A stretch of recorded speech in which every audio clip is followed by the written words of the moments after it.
This sitting is resumed. Honorable Member for St. Michael East. Thank you, Mr. Speaker. I want to make the required adjustments. Sorry. Thank you, Mr. Speaker. I want to make the required adjustments to suit the moment immediately after lunch. You know, there's an old theory, and probably reflecting on cricket parlance would guide me much better when a fast bowler eats too much food prior during the lunch period. Most of the time, not only that he becomes slow, but his judgment becomes flawed.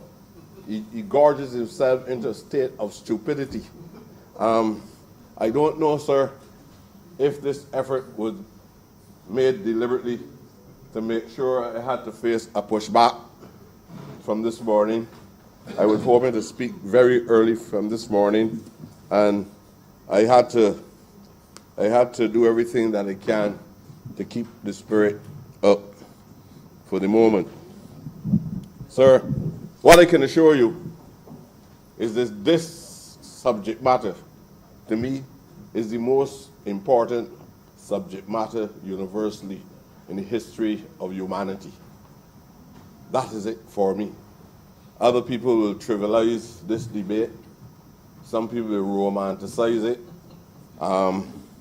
Others would hide behind the curtain and mimic and give the impressions that they're committed to this struggle. Black Lives Matter. I don't trivialize this matter. If there's anything in my life that I will live for, is for the pride and the upliftment of my race. I am a Garveyite. I am not going to reduce this debate to any mundane things about the economy, because the economy is also underpinned by a poisonous prejudice that there's a specific type of people on the face of the earth that born with special entrepreneurial qualities endowed by the Creator. So in other words, these people were born to combine the factors of production, and they know it better than any one of us. We are the laboring class, the consumers. And this whole capitalist system has been set up on that and has been practiced without being questioned at any specific time by many people who believe that they know what is the correct direction for Barbados. And most of the time, the people who are steeped in the discipline avoid the main issue that keeps us in a state of ignorance. In other words, nobody is concerned about economic enfranchisement for the people of Barbados, the black people, of course. All of them rush to the University of the West Indies, come back and beg for a job as a clerk.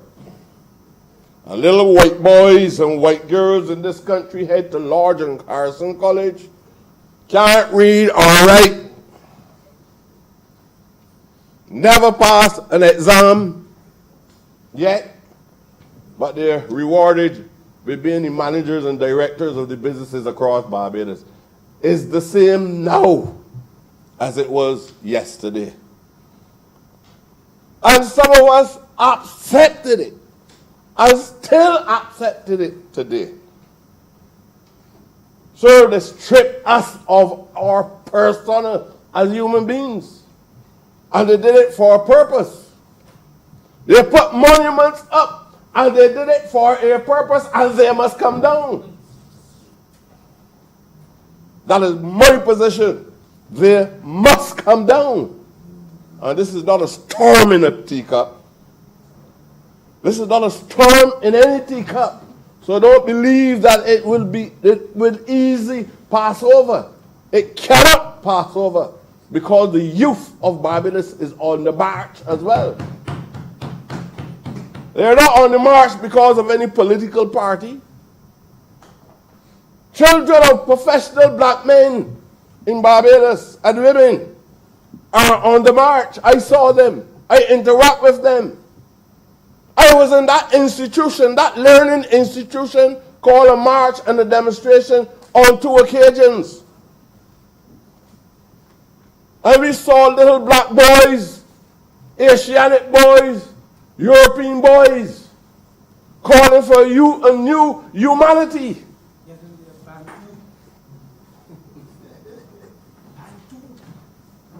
We have no intention of continuing to believe that people who teach us that we were not Christianized and there came to save heathens from the continent of Africa.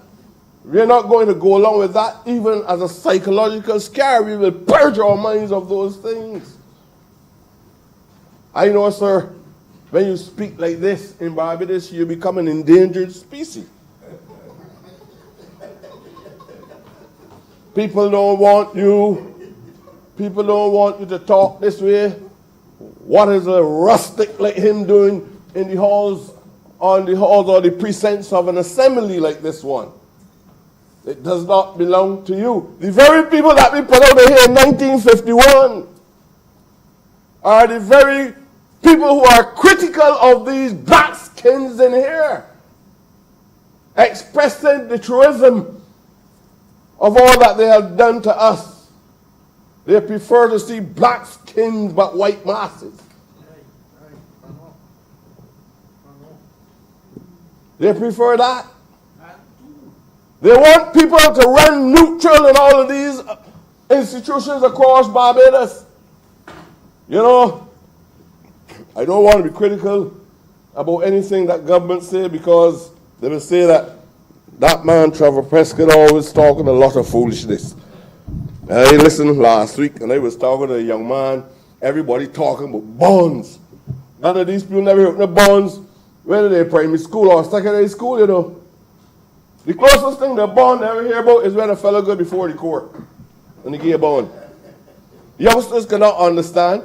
In other words, there's a lack of education in the system that allow us to perpetuate the level of ignorance that we enjoy every day. And until we put that right, we will experience all that we experiencing. So some of us will be able to get our bellies full, nice clothing, massive houses, good cars, good education and everything. But the people of what we call the working class, and I want to put that one, in my view, I heard the leader of the opposition saying that in Barbados classism, it is important. And it is one of the fundamental public issues that need to be addressed. It is. But most of the time, that classism derives from the racism itself. And how racists structure the divide and rule principles of the society itself. So you get a whole stratification, different layers of different social groups in the system itself. So you get some of them calling themselves brown skin, light skin, mulattoes, all kind of things, all black people that calling themselves a million different titles on the face of the earth. That is what we have. And each one will have unique values because they believe that they are better than the other. And this petty bourgeois type that run around Barbados dominating all the institutions of this country, from the judiciary, the legislature, from the financial institutions and everything, that always look down on working class people. The poison has destroyed us a lot, because sometimes when working class people begin to make any form of social mobility in the system, they want to tell you who you are. Nobody can't wait. I don't wait to tell me. And I said to you all before, I am Ruby Black Boy from House Crossroad in the Ivy. I grew up there. I know I lived side a rum shop. My father had one and my mother had one. And I know how they treat to us. This debate must not be trivialized. It is no storm in a teacup. I am not going to allow it to be trivialized as long as I have breath in my body. I'm talking like Nelson now, when Nelson tried to ill-treat Wilberforce. And you all want to preserve him. I am not joining no band, in no party, or no friendship to support Horatio Nelson standing at the top of Broad Street as any national hero. Impossible. I can't speak of Buster, who fought for the liberation of black people, emancipation for all people. How can I explain Buster as a national hero? I also respect Horatio Nelson in National Hero Square. One fought for freedom, and one fought against freedom for black people. Explain that contradiction, sir. Explain it. That is what the young people, almost spontaneously, led by a Garveyite, some people will call him a simpleton, just like they call Garvey, just like they compare Garvey with Du Bois in the early 20th century, 100 years ago. Du Bois was intellectually superior, but what is intellectual?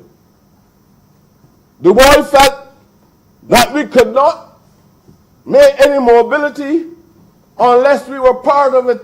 The talented 10th, unless we have something in our veins that is a manifestation of the European influence. So he too, while talking about black consciousness, he was also tarnished with this belief that we could not do it if we were exclusively of African origin. But he certainly was not of African orientation. But I don't want to burn the house down by stripping Du Bois. I respect him, and I consider him to be part of a Pan-Africanist family. So I am not going to cut his throat at this time. But he was very anti-Garveyite for the first of the 20th century. He could not understand how Garvey got thousands and millions of people running behind him. And he running the NAACP could not understand. NAACP, same thing, right? Same thing. Don't be so program or mechanical, right? He running the NAACP, right? He could not understand how Garvey, who was running the UNIA, could attract so many people around him. But the issue was trust. The issue was trust, who they trust more. He was attracting a body of bourgeoisie who did not want to go too far. I see it in Barbados in religion as well. One group going here, one group in African tradition, say we are an Orisha grouping. One group go a little close to the border, but not at the border. Say we are Baptist. And I want to compliment the Baptists, because the only, apart from the leader of the opposition who was there with the people, and I also had my colleagues, the honorable member, Mr. Kurt Humphrey, Minister of Maritime Affairs, and I had also South Central by my side in the march. All the people come first. And although we were not sure if all our colleagues would be fully supportive, I did notify the Prime Minister. She did not show any objection. And we went there.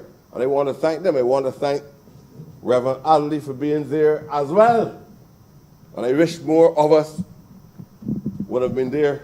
And I hope that in the future, as they move on, we might send a message, because this fight is not a parochial fight. This fight is about race first. When you tell people that race first, they call you a racist. And all these bright people can't make a distinction between what race first means and what racism is.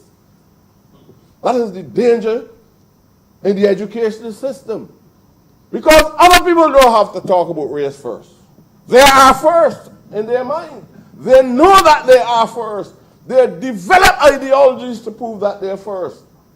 Now you, sir, all of us, the offspring of heathens according to them, children of the cursed Ham, the Hamites, all of us, we are painted with a black pigmentation, so that wherever we go symbolically, you know, we are unworthy of ascendancy.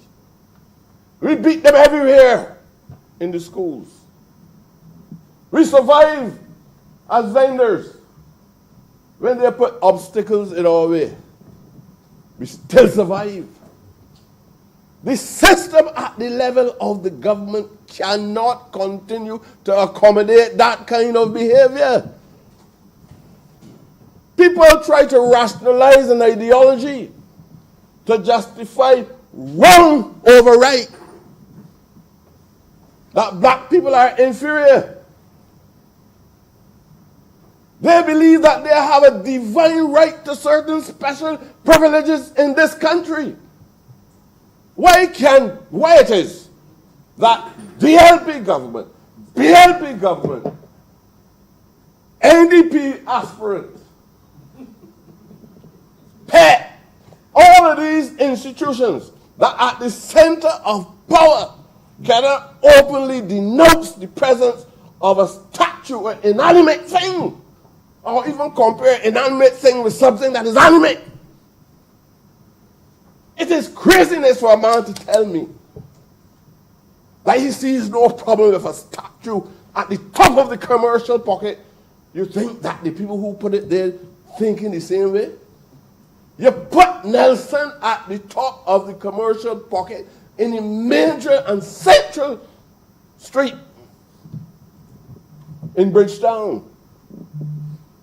And then you put the neutral building at the bottom. So you walk down and you see that. You walk up and you see Nelson. You don't understand what it means? Huh? You don't have to read a textbook. There are a million textbooks tell you what it means. But the principle, or what is not even principle, of dominance of a specific social type, a race, whether you're talking about it biologically or sociologically, they understand the psychology of the importance of every little boy and girl walking up Bay Street asking, Mommy, what is that? And Mommy can't even explain what it is that she's looking at, because she never read a history book that would tell her how wicked Nelson was. This is a wicked man. All of us in here that's sitting down at present, if Nelson had his way, you couldn't even walk about good. You would still be in the backwoods, surviving in the Western world. And to talk about coming in the House Assembly, it would have never happened. Black people should be ashamed that they're here. Not to understand how wicked this man was. Don't let me read for you, because you can't read too good. Go and read and see what he said to Wilberforce. Go and see how the man behaved. And he did not only speak to Wilberforce, it was a common advocacy of Nelson. He constantly, over that period of time, opposed any form of freedom. But how you can rejoice about freedom but want to support Nelson? What? Tell me what it means to you if Nelson go on the wharf, if you go to the corner of Nelson Street, if you put it in the middle of the Cane Ground in St. Thomas, what it means to you. Why you don't argue for Bussa or Clement Payne or Israel Lovell or Marcus Garvey? Because if I start to talk to you about that, you will tell me, man, I tell you, no Garvey, called Garvey, and you come from Barbados. You know, but you got Nelson. This is the warped thinking. You want Nelson, you know enough about the Samuel, but force are talking about. You know about a whole set of British characters, but you can't see the value, the symbolic value of Marcus Garvey. He's a strange place, you know. Huh? Because something about if you give Usain Bolt a running track at the university. But these people in Barbados got a big statue of Frank Worrell in Jamaica. Something wrong. Something wrong, sir. I strongly believe that this is the hour, this is the moment. And that is why I keep saying to you, there will be no turning back. What has happened to George Floyd and how it resonated across the globe, probably spiritualists might be able to explain better than anyone else here what he means. Because this is a common practice among these people.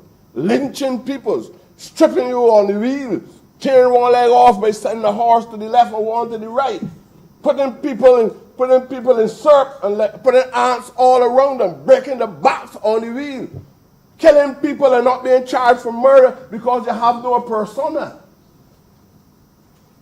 We fought these people over and over again just to be respected as human beings. And when we talk and tell the truth, they then set, I want to use the word dogs, they set agents on you. And the agents look like us. Agents look like us. They don't even do it themselves. They never even did it from the plantation themselves. Because what the man is name? Overseer. The overseer was so cruel to the ordinary people, farm workers. They complain all the time. Overseer cruel. He walks around with a bull pistol and beat black women in the field as he liked, because he want to prove his loyalty to his master. So not only the master was cruel, I understand that in relation to class differentiations. I understand that in relation to class differentiations. But you can't let them off the hook. Because we also have a domestic issue. We belong to one common house. No divide on stupidity. Because the Americans made it very clear who is black and who is white. So the honorable member from Christchurch West with a light complexion, you can't talk to me and make me believe that he is not as black as I am. He is a black man. Southeast is a black woman. You, sir, is a black man. So I don't get fooled about mestizo and mulatto and all that. Black people, when they hit the United States of America, kicks butts and about to put his knee in your neck and look calm. A white murderer. Look calm and casual in murdering a man by putting a knee in his neck. And you want me to believe this is an academic debate? Huh?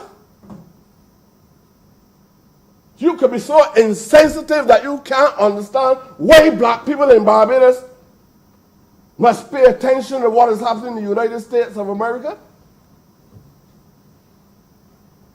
You saw it. This is a modern time. It was the only man was 2 or 3 inches off of me, and I saw the man could not do anything. And the man called him for his mommy. Called him for him. Ease off, man. Called him and said, ease off. Murder the man. You can't understand that? I know you got Confederation statues all about the world. You can't understand why they pull it down. They pull down Marx. They pull down Marx, too. On the basis of a political ideology, there's a humanitarian cause superior to any political ideology. This is a humanitarian cause, sir. We witness all forms of discrimination, inequality, and things in this country. These people continue to perpetuate special privileges, even in land distribution in this country.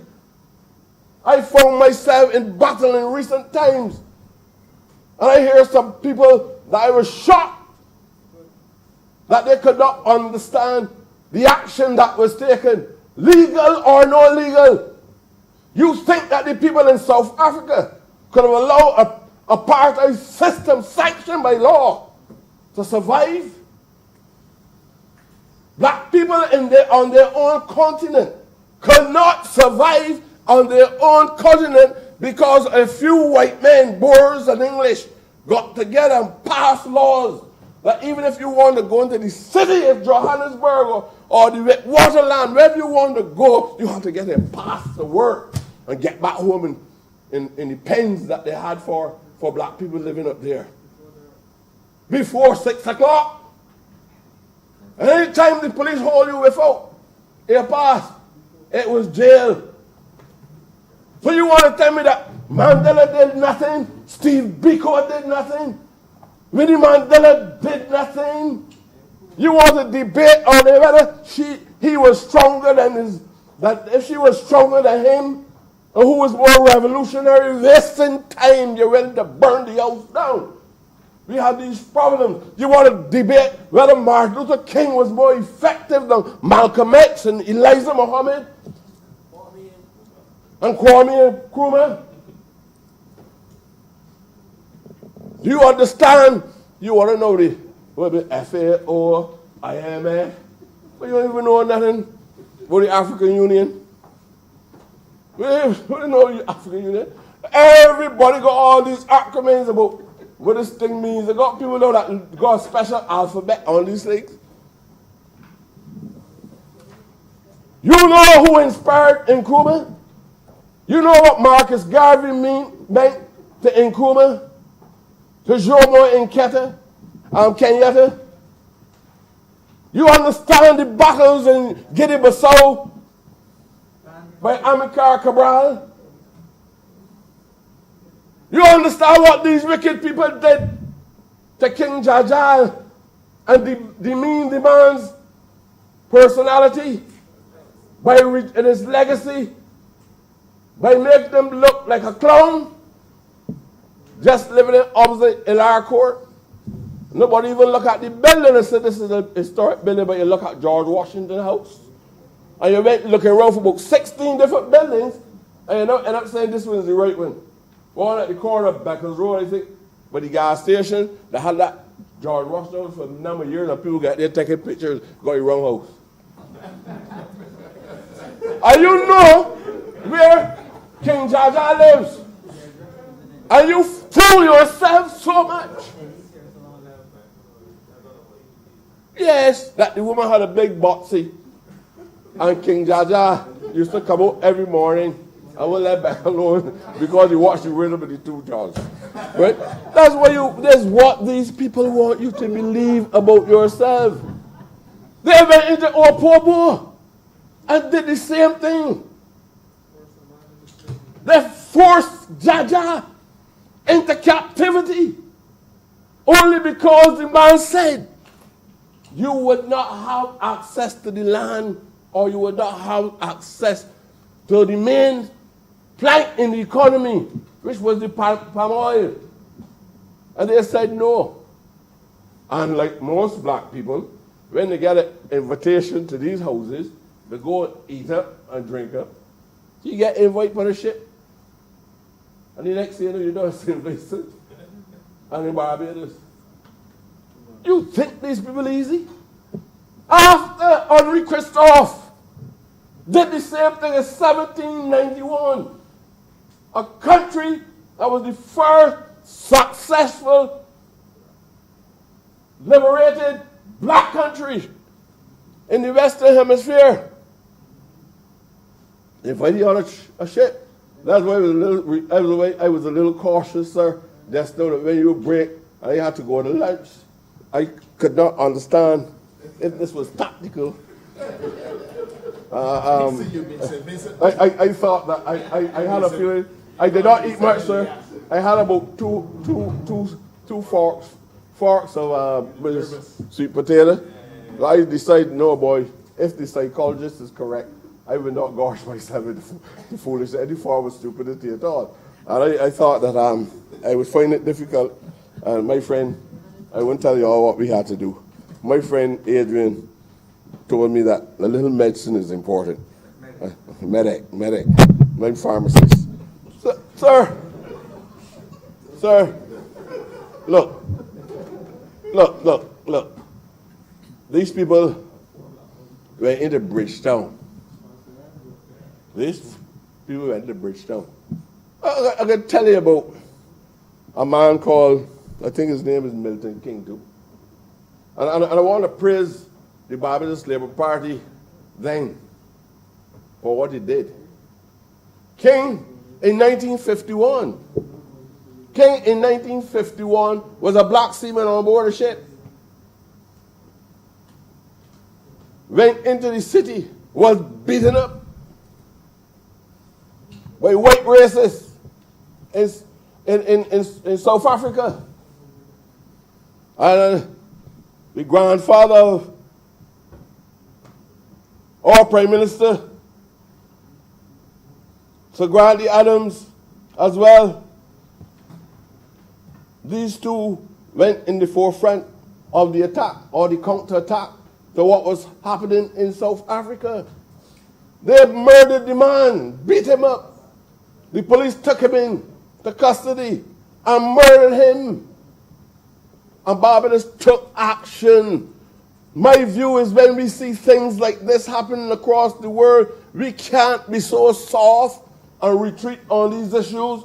I am not interested in all poets in here. If I want to read poetry, I read Martin Carter. I'm interested in the poetry. I'm in the powder puff presentations. I don't waste my time in here. I talk on behalf of the youth that I saw marching on the streets. That march and that gathering was like a university. There was no ageism in the grouping. We had Marshall there, Trevor Marshall.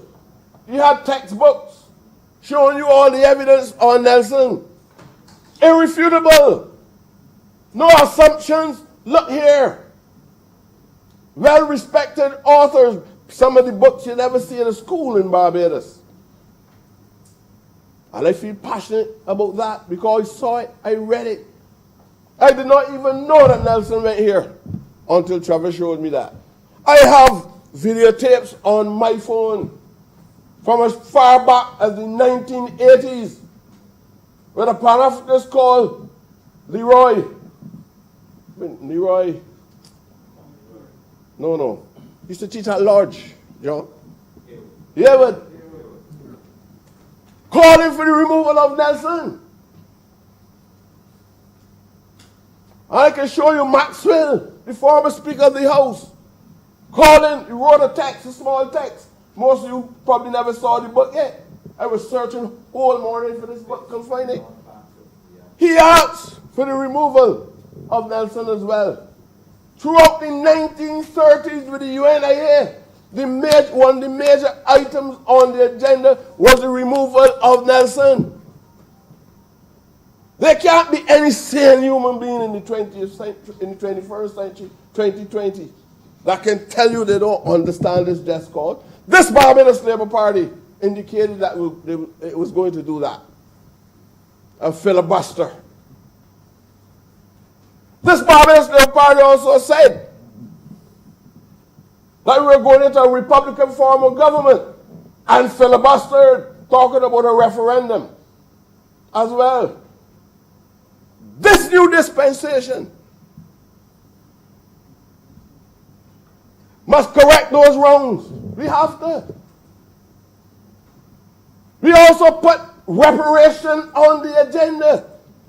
We put reparation on the agenda We went to Chile, we went to South Africa. The present Prime Minister was part and parcel of that team and shared ideas on how we should attack the racists. And I was told, it was reported to me, that the biggest culprits in the South African meeting was the Americans.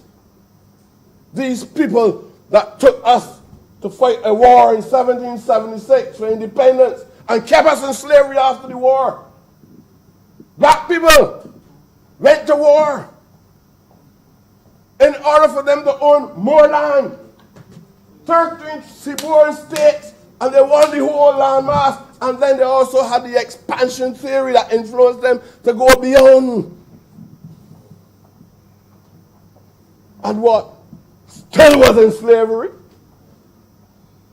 So even when the British say go in 1834, not because of any humanitarian conscience, but because sugar was declining, they had already started to make preparations for the Industrial Revolution.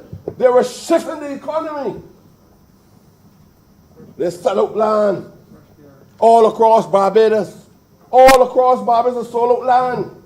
Carrington Village, they sold out Carrington Village, Ivy. In 1889, they were selling all that land, subdividing it. Not because they love us, but because they were, every time we make a move in commerce, they undermine the move. They undermine the move. When we went off and they forced us in the early 20th century, 100 years today, this year, 1920. When we come back and send money back here from the Panama Canal, where the silver men, they call us silver men, you know. Huh? Black people were silver men. You were paid accordingly. But I had the most work to do. Between 40 and 60,000 black men left the women in Barbados and broke up the black family. Left women and children. Went off the Panama Canal.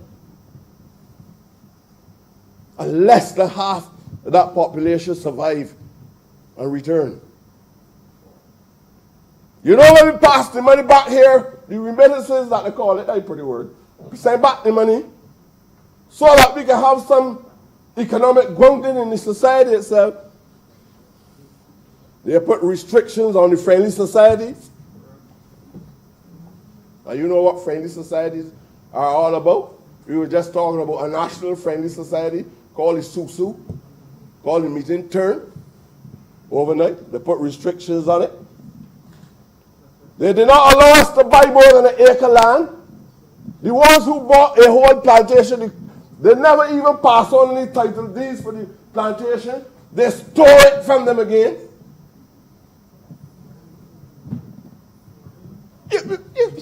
You have an abundance of information. We cannot miss this moment, sir. They have done it to us over and over again. You can't even get them to say, I am sorry. These people are so determined to stick to a faith. I call it a faith. It is more powerful than any church. It is a faith that these Caucasians are embedded in their psyche. Tricking you all the time, keep you in ignorance. I gone to deal with some land. A man do it as he like. Don't respect a prime minister. If the prime minister like that, that is all right. Not me. If I put you there and you reach the level of being a prime minister, no little nincompoop, excuse me, sir, can't disrespect you. If the prime minister say that it can't be done, it can't be done. And tell them that I know more than they think that I know too. I push down the coconut trees. And I want the support from nobody here. I push down the trees. If the government feel like taking up $30,000 belonging to taxpayers that give him, How comes they got people that you take up the land every cent, they can't get a cent, all of a sudden these trees worth $30,000. How you can get it? Well, if he can get it, why you don't pay the rest of the people, including my mother-in-law, that piece got off? They use it. Can't work. You're dealing with a Miss Ram situation. How he can get $30,000 because he put trees for the land that belongs to the state. And where all the black people is going and enjoying a little recreation. He telling me that he has the right to land from the shores of Barbados, carrying out to Castries, St. Lucia, because he has a right to some common law principle called accretion, that none of the lawyers could explain it. You can't explain it. You will never be able to explain it to the world. But a special rights, you got all this parliament every sense, and you got a statutory body you got a body that can make a decision, so this is not right. The lands on the beaches must belong to the state. If you want to invest here, understand those lands belong to the state. You know, it's nobody got a total wind up. Yes, sir. I was going to tell you helicopter. All right, sir. Don't drop I me know too, I know it might still be in COVID-19 and the helicopters can't come in, but right. be Sir, careful. Sir, I gonna do a smooth. No, I just thought it was just forewarn you. Yes, sir. Yes, sir. Yes, sir. Sir, the matter on the beach lands would not be dormant either. Would not be dormant either. This is my view. And I know the view is right. And when I know the view is right, nobody can stop me from going that way. Even if I'm the last man standing. I have put this here to the young people. I have put this to the young people. I have had discussions. I don't want the mighty Gabby to sing. We said, Jack going on, huh? You can separate the land from you, but we separate you from the land. Right? And I've had discussions. I have had discussions with a number of people. That's the position. I would like to know if a government can have a top-down approach where individuals who have been miseducated in the universities that they went in, who don't understand that the educational system needs to be not reformed, revolutionized. Not reform what?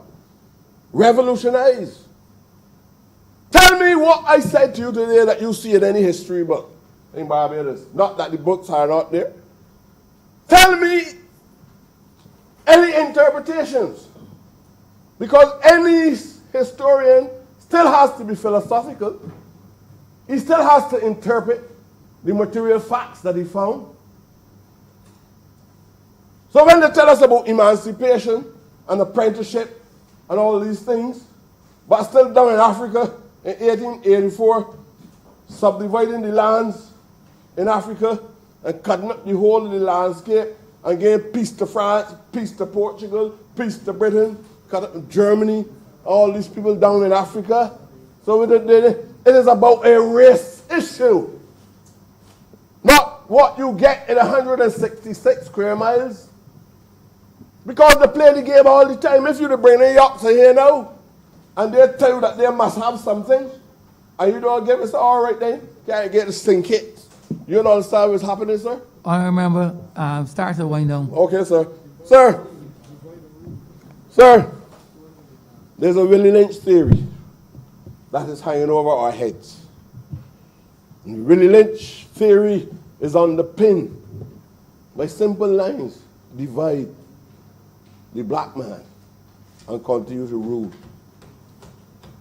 But a man who believes that he is middle class because he's put a little cream on his face to take out the bumps, or get a regular haircut and wear a suit and a bow tie. But a man who they believe is 6'6", say a man that is 2'3", and try to make him believe he's a different human being. Or a man who lives in a shallow house, say another man that got 6 stories, and nobody would question that. just like the white man, very much like the white man, who was the man who was hunting down every little boy that thief a tin of corned beef. That's how this society running. Men going to prison for foolishness in Barbados. And only this morning I hear that a little signal of redemption has occurred. Honorable member. Sir, I want to thank Honorable you. member. I want to thank you, sir, for finishing the preamble, but hopefully at a later date, a debate as central as this one is, that you would allow me to continue. And since I probably left a lot of areas looking very grey, I would like to bring some clarity to the things that I have said today. I just want to urge the government to listen to the voice of the youth. Listen to the voice of the senior persons that are relatively progressive.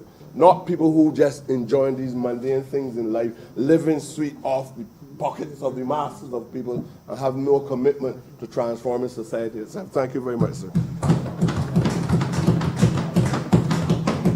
Honorable member for St. Peter. Thank you very much, Mr. Speaker. The last speaker, the Honorable Member for St. Michael East, spoke about a man 6'6", standing next to a man 3'2", and I'm not sure if he was referring to him and myself, but I'm going to try not to be distracted by that analogy that was made. I think this is too serious a debate to go there. But I want to support not only want to support, I am supporting this resolution that is listed at number 4 on the order paper today.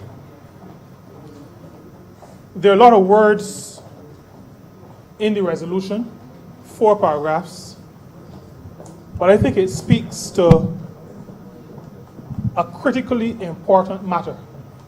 And I want, as I begin, to give the context within which I will approach this debate.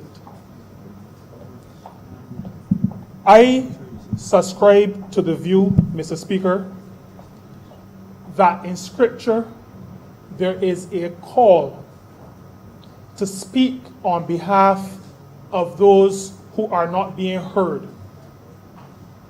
In Scripture, there is repeated the matter of looking out for, looking after, and giving voice to people like widows, people like orphans, people like the poor. There is a common call for those who know better, those who have moral character, those who are ethical, to speak on behalf of those who are oppressed. I'm not preaching the sermon, but I will say that Jesus himself referred to a passage in Isaiah when he said that he was sent to deliver captives and to deal with those who were bound. It is in that context within which I speak. I also speak within the context of human beings understood by me to have been created in the image of God, all human beings. And so when I speak on behalf of black people, I see black people like myself as being created like every other human being in the image of God. There's also something else that I want to mention in terms of the context. Because sometimes people of faith are a little bit scared to get involved in some of these conversations. The Bible speaks about us being the light of the world and being salt. You know, Mr. Speaker, it is easy to be light because you can stay from a distance and project that illumination. But the God I serve calls on me not just to be light, but to be salt. And for salt to impact, it has to get in there and interact closely with that which it intends to impact. And that is the reason, Mr. Speaker, why I join this debate today. Because I have an imperative placed upon me to get in close with issues like these and say what I think right-thinking people ought to be saying in relation to matters like these. I also enter this debate, Mr. Speaker, as the minister who has been entrusted with the responsibility for creating and maintaining the Social Justice Committee. Now, it is in its embryonic stages, but I need to remind this honorable chamber that this committee speaks to issues that affect people. It speaks to issues of equity. It speaks to issues of equality, for example, before the law. It speaks to the matter of giving voice, not to the voiceless, but to those who others refuse to hear, who others refuse to listen to and to give an ear to. It also speaks to the matter of availability versus access. Oftentimes in societies, sometimes including our own society, there is the view that once something is available, then why are you keeping noise? The thing is there, you can get it if you want. There is a significant difference between availability and accessibility. So that in Barbados for a long time, education was available. But for the vast majority of people, beyond, my grandfather used to talk about first standard and second standard, beyond those grades, it was not accessible. My father told me, my late father, why he could not go to the school he wanted to go to, because his father was a joiner, and he just did not have the money to pay the fees. Education was available, but it was not accessible. Those are issues of social justice. And that, Mr. Speaker, is the context within which I enter this debate. There has been much injustice in this world over millennia. We go back to, the honorable member for St. Michael East talks about BC and AD, sometimes in light-hearted ways. But from BC way back, there's been injustice. Even in today's world, there's injustice. But Mr. Speaker, there has been no injustice in this world that has equated to the injustice meted out on the African people. There has been no injustice that has so systematically sought to dehumanize as the enslavement of African people. That has had, Mr. Speaker, the worst of impacts and the longest standing impacts of all the inhumanity that has been meted out to any group or any race in the history of this world.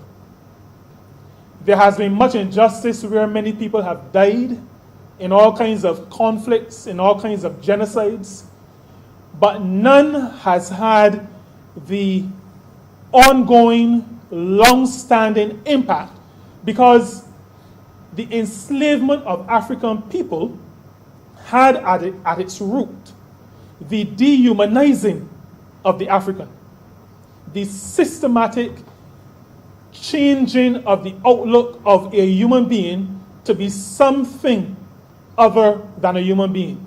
And so, Mr. Speaker, when you hear me in this honorable chamber say to you that I dislike the use of the word labor, even though it falls in my ministerial title, it is because I am of the view that the construction of the economic substructure, as Karl Marx called it, that construction saw people who worked hard in factories and in other kinds of businesses, saw them as factors of production, so that not just what they did was a factor of production, but the person became, in my view, a factor of production. And when I look around Barbados and when I look around the world, I am convinced that that view is correct based on how some workers are treated.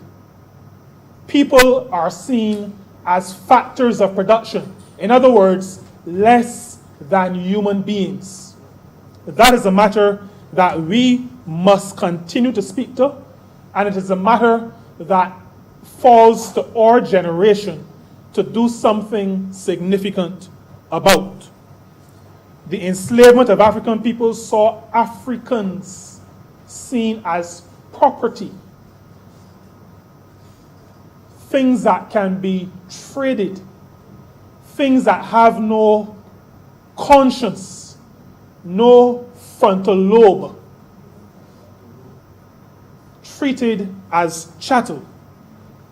Slavery, Mr. Speaker, attempted, and I say attempted when I was thinking about what I would say, I was actually going to say that slavery degraded and dehumanized. But an African can never be degraded, and an African can never be dehumanized. But the transatlantic slave trade sought to dehumanize the African, my ancestors, sought to degrade my ancestors. It did not succeed, but it succeeded in damaging our people. It succeeded in damaging how we see ourselves. It succeeded in damaging our family structures.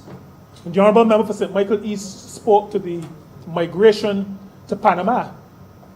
But even before that, the use of men, strong men, as sperm donors, sperm banks, that all they were good for was to impregnate black women, to create more slaves, to support a heinous system, was part of the destruction of the African family unit.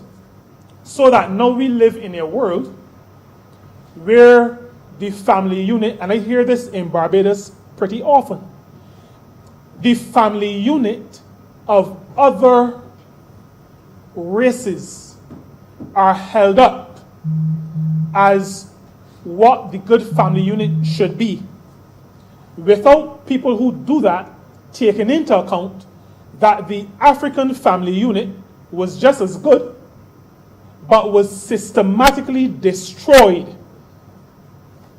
in this matter of the transatlantic slave trade. A deliberate attempt to destroy people, their self-concept, but also to destroy that unit which works to reproduce and make stronger and better the race from generation to generation.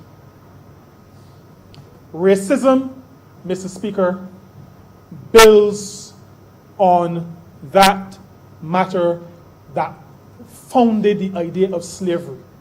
Because racism, as the foundation of slavery, has at its core a warped understanding that one race is inferior to another. It has at its core the view that African people are inferior to other people. And you know, that we could almost say that that is at best. At best, it sees an inferiority-superiority construct. At worst, it sees African people as less than human. And that is the essence of racism. And that is why, Mr. Speaker, from the time I was a young boy, hearing conversations and discussions about racism and race relations in Barbados, I've always held the view that there is no such thing in Barbados as reverse racism. It is not something we hear about now, but it used to be a hot topic in my house. But it wasn't my house, it was my father's house. But the only way, Mr. Speaker, I could accept that there is reverse racism, the only way I could accept that there's reverse racism is if I accept that white people or Indian people or Oriental people or some other people group are lesser than black people. Because that is the essence of racism. The view that one race is superior to another. Not the view that one race wants to be recognized as a race of people. That is not racism. Racism has at its core the view that one race is inferior to another. And so if I ever get to the point where I believe in reverse racism, it means that I believe that the other races are lesser than the African race, than the black race. Today, Mr. Speaker, and I don't mean just today, Tuesday, but today, at this time, I believe that we've come to a pivotal place in our history. We've come to a pivotal place. Mr. Speaker, we have come to the place where we have to say we are duty bound, we are bound by our own morality and ethics to say that enough is enough. We have come to that place. Racism, Mr. Speaker, must be debunked as a theory, and it must be dismantled. The idea and all of its manifestations, we have come to the point where racism has to be debunked, where racism has to be dismantled as a construct. And I want to say to you, Mr. Speaker, that today, silence becomes complicity. And the people of St. Peter have said to me, I cannot be complicit, and so I will not be silent on this matter. Racism from the 1400s, 1500s, even when it existed before, but the racism that was the foundation of the enslavement of African people is still very pervasive. Still very pervasive. The racism, slavery may not exist, but the racism is pervasive. It is also systemic. And my dad always told me, and you always hear me refer to my father because he is my hero. He always said to me, and these were quotes he picked up from all kinds of different places, there is none so blind as he who will not see. There is none so blind as he who will not see. And so I speak to those who want to see. I'm not speaking to those who necessarily want to agree with me, but I'm speaking to those who are honest enough with themselves to want to see. And those who want to see, as they look around, will recognize that racism is present, it is pervasive, and it is systemic. And just because it is not put on the table in front of everybody all the time, just because people don't talk about it all the time, does not mean that it does not exist. It exists. Mr. Speaker, earlier I spoke about the damage. I said that this slavery did not degrade or dehumanize. It attempted to, but it did do some damage. And there are a couple of things in my experience, and I try always to speak out of my experience. There are a few things in my experience that have stayed with me. And there's one that I speak to very often. It has never left me since I was at primary school. And I've never been able to come to grips with the fact that at primary school, when we were asked to draw people, and I may have shared this with you before, but when we were asked to draw people, when we got to drawing females, both us boys and the girls would draw circle, this one stroke down, the two legs, the two arms. And then, Mr. Speaker, on the head, we would go to the middle of the head and we will draw a line around the head, down the side, and a nice curl at the bottom. And I've never understood, because I never went to school with anybody who looked like that at primary school. And I never understood why, when we were asked to draw people, we drew people who did not look like us.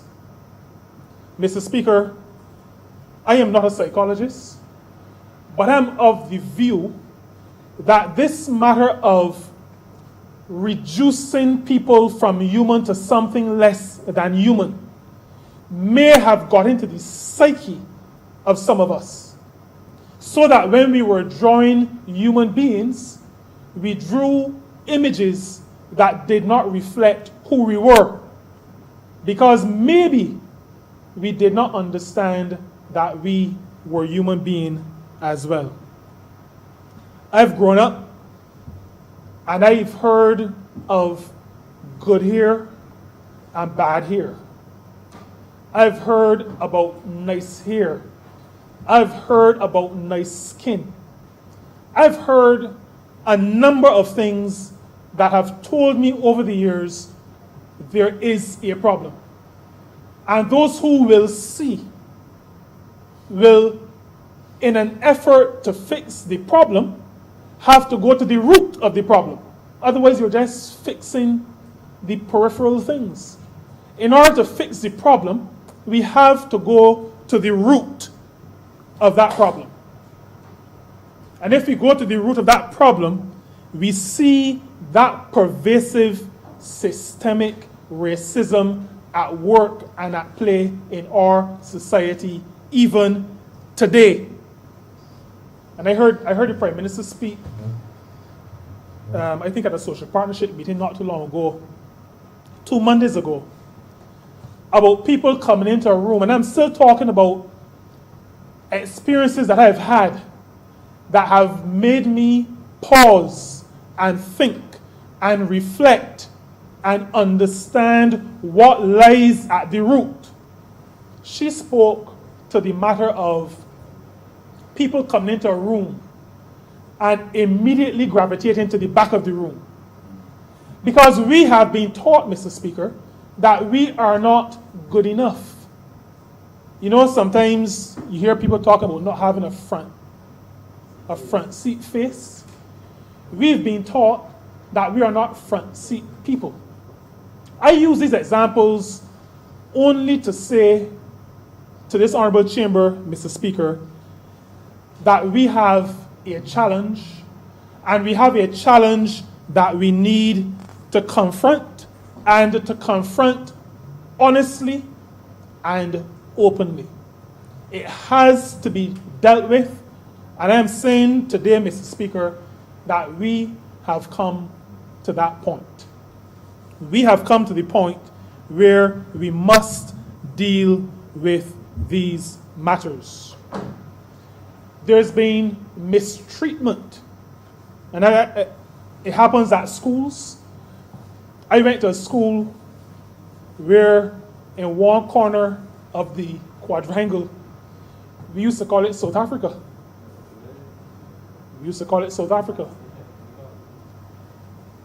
There's been, and there continues to be, sometimes differences in treatment based on what a person looks like, based on ethnicity, based on race. There's been treatment. It is not, I just want to maybe give a disclaimer, it is not stuck in my craw, but I remember we used to get to geography first period after lunch, late almost every time there was geography. And I remember a group of us being sent to the principal. I also remember very clearly that those of us who were black, it seemed to me, came very close to getting a flogging. And one lady, one of our group, who was white. So the young gentleman about to get flogged, and the lady is being treated a little bit differently. These are the things, Mr. Speaker, that have been part of my own experience, that informs my own view. So when I speak to a resolution that has in paragraph C, or subclause C, Black Lives Matter, and when some may say that that term was coined in the United States, I am saying that in my own experience, having only ever lived in Barbados in terms of any significant period of time, I am saying that the racism that informs the mistreatment that causes people to rise up and say Black Lives Matter, I have seen in this country in which I live, this country that is my own. I've seen in my own life in business, white business people treated differently from black business people. These stories abound, especially in the banking sector, because there is this presupposition that one race is not as good as another in carrying on a business. And I'm saying to you, Mr. Speaker, and I'm saying to this chamber, that view, consciously or subconsciously, finds its root, finds its location in that pervasive systemic racism that we must confront, that we must exorcise from our society, from our reality. Marcus Garvey made a statement, and this is not a bootstrap statement. I say this within the context of saying to those who look like me that we do not have to be kowtowed and made to feel inferior based on the misguided, silly, stupid, racist perceptions of others. Marcus Garvey said once, "Up, you mighty race, you can accomplish what you will." A reaffirmation of the humanity of that people, a reaffirmation of the endless possibilities that are ours. But, Mr. Speaker, they can be ours if we destroy those shackles, those hindrances that will stop us from being able to reach the heights that are to be ours. We must eradicate racism. We must, beyond racism, we must eradicate all forms of discrimination. And we must also ensure that our systems systems of education, systems of social welfare, systems of justice. We must ensure that our systems do not imbibe consciously or unconsciously these ideas that are really racist in their orientation. I want to say something very specific about St. Peter. I spoke about Garvey earlier. There were, in the 1920s, Mr. Speaker, there were 6 chapters of the United Negro Improvement Association in Barbados. 6 chapters. I want to say to this honorable chamber, including the honorable member for St. Michael East, that 4 of those chapters were in the north of the island. 4 of those 6 chapters, honorable member for St. Lucie, were in the north of this island. St. Peter was the locus for the Garvey movement. One of my predecessors, J.T.C. Ramsey, who represented St. Peter in this honorable chamber in the 40s, he was a Garveyite influenced by the UNIA and the teachings of Garvey in the 1920s and the 1930s. In order for a people to understand the possibilities, I think it is important for those people, that people, to celebrate its heroes. That people we have to celebrate our heroes. And so, Mr. Speaker, coming out of that understanding in the 1920s that would have seen the center of Garveyism in Barbados located in the north, when St. Peter speaks about the achievements of black people and the struggle of black people, we go back to 1675. And in just a couple of months ago, in February, recognizing before Black Lives Matter became a movement, at least the movement that it is now, in February, we were celebrating the struggle of black people to break the shackles of racism and chattel slavery. And so in our celebration, we had a lecture called From Coffee to Owen Arthur. Because we recognize that we have to assert ourselves. We have to shake off the shackles of slavery. We have to do everything that we can to break those bonds, break the bands, and dismantle this racist thinking that still pervades our society. That is why, Mr. Speaker, we on the 28th of that same month, February, honored one who sat in the place where you now sit and renamed the Spitesong Bypass Road after K.N.R. Husbands, so that that road is now known as the K.N.R. Husbands Highway in honor of the first black person to be the Speaker of this House of Assembly. And I said on that afternoon, and will say here again, that step cannot be underestimated.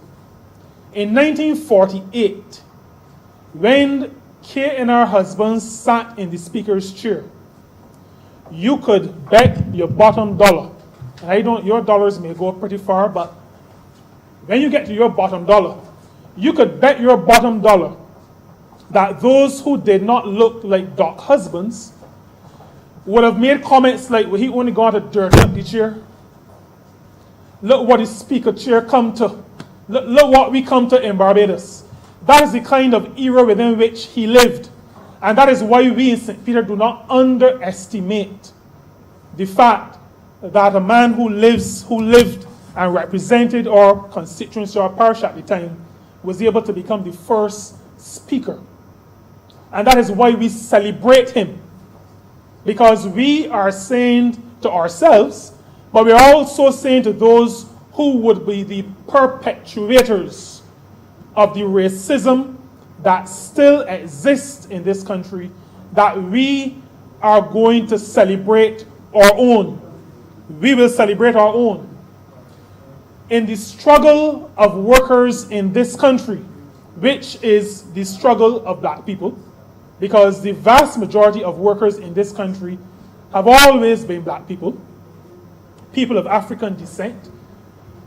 In that struggle, even 100 years from now, that struggle will not be spoken about without the recognition of the now right excellent Sir Frank Leslie Walker, another product of St. Peter, and the leadership that we have taken in the matter of celebrating, well, first the struggle to break the bonds of racism, and also the struggle to put ourselves out there as leaders in this society. And so, Mr. Speaker, I want on this day to make a call, because a people must have visuals as motivators. I want to make a call for a monument to be erected in Speightstown in honor of Kofi, who was, even though we don't want any monarchs in this country, Kofi was in that planned slave uprising, the uprising of enslaved people. Kofi was supposed to be crowned king in Speightstown. We want a monument erected in Speightstown in honor of the struggle of black people in this country against racism and against slavery, racism in all its forms and slavery in all of its forms. That monument we want in Speightstown for two reasons. One is that Kofi was to be crowned king of Barbados in Speightstown. But it also needs to be in Speightstown, Mr. Speaker, because out of Speightstown was exported the worst form of slavery.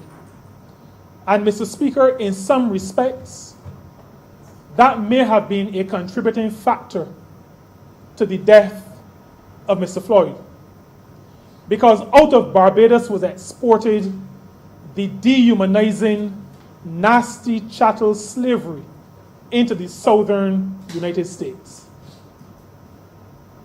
We need that monument in Speightstown as part of our atonement and part of the cleansing of the collective mind of the society. In our practice of government, Mr. Speaker, we... Honourable member, you have 2 more minutes.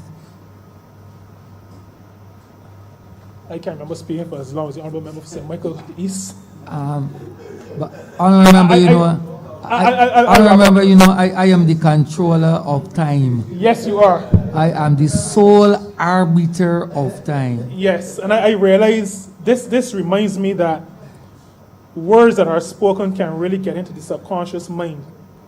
So the 6'6" versus the 3'2". But I will wrap up, Mr. Speaker. I will wrap up to say that this government has treated so far, and some of these things have been mentioned before, we've treated so far in what I consider to be an evolutionary way to redressing the imbalances that exist in this country. The matter of planning gains, that's been spoken to before. Education, in terms of access as opposed to availability. Under the last government, it was available but not accessible. We've restored accessibility, because I've always been of the view that if you have to pay for education, the rich people will still be educated. Those who will not be educated are the poor people. And if you are 95 or 96% of the population, you can do the math. Access to land is another matter that this government has been addressing. The matter of having credit unions at the table at the social partnership, Mr. Speaker, is a matter that should not be underestimated. Because for many years, as a matter of fact, that act was a signal act, even though, we as a party, the last government used to celebrate all kinds of little foolish things. And we have done some significant things, but we don't push them so much because we're so much focused on leading and governing that we see these things as par for the course. We've had for many years the banking system at the table. But those institutions that hold the wealth, or at least the funds, of ordinary Barbadians, we have not had at the table. This government has invited and have placed at the table as equal partners with the commercial banks, the credit unions of this country. That is what this government is all about in our approach to the matter of dealing with with dismantling a system that is both oppressive and repressive. I want to end with a quote. Maybe I end how I began. I'm ending with a quote from a leader in my denomination. He is the Director of Public Affairs and Religious Liberty at what we call the General Conference, our headquarters in the United States. And he made a statement just 2-3 days ago in a meeting we had, and this is what he said. His name is Dr. Ganoon Diop. He said, Mr. Speaker, until every black person is recognized as part of humanity, worthy of respect, deserving the enjoyment of freedom of conscience, freedom of safety in public, until that happens, humanity would have relinquished its deepest calling. That calling to live in solidarity with all members of this one human race. Mr. Speaker, I'm obliged to you, and I say to you and to this chamber, Black Lives Matter. Honorable James Moore. I thank you, Mr. Speaker. I rise to join in this debate on this private member's resolution, which of course I'm in full support of. I wish first to pay credit to the Honorable Prime Minister for allowing this debate so soon after, as well, the incident in the United States of America, which has triggered protests, and rightly so, throughout the length and breadth of this world. And I wish also to thank the Honorable Member for Christchurch South for introducing, first laying the resolution and introducing it today before this Parliament. So this is, as has been said by all the speakers, no trivial matter. And this is major, sir, because as the Right Excellent Marcus Mosiah Garvey, National Hero of Jamaica, said, a black person who is unfree anywhere means that all black people, any part of the world, are not free. That injustice against any black person, any part of the world, is an injustice against all black people. And we watched in absolute horror, so last month, when for 8 minutes, 46 seconds, a policeman in the United States of America, sworn by oath to serve and protect, intentionally, with absolute mens rea, took the life of a person for no other reason than for the fact that he was black. He knelt with his knees across George Floyd's neck and intentionally took away his life. Looking like if it didn't matter, it was just like if you're killing an insect that is bothering you, hands in his pocket, kneeling down. 3 other policemen there watching. People telling them, look, the man gasping for breath, calling for his mother, saying he can't breathe. I feel no pulse on him. Didn't matter. Sir, you're an attorney at law. In the criminal practice, sir, you yourself would have tremendous difficulty defending in such a case, because that is murder number 1. I don't care what he was charged for, sir. At first he was charged, it was murder number 3 or something. So, and then to change it now to murder number 2 afterwards. At first, in fact, the coroner said that he did not die because of the asphyxiation, because of the knee on the neck. That is what we'd have to deal with.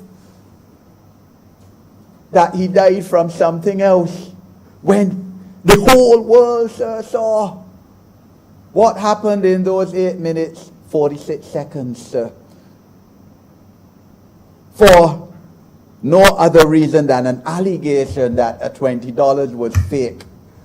So in other words, $20 worth more than a man's life, but then black lives don't matter to some people and in some countries. Something that didn't turn out to be fake in the final analysis anyway.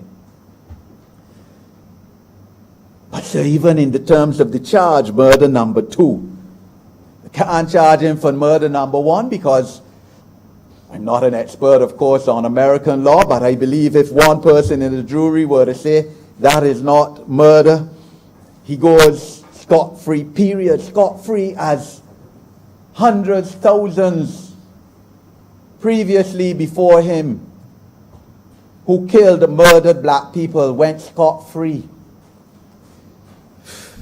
It is just, sir, that today we live in an age, of course, where everything is on video, everything is on social media. So what is done is seen by a whole world. And that police in America now have the cameras, and even those don't work well because incredibly, just a short 2-3 weeks after that incident, you get another one where 2 policemen murder another black man whose only sin was to be sleeping, tired, waiting at a Wendy's. That was that person's sin. And from that, his life is lost. Shot in the back, running away, no threat, physically or otherwise, to the policeman. Laser gun that can't harm you, can't injure you, but 2 shots in his back. Because the American police is trained to shoot, to kill black people. Because black lives do not matter to them, they're nothing. After all, America had a law throughout a large part of its history that black people were only 3/5 human. Case in 1877, sir, that verified that even after slavery finished in America in the 1860s, that black people are still not worth anything. They're only 3/5 human beings. and to be treated as such. So for years and years, black people lynched in America, killed black men, the churches burnt down, their districts burnt down. North Carolina, some black people in I think the 1920s set up a district, thriving Black Wall Street, I believe it was nicknamed, and white people go and burn it down. Nobody charged. A white woman alleges that a black man looks at her, white men go and lynch them. Dead. Nobody charged. Ku Klux Klan. Elements of which still exist in the United States today, sir. And in other parts of the world, people of similar ilk. And that is what the world in 2020, the third decade of the 21st century, has to deal with still. It is abhorrent, sir. And it has to be condemned. And I'm quite frankly proud that people all over the world, black, white, Indians, Muslims, have marched and protested as one in a movement against what is clearly systemic and institutional racism and minds of individual people, too many individual people, that this is how you should behave. And when you look at it, sir, most of these people preach a Bible, you know. In these southern states in America, it is Bible. They're God-fearing.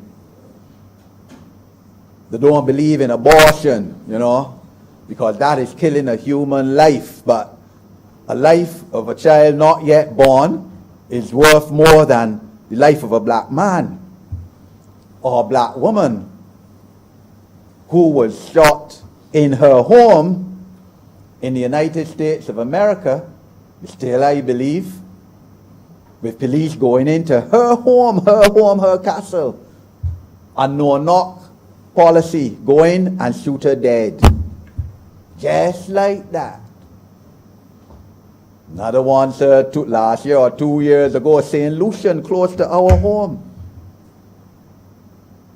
White policeman, woman going in an apartment which isn't hers, saying that she thought it was hers. I don't know how you could mistake your own apartment, your own house of abode, your own yard, shoot the black man dead. And this is what has been going on in the United States of America for decades, for centuries, sir. And only now, as I said, because everything is on social media, this phone device, sir, with camera, transmits to the whole world that something is happening. If not, all of these policemen, all of these people will be getting away still with this. Because you had an incident, sir, again about 4 months ago. A black man jogging on the road, keeping fit, sir. Why did that this morning before I came here? Jogging on the road. And a father and son in some truck take out the gun, corner him, call somebody else, man dead. Because he should not be jogging out there. He has no right to be there. And then tell lies that the black man was attacking them. Not charged, no charges laid for 3 months until other evidence comes out to show that they are lying. So in other words, a whole system, sir, institutionalized against black people. The police, the prosecutors, the judicial system, sir, and you know the judicial system, because I don't understand, sir. The concept defies my understanding, sir, and experience, how you could have a judicial system where you have to be elected, sir. You gotta run for the post like a politician in the United States. That is what it is. So that itself breeds corruption. at the bench in the United States of America. So everything's slated against black people. And America, happy, sir, with that at the political leadership level. One of the top United States politicians, when asked to say that Black Lives Matter, he can't say so, sir. The words can't come out of his mouth. He says all lives matter. He can't say Black Lives Matter, sir. You know from that how he feels, sir. You don't have to have or be a genius and Einstein to understand how he feels about black people if he can't come to say that, sir. But the reality, sir, is that black people are at the bottom economically of about every society in the world, sir. And this is something, sir, that, you know, the Honorable Member for St. Michael said it, that this is the moment, sir. Quite frankly, I believe that if this moment is lost, by the time most of us in here die, sir, not much can change globally. If this moment is not taken by the crux of its neck, no pun intended, sir, and utilized. Because black people throughout the world, in virtually every country in the world, sir, are at the bottom of society economically, sir. In some places, yeah, blacks have the political power. That is true. But not the economic power, sir. Here we had a last decade, sir, where you had an all-black government. That is true. But at the whim and caprice of corrupt practices, sir. And you know, it's not lost on me that the former Prime Minister, he used to say, sir, on many occasions, even in this Parliament, how you have corruptors and corruptees too, where he knew what he was talking about. In other words, that you shouldn't only blame his ministers for being corrupt, but you got to blame those business people. He used to say those words, business people, who corrupt them. And we know who the business people are, who used to corrupt a black government. A black government, sir, in the last decade, between 2010, 2008, and 2018, Democratic Labour Party, sir. So that is what we have to deal with, sir. And that is what has to be addressed. The fact that black people are at the bottom of the economic ladder in every society virtually in the world, every country, even where they have political power and domination, sir. It will not happen here, sir. You heard the member for St. Michael South Central speak just before lunch on the issues of transparency and accountability and integrity, sir, which has to inform this government, which does inform this government and must inform any future government of this country, sir. But we know the genesis of this, sir. A period of slavery starting 500 odd years ago, where Europe systematically underdeveloped Africa, the Caribbean, and Asia.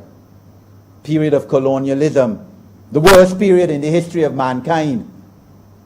And you know, the Jews talk about a Holocaust, and I'm not, sir, in any way belittling that, sir. And I understand the Jews, sir, their fight for their race, and I admire that, sir.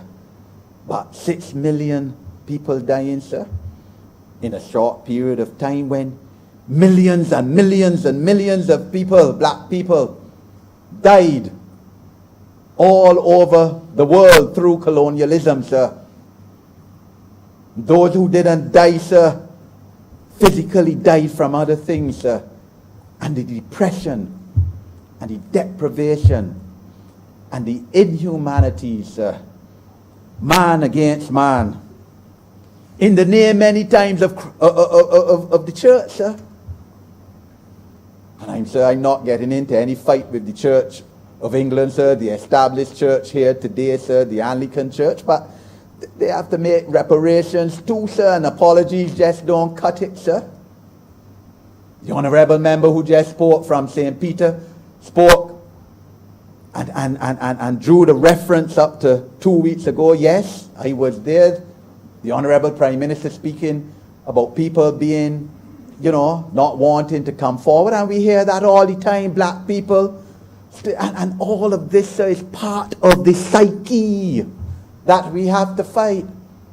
That a lot of black people don't feel that their place is at the front. That they naturally go to the back, and you have to tell them, come up to the front. And church has a lot to play in that, sir, because as we know, Church of England, as defined by the Anglican Church here, where black people couldn't sit in the front pews, they were reserved for white people, sir. And the church that, yes, most of us, including me, born into and baptized in, perpetuated that, sir. And of course, the church and the state were the same. Up to 1968 in Barbados, when you had legislation disestablishing the Anglican Church, separating it from the state, sir. So the church has to, in my opinion, sir, further examine its role, sir. And the church in Barbados too, the Anglican Church, the traditional church, sir, still own a lot of land, sir. Still own a lot of land that was obtained from the blood, sweat, tears, and death of black people, sir. The slaves, and coming up even after slavery, sir, where you had located lands at where, you live on the plantation land, you had to work on it. So, and if you leave the plantations, employ, sir, you had to take up your chattel house and leave the land. And the church has to examine its role and determine, sir, about giving the land that it has to the descendants of the slaves whose ancestors were responsible for the church obtaining all this land. Not only in Barbados, sir, but all over the world, sir. The Catholic Church, one of the richest institutions in the world. So, sir, this is where we are, and this is what this debate is about. Because racial discrimination and oppression has to be overcome, sir. We can't be in 2020, sir, having to deal with this. And sir, a lot of people see me, I suppose, they don't know me. I still, even though I'm a public figure, like to maintain some privacy, sir. People see me, see me someone always smiling, sir. Not always smiling a lot, but no, I can be very serious, sir. And I would want to speak about what informs me, because like the honourable member for St. Peter, sir, as he said, it is a question of your character formation, sir. I mean, at age 16 months, sir, my parents took me to England. My father went there to study law. I lived there for 5 years, sir. 16 months to 6.5 years, sir. The formative years of my life, of my mental capacity, my psyche. Early to mid-1960s. And everything I remember about England in that period was based on race, sir. Based on race. A white man, I in a bus with my mum a day, and I remember these things, sir. A white man telling my mum, oh, he's going to be a bus driver, and my mum saying, no, he's going to be a lawyer like his father and grandfather and uncle. White man was so embarrassed that at the next bus stop he got off the bus. white people spitting at you in the road.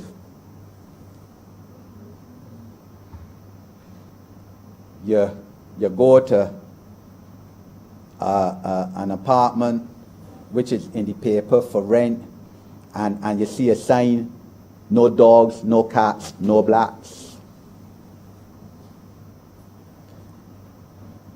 I being the only black child in the school, and one day a white student throwing a stone and almost taking out my eye. And the teachers, calling my mom saying, boy, this happened. Taking me to a hospital, my mom going there. When she reaches, I there sitting down by myself. Teacher left me there and gone. That is England. That is what we're fighting against, sir. 55 years almost after.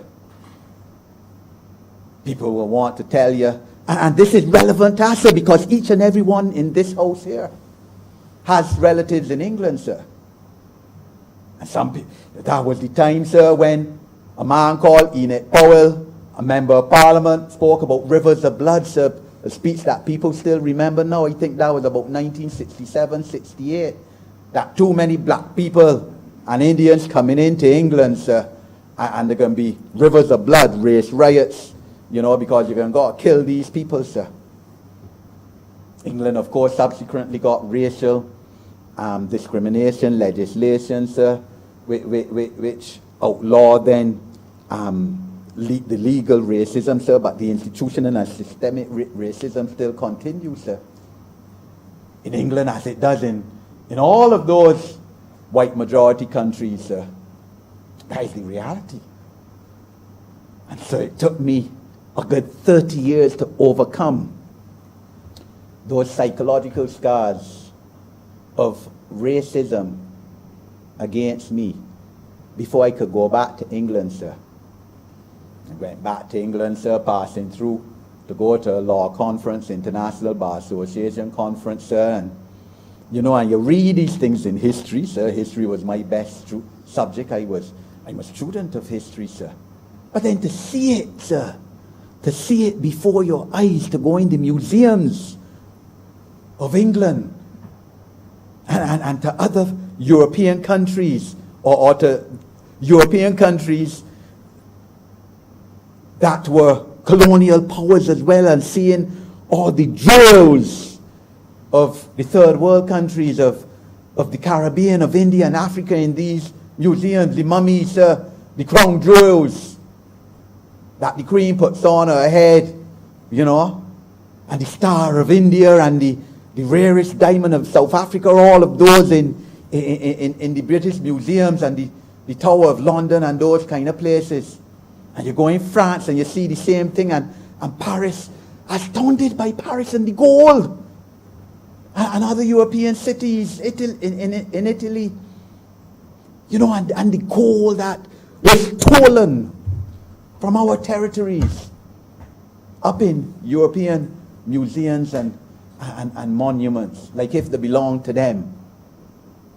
And question of reparations on the table, sir, for the last 2 decades or more. More than 2 decades, yes, but coming to the fore just over 2 decades ago, and nothing ain't happening. No reparations made. Yes, here and there, university in England would say, we can give University of the West Indies $20 million. Okay, yes, I commend them for so doing, sir. But no planned systematic return of reparations to Caribbean people, to African people, to Asian people, to what was done to our people, black people, sir, over centuries, sir. And we ask, understandably, sir, for reparations in terms of health and education, sir, because these are the two areas now that can uplift our people, sir. And when you look at health, sir, we even know, sir, a disproportionately high percentage of black people in America getting COVID. Well, that is not by chance. So that is systematic, because black people don't have the access to health care. that in America that other races have, that white people have. First thing, you gotta pay for it, right? In a lot of cases. And you don't care two tails about them. They could die.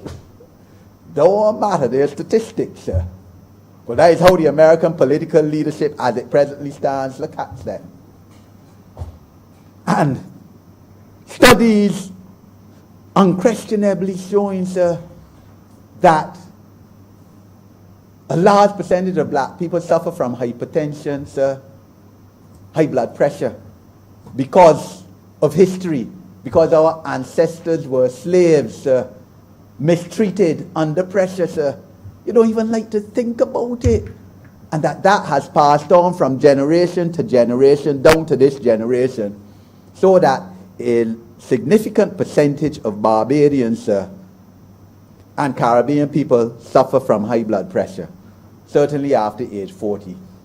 And diabetes too, sir. All of that connected to slavery, sir. All of that connected to what we're debating here today.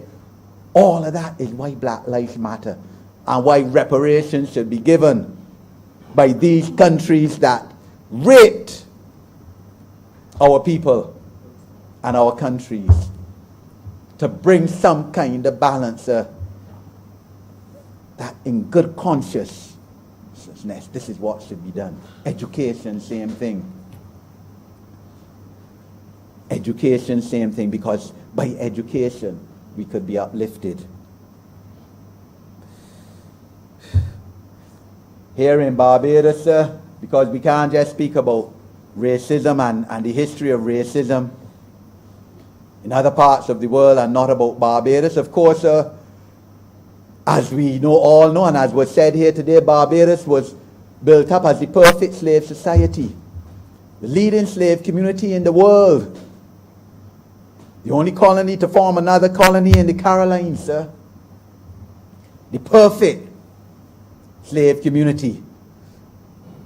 Tremendous wealth made by British slave owners, slave traders out of Barbados, sir. A Barbados that today, sir, struggling. The government of Barbados doing its 250% best for our people. But we should not be in this position, sir, because we were the wealthiest colony in the world one time. All the money, all the resources repatriated to England. Multimillionaires benefiting, sir. Benefiting with Lord this and Viscount that and Earl this, sir. All of that is what we're dealing with in this debate here today. But sir, and sir, I will say this because a lot of people don't know this. Sir, the Right Excellent Grantley Adams, sir. The Right Excellent Sir Grantley Adams. Barbados was the first country in the world, sir. Certainly the first country in the Commonwealth that banned South African goods in the 1950s, sir. The Honourable Member for St. Michael East spoke about it today. Sir Grantley Adams, as he then was political leader of Barbados, banned South African products from coming in Barbados, sir. When we were still a colony. And people say how he was a conservative, sir. And that is why, sir, as a student in Ottawa in 1985, I marched, sir, in front either the United States or the British, I can't remember which one, High Commission embassy there. Because at that time, of course, Britain's Prime Minister was Margaret Thatcher, America's President was Ronald Reagan, could not understand why they should sever economic ties with South Africa, sir. Nelson Mandela in jail since 1964. And his colleagues in jail. And England and America supporting the apartheid regime of South Africa. As Margaret Thatcher said is her kith and king, white people in South Africa, so she ain't going against them, sir. I marched an afternoon with others, sir, and this is not, sir, a white-black thing here, no, because they have white people, sir, who, as I said, marching all around the world, protesting against this here too, sir. And Barbados would find itself left behind, sir, if, as the Honourable Member for St. Michael East said, we do not seize this moment here now. That is the truth, sir. The moment has to be seized. The young people, and we've seen it, are calling for it, sir, to seize the moment. And I again, sir, commend the Honourable Prime Minister of this country, sir, who as Minister of Education and Culture in 1999 established a National Heroes Career and Gallery Development Committee, sir. That committee comprised people of all colours, sir. It was multiracial. David Commission, now Ambassador Commission, was on it, sir. Alexandra Cummins, sir, and this report, sir, laid in this Parliament. So, sir, I can speak to it. Penelope Hyman, sir, Henry Fraser, Carl Watson, sir, had white people on it too, sir. Recommended the removal of Nelson's statue, sir. That's 20 years ago, sir. But we hear now this is now a controversy again in Barbados, sir. Report laid in the Parliament of Barbados, and I strongly believe, sir, that if the Honourable Prime Minister continued to be Minister of Culture, that we would not have to be debating about Nelson here in Barbados today, sir. But you know, in 2001, she was shifted then to the Office of the Attorney General. But there's I know, sir, that committee, sir, had town hall meetings, 3 town hall meetings, invited and obtained many written submissions, sir. And the reality of the situation, sir, is that you can't have a Horatio Nelson statue in National Heroes Square, sir. The then Prime Minister, the Right Honourable Owen Arthur, came to that conclusion. It is a dichotomy, it just don't operate, sir. Nobody is talking, certainly I'm not talking, sir, about taking it down and pelting it in the wharf, sir. There's Maritime Museum, there's Barbados Museum. I could go in, sir, and you know, I know that the Honourable Prime Minister has spoken that this is a wedge issue, sir. So people are free to speak their personal beliefs on it, sir. So my beliefs may not coincide with everyone in this Parliament, sir, and I accept that, sir, but that's what a wedge issue is. But I stand firmly behind the fact that it is abhorrent, and not only to black people, sir. It's abhorrent to Barbadians on the whole. It's abhorrent to white Barbadians too.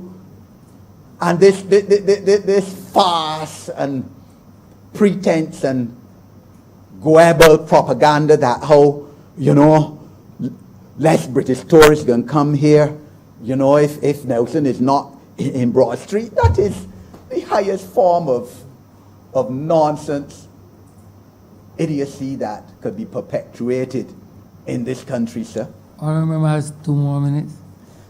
Sir, the fact of the matter is that symbols and psychology matter.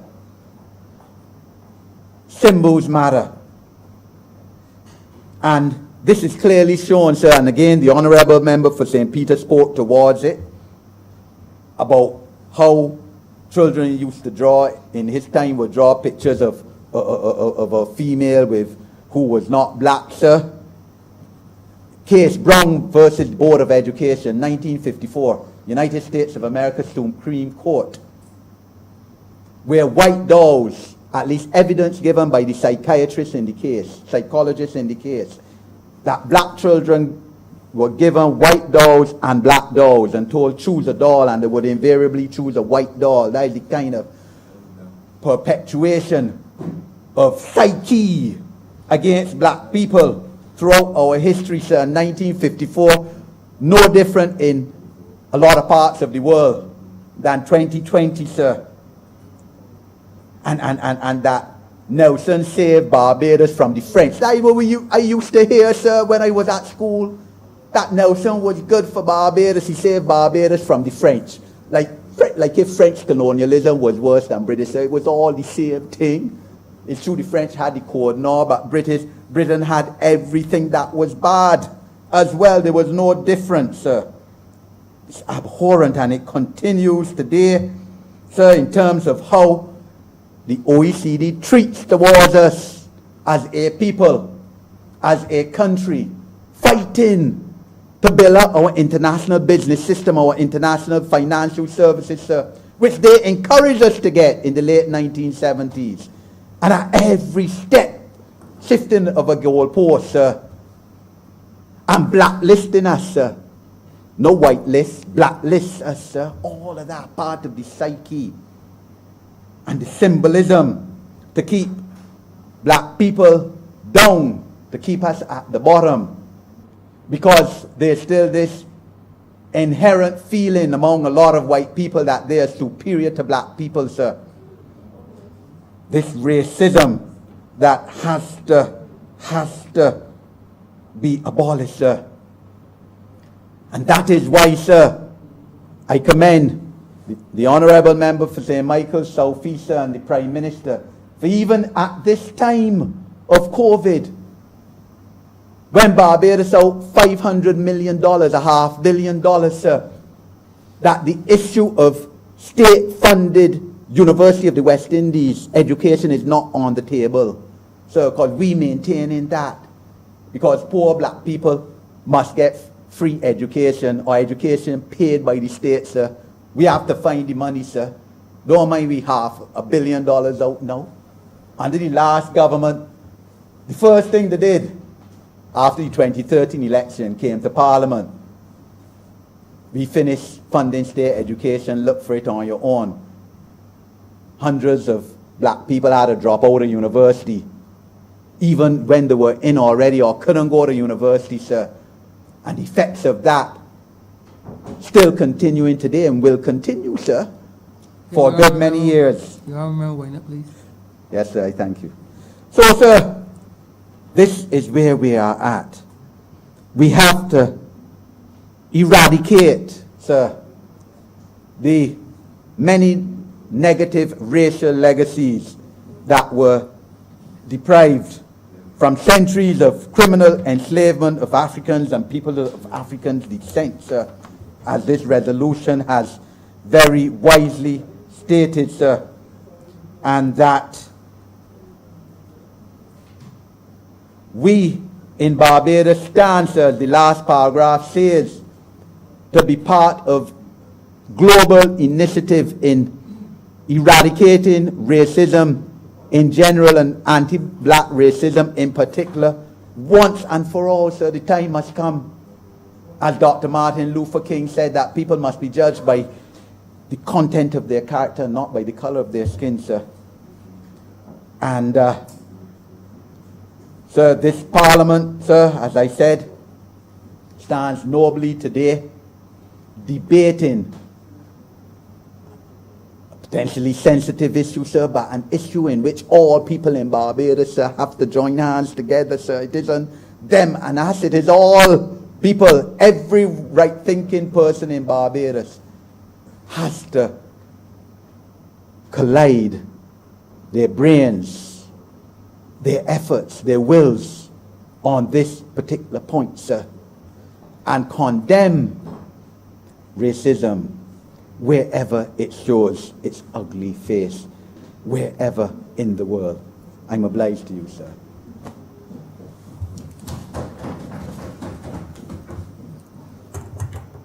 Honourable for St. Philip South.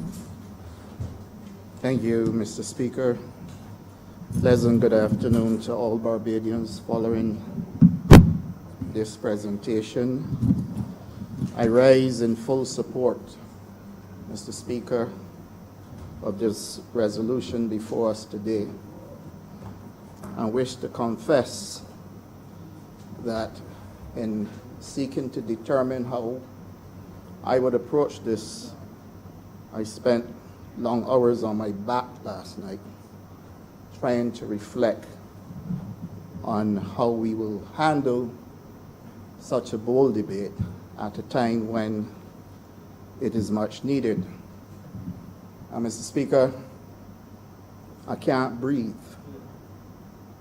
Words echoed on May 25th, 2020 by George Floyd, who was pinned to the ground by the knee of one police officer, Derek Chauvin, in Minneapolis.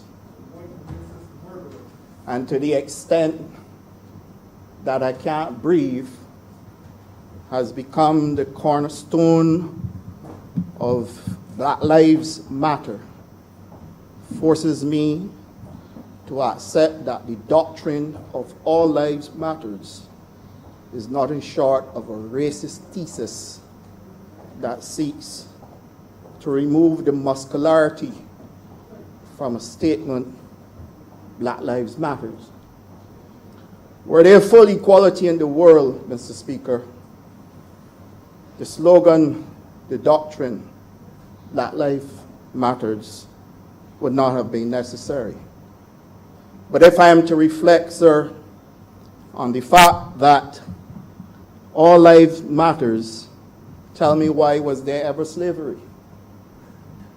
Because I would have difficulty understanding that the very being only differentiated from you by color has been used as machinery and part of an ownership structure and economic ownership to the disadvantage and brutality meted out on a race, Mr. Speaker, that did nothing other than form part of this world. And perhaps, Mr. Speaker, it is on that I would like to remind this honorable chamber of a period when which, on October 15th to November 7th, 1962, where a champion of Black people went on trial in the old synagogue court in Pretoria, South Africa. And all he did was dare to say that the rights of the black man is just as important as the rights of any man under any other shade. And I struggled last night, Mr. Speaker, sir, because I know Black people for achieving greatness. Black people have proven against all the odds that when called upon to perform, none can touch the greatness of Black people. Mr. Speaker, I draw your attention to when all of the powerful Olympics teams perform well, in the front line will be Black Americans standing hand on chest, reciting Star Spangled Banner. And that in this very place, you can have George Floyd repeat the words, Mr. Speaker, sir, of Eric Garner, who uttered those same words in New York, July 17, 2014, when he too was being apprehended with brutal force and was placed under police brutality to give away the last breath, the oxygen that only the Father controls, was taken away and his life went. In the twinkle of an eye, uttering the same words, I can't breathe. Mr. Speaker, I would have been fairly consoled if action was taken then and that we had seen the end of these dark days. But Christopher Lowe, Mr. Speaker, July 26, 2018, in Fort Worth, Texas, uttered the same words, "I can't breathe," on the same type of police brutality. Mr. Speaker, you will think that after all this, we would have seen the end of such cruelty meted out against a race that did nothing other than seek to hold its place in this place we call our world. And Mr. Speaker, there are others. Mr. Speaker, Xavier Ambler II, March 28, 2019, Austin, Texas. "I can't breathe," on the police force. Mr. Speaker, Derek Scott, May 2019, Oklahoma City. And then, Mr. Speaker, Oklahoma City. And then Brian Williams, September the 5th, 2019, in police custody in Vegas. Mr. Speaker, this is not by accident.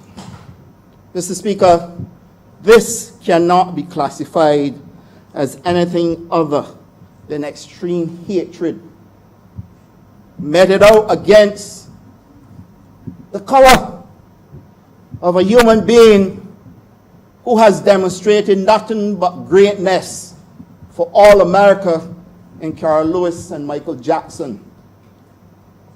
All America in people who have made America great long before, in the Temptations and the OJs, Mr. Speaker, sir.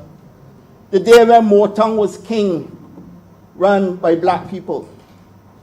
And that to this day, after the great contribution of black people to the economic welfare of a nation, you can find black people having to recite, "I can't breathe," only to give away the last breath of oxygen that has been given by none other than the great architect of the universe. Mr. Speaker, I have to tell you that I have a champion in Nelson Mandela.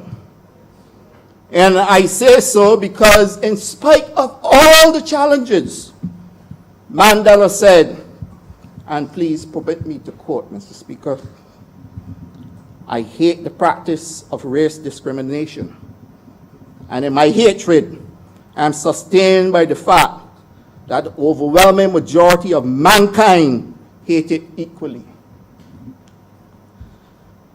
I hate systemic inculcation of children with color prejudice, and I am sustained in that hatred by the fact that the overwhelming majority of mankind here and abroad are with me.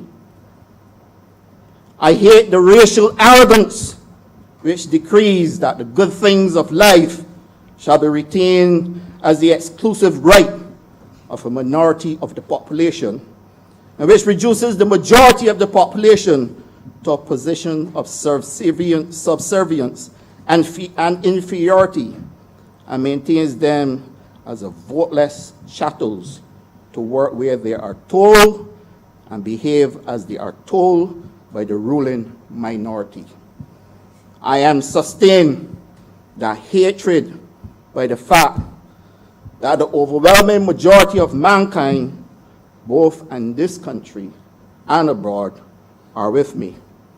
And he closed by simply saying, "Nothing that this court can do to me will change in any way that hatred in me, which can only be removed by the removal of the injustice and inhumanity which I have sought to remove from the political and social life of this country."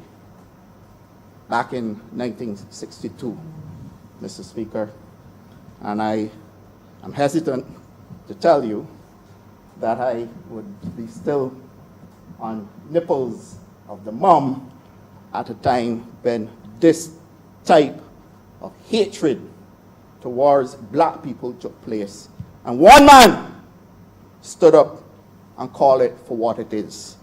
I don't think that I have to be flashy or about a very simplified and innocuous debate, Mr. Speaker, sir, because that is what it is. You have to call it for what it is. It is extremely innocuous in that we are speaking to an issue that should never exist in the 21st century. And the fact that we have to stand in this honorable chamber today to discuss this matter speaks to boldness on leadership, first of all, because this is a debate that could have taken place before. And I have just called off a chronicle of many cases that could have prompted this debate before. But Mr. Speaker, I am resolved in my mind that any walk to freedom must be a walk built on the words of the same Nelson Mandela.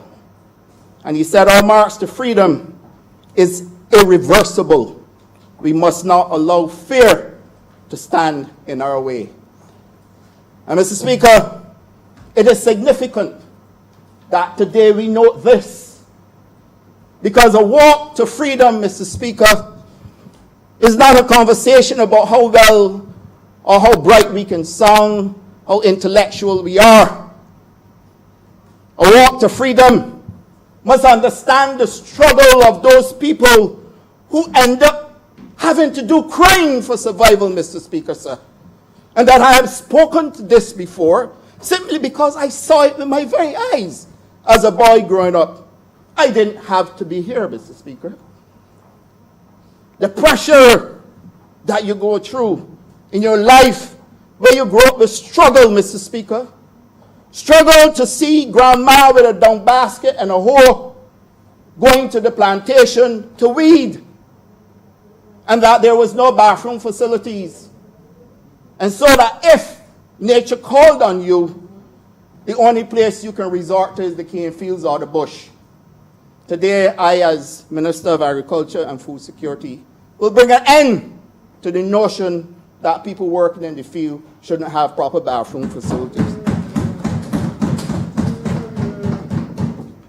Mr. Speaker, I have seen many things as a businessman, and sometimes I feel a little bit loath to mention my experience in business, because I understand the cut and thrust of politics as well.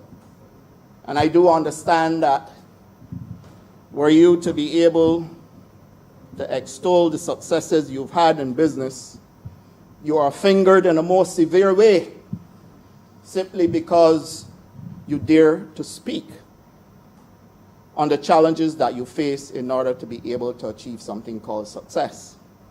But I want to say to all Barbadians that our reality still resides within our hands. And the fact that Ambassador Dr. Anthony Gabby Carter gave us that beach's mind to signify that even if we want to share our country with people, that our reality is that we should not be excluded or blocked from access to our beaches. But that is only part of a complexity that permeates this country in a manner, sir, that only we can control.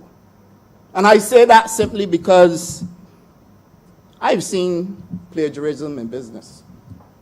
I've seen where your critical information can be taken and carried not to start another black business, but to build one that would never entertain you nor anybody like you.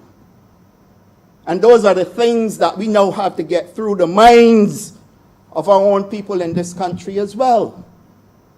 Because there's a reality check that we must also look into. When people start to finger politicians in the manner that they do, they fail to recognize that the tenets upon which we have been able to establish a political class in Barbados were encouraged in the last 10 years. In the last 10 years, what took place in Barbados will never happen again, given the type of legislation we have passed, first and foremost. But equally, there's a different breed of politician under a different type of leadership that stands for what is right for people. And that you must help a man. And if you're elected to help, and you stand and cannot help a man, he then loses his confidence in the system. He loses his confidence in you. And then we continue the same conversation. Politicians living big and large, getting fat off taxpayers' money, and then helping nobody. That conversation we must visit. And Mr. Speaker, I'm asking that we visit that conversation under something called public sector reform. It is foremost in my mind for several reasons. Sometimes, if we are going to succeed at helping people, we must be non-linear. Too many layers of bureaucracy, Mr. Speaker, has led to all kinds of different things that could have been avoided. And I simply believe, Mr. Speaker, sir, that the majority of Barbadians, the majority, are impacted by the same doctrine, Black Lives Matters. And I, Mr. Speaker, have said before, and I want to say again in this honorable chamber, I want to see the largest of black businesses in construction as well. I want to see them. I want to see the largest of ownership in tourism as black.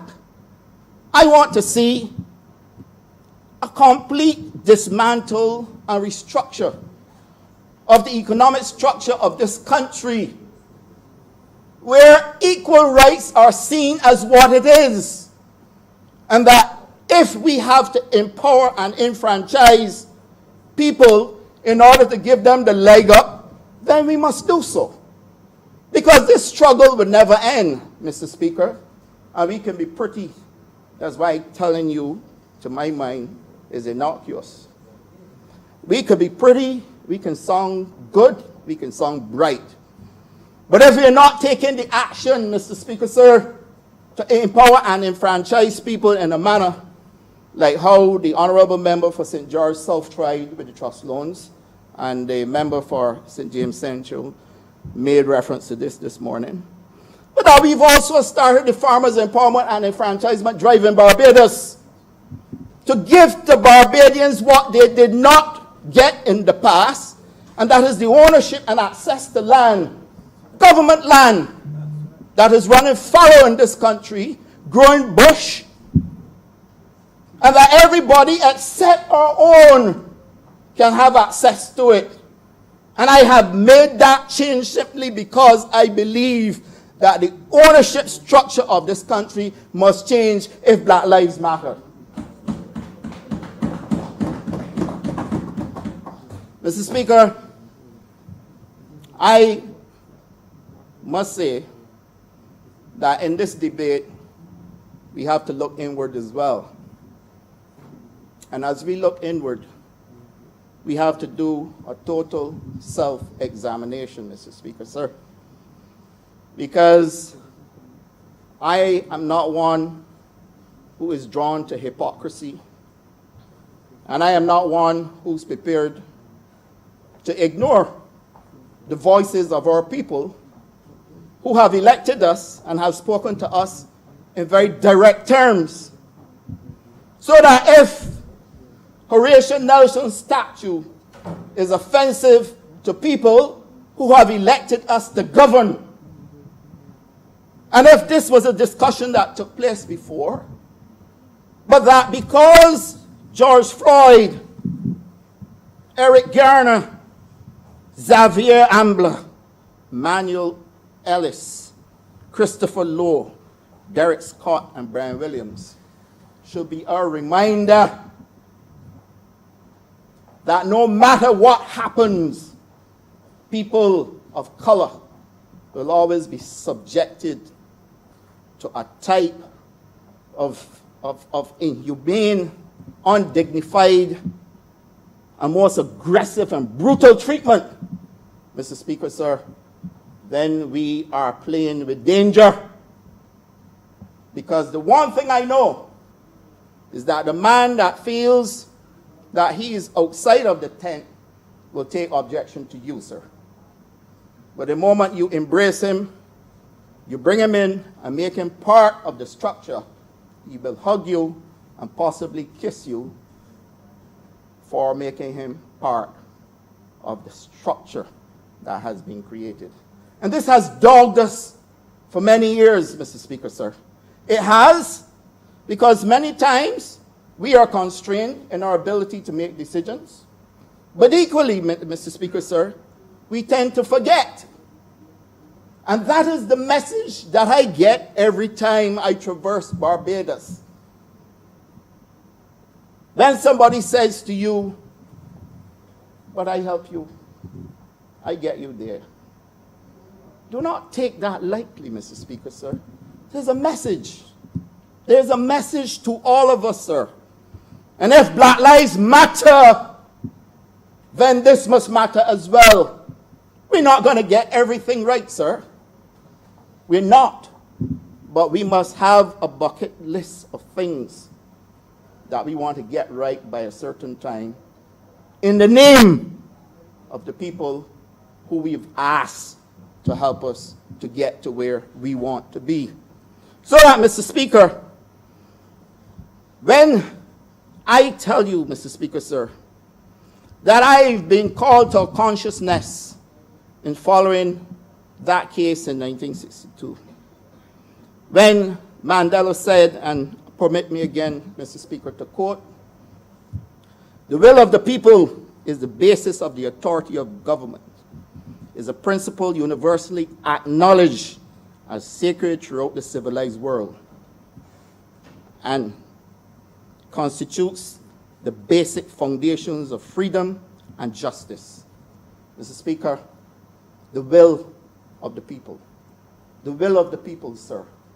Struggle, Mr. Speaker, is not easy. I've been there.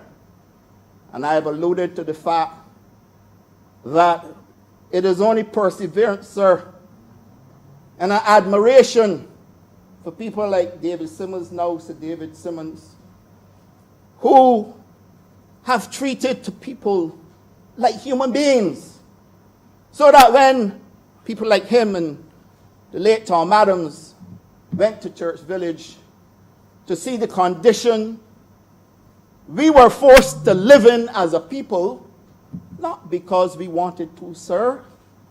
We couldn't afford to do better.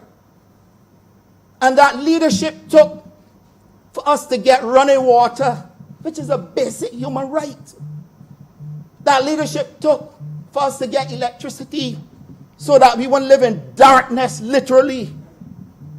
And that leadership took for us to be able to communicate with the world by getting telephone system in Church Village and Clifton, sir. And then that Tom Adams came with the Tenantry Freehold Purchase Act. Sir, I am a product of those initiatives. I benefited from them, sir. I could have gone the other side, possibly to Riverside. But the reality that I stand here today is not just for me. It is for those very people who have struggled with me, who have seen our struggle, Mr. Speaker, sir, and have transformed their lives only from being given an opportunity to participate. And that is the significant difference. Nobody's asking for a handout all the way.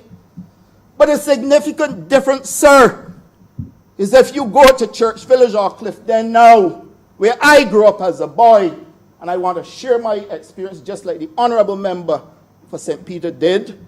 Because when I grew up with a boy, what you see now was totally non-existent. Canes all around, no electricity, potholes, no water. How do you exist, sir, and be ignored this way?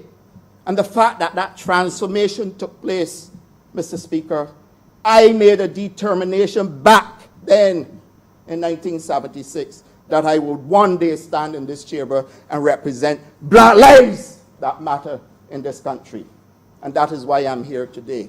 I am here out of pure determination that I will one day stand here in the name of the very people who I saw struggle, whose lives have been transformed by visionary leadership. And I don't take away from the Right Excellent Earl Barrow. I've seen his work too. I don't take away. But I equally understand that we have had champions for leaders. We have had champions in Grantley Adams, sir. We have had champions in the Right Excellent Earl Barrow. We have had champions in Tom Adams. Owen Arthur was a champion in his own right as well. And today, the country has taken us to another level by giving us a female leader that would surpass long way all the work that was done in the past, simply because these times call for a different type of leadership, and that leadership is at the core of our very existence as a government and as a people, sir. And mark you, Mr. Speaker, when we are finished, because the last time I recall any such debate taking place in this honorable chamber, it would not have been because somebody was bold enough to introduce anything to talk about race. I recall Tom Adams making reference to racism and his opposition to racism. I do not support racism, Mr. Speaker, sir. I don't in any way support racism. But I support the rights of a race, Mr. Speaker, sir. I support the reality that if you have to struggle, Mr. Speaker, to be considered equal in this world, or to be considered human being, then I support your fight, and I support your reality to be able to be part of a structure that is inclusive of you, and that you're not outside only because your skin color is different. And that is where I segment the entire discussion, Mr. Speaker, sir, because this cannot be in a 21st century conversation about racism. This is a conversation about the rights of a race. And that is the distinct difference, sir. And that we have to have this conversation today is shameful. Because as we evolve, sir, the many things we have changed, mobile phones, mobile apps. Mr. Speaker, we have achieved so many things in life in this 21st century. How dare you tell me that there's still a struggle for black recognition? How dare you tell me that blacks should still be subjected to brutality? How dare you tell me that I should be on the ground with your knee in my neck for 8 minutes and some seconds, 46 seconds, saying I can't breathe, and you watch me die? Mr. Speaker, that is where I have my passion in this conversation. And the reality of it is that it didn't happen once, it didn't happen twice, it didn't happen 3 times, it didn't happen 4 times. I have all of 6, God knows. There may be many more cases where black lives were stripped away simply because the person, the oppressor, the one who believes that only he has a right to breathe God's air, was prepared to take from you that freedom and that right that no man can give to you, Mr. Speaker, sir. And we've tried many things. We've done a lot. Send people to space. We have created some of the best aircrafts in the world, and I know for sure that trials have already been done for planes to even fly without captain and pilot. We have achieved a lot, sir. But how do you tell me that we have achieved so much and we still have a struggle for blacks to be part of an ownership structure and an existence that they themselves had no control over in the first instance, when nobody other than the grand architect of the universe created this space we're in, sir? None other. So that when you had in 1625 the arrival of the Portuguese in Barbados, and then that you have colonial control in Barbados, 1627, going into a massive sugar industry. But that the same ones who then went to the African continent and took a free man, enslaved him, brought him to the Caribbean to be a servant under the most inhumane conditions in the world, sir. And then on the plantation, you had to be a Genghis Khan so that you got greater sap to produce more. You are a special fella. You're a special fella. But that you, Mr. Speaker, sir, then otherwise you're nothing more than an inferior being in the sight of the very owner. Black sisters being dragged from a pen and raped for the pleasure of a man who bears no love and has absolutely no emotional attachment. But rape is a serious thing, Mr. Speaker, sir. But because you can attach the title ownership, you can do as you like. And Mr. Speaker, I don't hate nobody. I don't. I want to make that clear. I have moved away, sir, from what has taken place. I will not erase from my memory what I know. But equally, I understand, Mr. Speaker, sir, that the one thing we have to do now and do it well is to make sure we do not have to hear someone else say, I can't breathe because the color of his or her skin. And one night, I was going through Netflix, and I saw this. They bring up these slides of different movies and documentaries, and I felt for some comedy. And this one that Chris Rock came up, Tambourine. It is riddled with expletives, but it makes sense. And the honorable member for St. James Central is smiling because clearly he has seen it already. But you know, he made the comparison that if in the police diary they reach a point that they say, oh shoot, we are 16 blacks, we got to take a white now. Then you would start to believe that this is nothing more than police doing their work. But that doesn't happen, sir. And that Tambourine, to me, is a complete documentary. People call it a comedy. It's a documentary for me of what actually transpires in a society where the color of skin determines how you jostle for space. And in your jostling for space, you got to bring something to the table. The prowess of black athletes, Mr. Speaker, sir, cannot be ignored, because Star Spangled Banner must mean something at the Olympics. So the prowess of black athletes must mean something. Mr. Speaker, you will recall, sir, that the one thing Japanese, Chinese, I travel to China. I've traveled most places in the world, sir. And even with language barriers, sir, even with language barriers, people know Michael Jackson, who he is, what he did.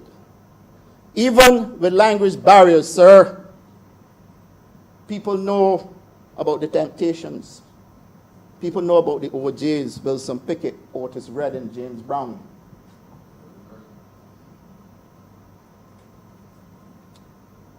People know them, sir, even with language barriers.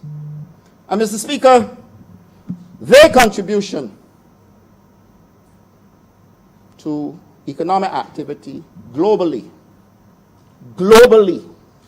speaks to a gift, and it speaks to a contribution that can very well be better made if we stop suppressing and stop seeking to control and restricting the talent, the power, and the right to existence of persons of black skin color.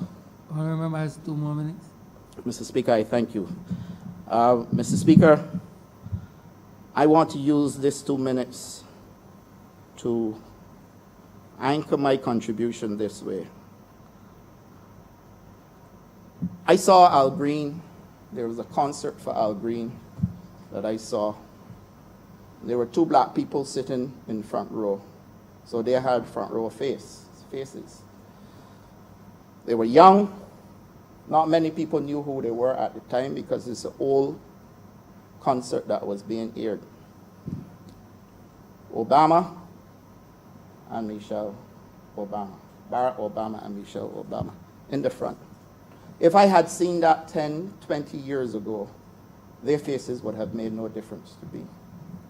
But their contribution has forced me to recognize who they are. The contribution of black people has forced the world to recognize what black people can do. And I'm saying, Mr. Speaker, we have to dismantle and unshackle ourselves, and I'm coming home now, sir. In St. Philip, in the constituency of the Honorable Member for St. Philip North, we have a park called King George V Memorial Park. But further down is Bailey's Plantation, from which Bussa came. And I'm calling, sir, just like the Honorable Member for St. Peter did. I am calling, sir, and the Ambassador, Dr. Anthony Gabby Carter, would have heard me discuss this with him before. I want it to be called the Bussa Memorial Park. And if we can't do that, call it Jim Wedderburn Park, because he was the one Barbadian that made it to the Olympics. And if we can't do that, sir, call it Ambassador Stetson Wiltshire, Matt Fingal, and John King, because these are icons of St. Philip, sir. And with that, sir, I want to thank you. I'm obliged to you. Honorable Leader Government Business. Thank you, Mr. Speaker. I rise in support of this resolution brought by the Honourable Member for Christchurch South, and with the input of the leader of this country, the Honourable Prime Minister. To support this resolution, which I believe all honourable members feel very passionate about this afternoon and throughout the course of today. Sir, we haven't come here with a light burden on our shoulders. I strongly believe that, just as the honourable member who just spoke had a lot to think about last night, I think for the last few weeks, as we all would have watched repeatedly the video footage of George Floyd with a police officer's knee in his neck, shouting for his mother, shouting that he could not breathe. I think it has impacted on each and every single person who has watched that video, regardless and irrespective of whatever race they may be.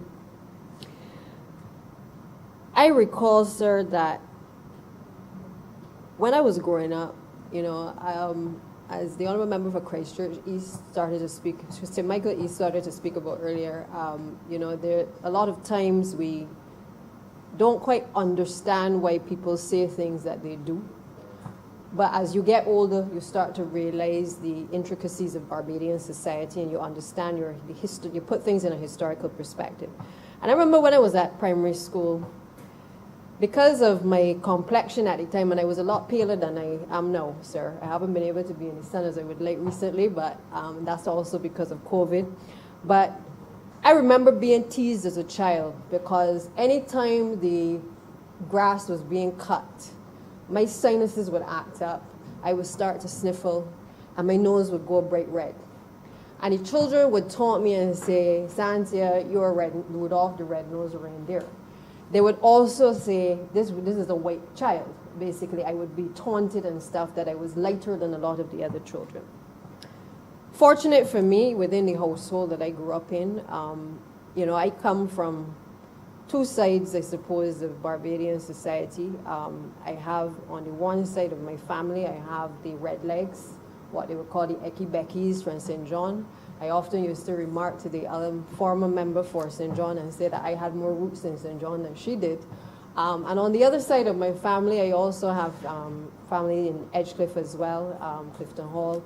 And I would often realize that, obviously, with having the history that I did, it wasn't about picking sides, but it was also in my household about understanding where you had come from and having a strong sense of being, a strong sense of self, because whether people would taunt you and say you were white or you were brown or you were pale or whatever, growing up, I understood who I was and where I came from. To this day, sir, I still hold very strong to my history and my understanding of history and of self. I'm a proud student of history.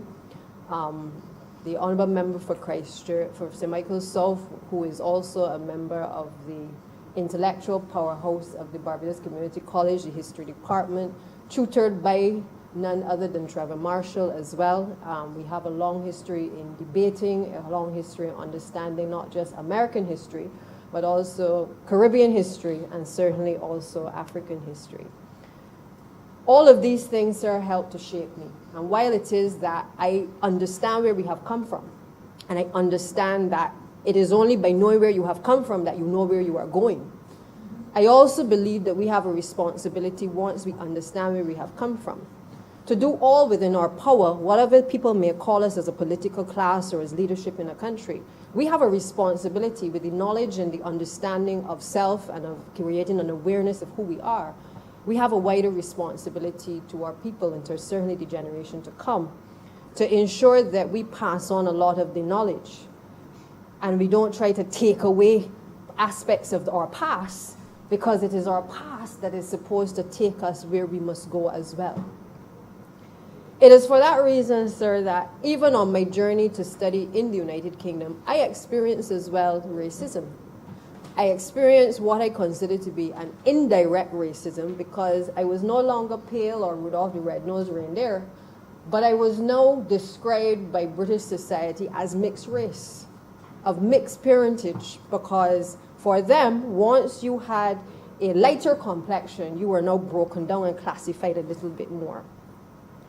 It took me back to where I was as a history student, where I understood what the words of William Lynch meant, a planter from the United States, who basically said if you try to break down the black race in such a way that you separate them by the basis of their color, that it would divide the black race for generations, 300 years. And I believe now we are seeing more than 300 years that we have been divided on the basis of color. So there were octoroons, there was all of the different permeations of what color was when persons had a lighter complexion. There was the separation of persons on the plantation. They pulled out people who were of lighter complexion to be able to oversee other persons, and they continued to perpetuate a social divide amongst our people, sir. So I know that you, Mr. Speaker, are very familiar with this as one who is what they would call of a lighter complexion as well. But I think all of us understand, whether lighter complexion or darker skin, all of us understand the struggle of the black race. All of us understand in one way or the other where we have come from, and again, certainly where we have to go, sir. I recall also having an aunt who left Barbados to go to the United Kingdom to work. And I remember her telling me constantly that when she first went to the United Kingdom, the racism was a little bit different. It was such that there were signs that she would see when she went to secure employment that said that there was work available. And from the time she walked into the establishment, the sign would be replaced with no blacks allowed. And the honorable member is shaking his head because I know he's been raised in England as well, so he can appreciate this. It, however, did not stop our people, sir. And I say this because while my aunt understood that what racism was, and she understood what a race that was different from hers was trying to do to her and to her people, she was the most positive person that I've ever met as it relates to ambition and about education and making sure that all of her children were able to have a sound understanding of Barbadian society, of where they had come from, of their struggle, and also a responsibility to give back to country and to give back to community as well. During the time that I was in the UK, armed with the information of all that I had seen there, the indirect racism, the direct racism which my family members had experienced when they were there, I was in some ways a bit conflicted because I came from a Barbadian society, sir, where we had prime ministers that looked like us. We had black people who were in power, who controlled the House of Parliament.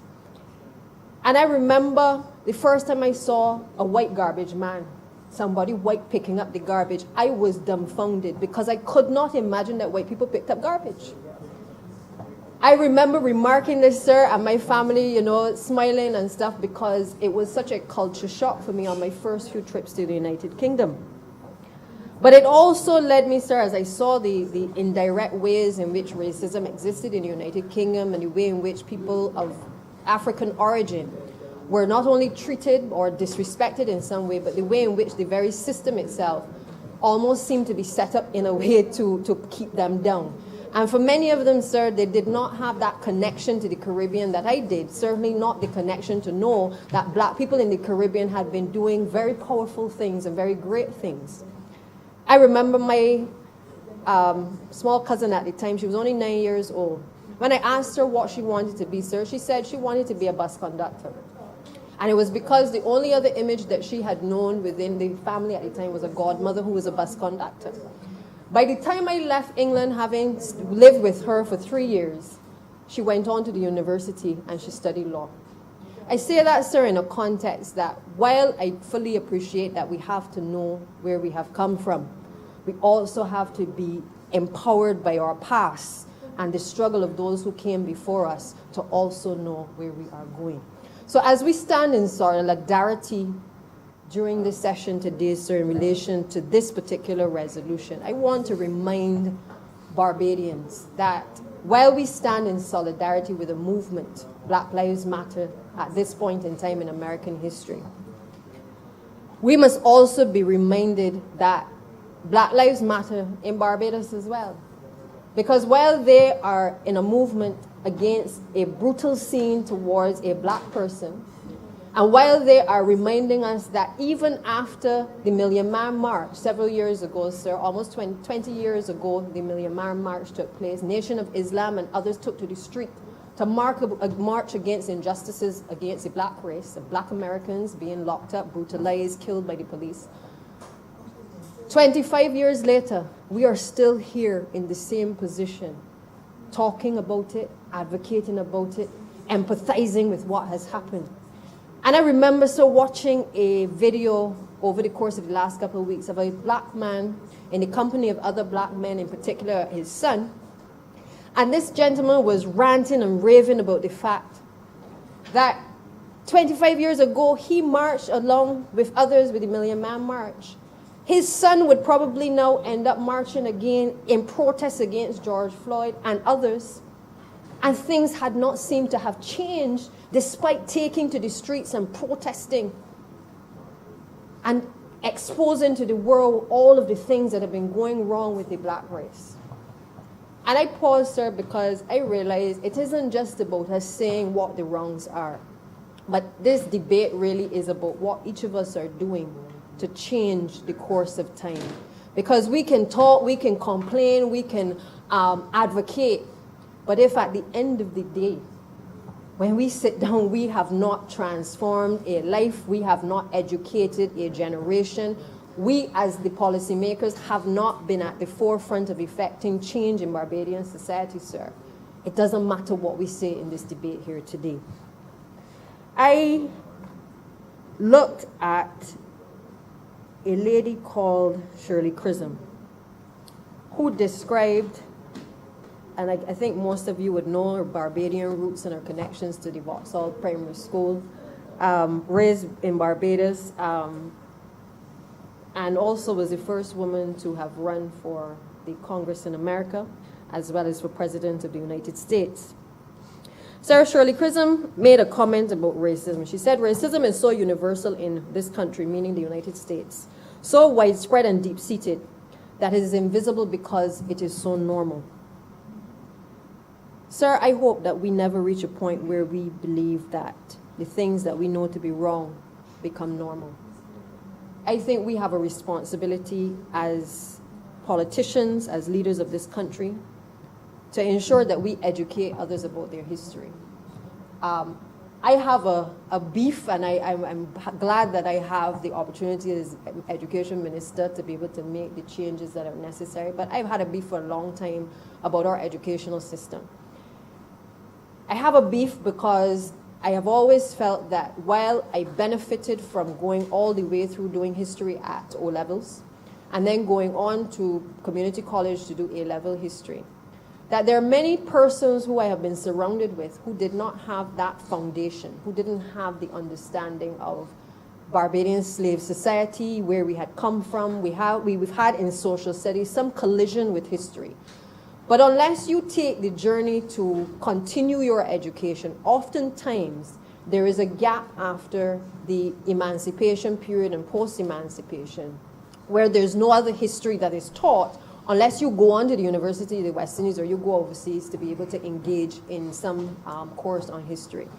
And therefore, a lot of people don't quite make the connection as to what our true history really is about and where we have come from and what Barbadians have actually achieved. I feel that if we are going to rename buildings and we're going to put up statues, we also have a responsibility to tie that into educating our people in the schools. We have to ensure that you're not just painting a building and naming the building, but as recently happened, and Sir Anthony Carter would tell you, when we did a mural recently on one of our schools in the city, on which his image is on the building, I made the point that it was no longer about just painting the buildings, but it was also about making sure that every single child understood the struggle of the people who were painted on the building, that they understood that they could also themselves achieve not just the greatness of those who came before them, but that they too would be able to understand and to shape their world to be able to surpass the greatness of those individuals. And so I strongly believe that, as we have been looking at in the Ministry of Education, that we have a responsibility to revamp the entire curriculum. Had it not been for COVID, we would have started a conversation about the 11+ examination. Because I think the Prime Minister is on record, I think so am I on record, that we have to let go of some of the things that have kept us from our colonial period. We have to recognize that having been educated, that time has now come for us to be able to dismantle some of these systems that we have held dear, but also those systems that have perpetuated the differences, that have made some black people believe that their life doesn't matter because they went to a particular secondary school or because they went to a particular primary school. We got to dismantle those notions that the creative arts don't have a place within the mainstream educational curriculum. Because we all enjoy the music, as do the same white people and all the other people, all the other races enjoy our music. But when it comes to us as a people, being able to appreciate it and to make sure that every child may be able to explore its own creativity, We shudder at the thought because we've been brainwashed into believing that every child must be a lawyer, every child must be a doctor, every child must be a vet. Sir, and unless we recognize that in our own transformation in Barbados, we have to look at our own black lives of children mattering. That children must not come out of school without certification. That the system that we have set up and the structure we have set up that ensures that the same children who are getting and underperforming in an exam are going to the same institutions repeatedly, then it means that we haven't accepted and internalized that black lives matter, that those lives matter. That's what this debate is about. This isn't just about George Floyd. This debate is wider than that. This debate is not about saying the white people did this and the black people did this. This debate is about what we do in Barbadian society. The very fact that we're even in this chamber debating this, because I don't think that the other Caribbean territories and many other countries have not taken this on board, speaks volumes about our leadership. It speaks volumes about our seriousness. But the proof is really going to be at the end of the day in what we do in our respective ministries to make that transformation happen and to be able to ensure that our young people are equipped with the knowledge about the Panama Canal and about the people who left Barbados to build out the Panama Canal, because it's not taught in our schools.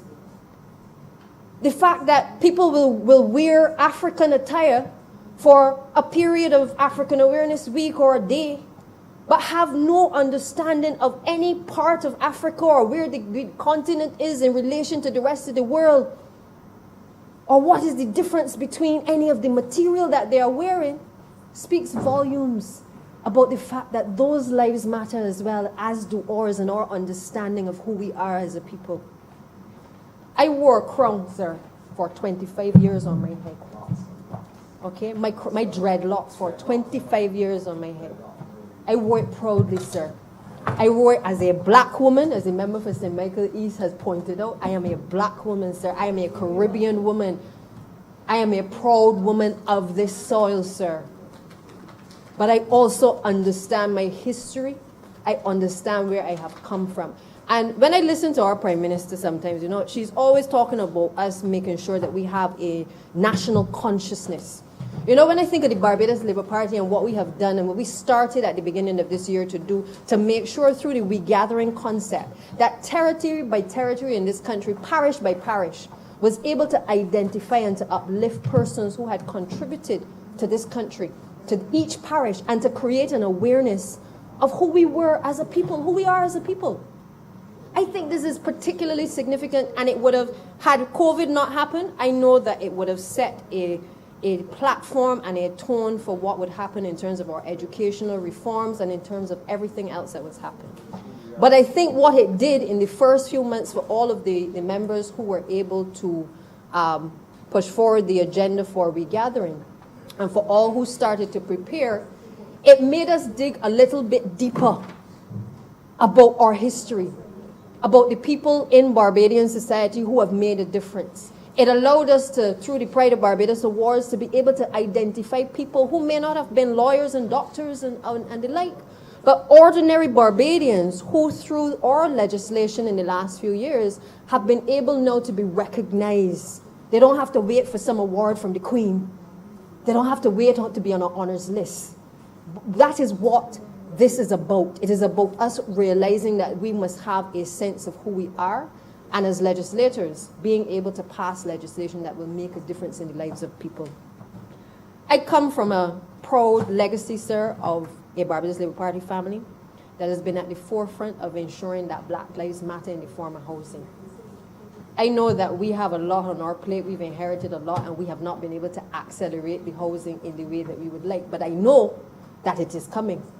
I know that it has been given the priority, sir, because I understand that if I am going to say to the people in St. Michael Southeast that their lives matter, then their social conditions and their economic conditions have to be improved, where they are no longer restricted to cramped conditions in which they must live and they must raise their children, but they must be given the equality with others who have more than them to be able to allow their children to do their homework in a separate space, or not to have to make decisions about who should sleep in the space in the one-bedroom unit in which they live. That, for me, is what is going to make sure that Black Lives Matter in Barbados.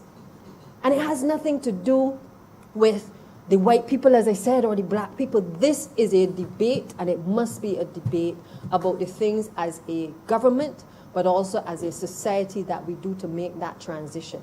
Barbadian society is very mixed. There's no point in us taking up the fire rage of people elsewhere. But what I believe we have to do is we have to call a spade, because we can't be saying that we're making transitions, but we're holding on to a colonial past. We have to accept who we are, and we are not just of our African origin, but we're also of our European origin, whether we like what they did or not. And therefore, we have a responsibility to find balance. That is what Nelson Mandela, that we speak about, that's what he did. He didn't come out of abolishing apartheid and then reaching a point where he discriminated against the same people who created the apartheid system. Nelson Mandela said, no discrimination for sex, for race, for anything.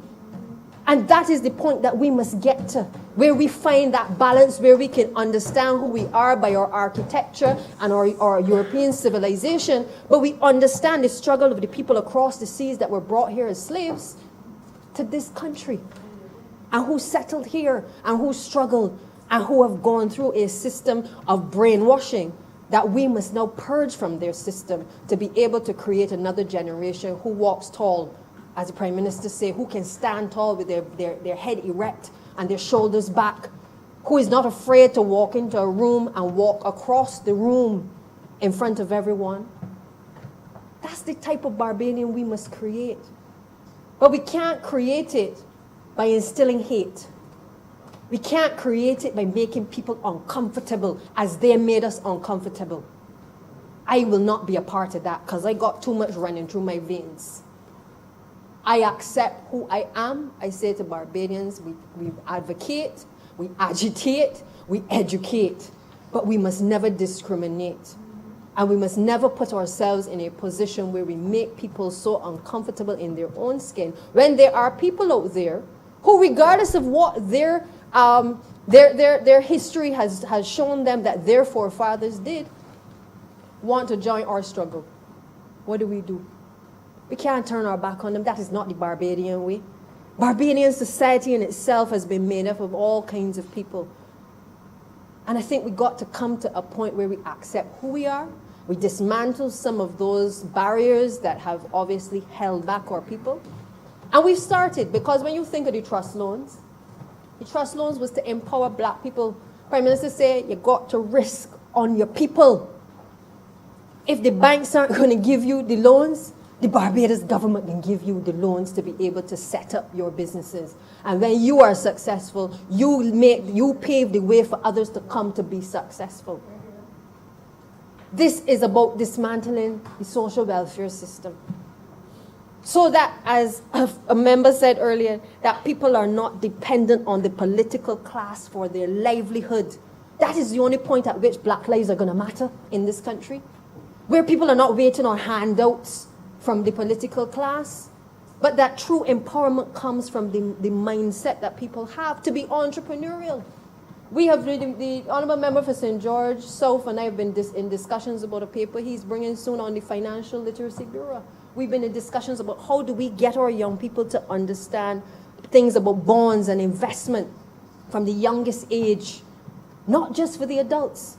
We've said, especially through this exercise of the BOSS program, the Prime Minister has taken great lengths, all of us on the committees have taken great lengths to talk to a country and walk a country through investment initiatives, because it is something that under a different era would have been out of our reach, would have been something that would never have been put on the table to be discussed. It would not have been a part of a consultation that black people would sit in a room and talk about and even want to be able to ask more questions about. That is how black lives will matter in this country. And I am proud to be part of an administration that is prepared to deconstruct, to use your words, PM, and reconstruct Because every morning I wake up, it is about how do we do things differently. We all are frustrated from time to time with the processes of government. But the processes are us. Because if we continue to perpetuate a system that is full of processes and doesn't get the job done, then we are no better than the processes that have been created. Because you know what? The processes have been created by us and by people who look like us in some cases, and then people who don't look like us as well. But the fact of the matter is, it was created by people. So people have the ability also to dismantle the processes that are making it hard for black people to get loans, for small business owners to be able to set up their businesses, for people to be able to get access to housing and to have running water and all of those things. If black lives are to matter, we got to stamp out corruption in high and low places. And we've already started that movement to be able to ensure that people are held to account for wrongdoing. We said we want people we want to be transparent, we want people to be accountable. That's what we said. And that is part of making sure that black lives matter, that you're not pointing a finger and you're saying, this person is able a black person is elevated to a position because he was part of a political class or she was part of a political class and left the others behind. That is when black lives matter. And I wish that some members of the last administration could have appreciated that on coming to office, it wasn't about being responsible for the lives of a Democratic Labour Party set of persons mattering. We have come to office on a ticket that has given us such a resounding victory. And we as an administration have a responsibility to ensure that all Barbadian, black lives, all lives in this country actually matter and that we can make a difference. So I support this resolution. I thank the Honourable Member for Christchurch South for bringing the resolution to this chamber. I believe that there's much to be learned from this experience of what we have seen. I know that even within our own society, we have our challenges from time to time, but I know that we don't have it to the extent of what we see perpetuated outside. Let us be clear and focused in what it is that we are supporting. I know that we are empathetic to what is happening in the United States, and perhaps because of the leadership at this juncture in the United States, it is perhaps more alarming and it perhaps outrages people more in terms of their sensibilities. The fact of the matter is we have strong leadership in Barbados, and we have to accept and appreciate that black lives matter, and this administration is doing all within its power to ensure that all lives in our society matter. To that, Mr. Speaker, Honourable Prime Minister. Thank you very much, Mr. Speaker, sir. I rise in this debate to lend my voice to the resolution which has been appropriately filed by the Honourable Member for Christchurch South. And I want to thank him for facilitating this debate. That is not a debate with the whip on, because it's a private members' debate, and it allows us to speak on matters which we are passionate, but also on matters that are critical for those in our region and in our country to have a better sense of how and what we face. And Mr. Speaker, I want to say at the outset that for this Parliament to find time to accommodate the member for Christchurch South with this resolution is a matter that makes me absolutely proud, because over the course of the last 30 years in my political career, and indeed before, I've never had to wonder about where I stand or who I am.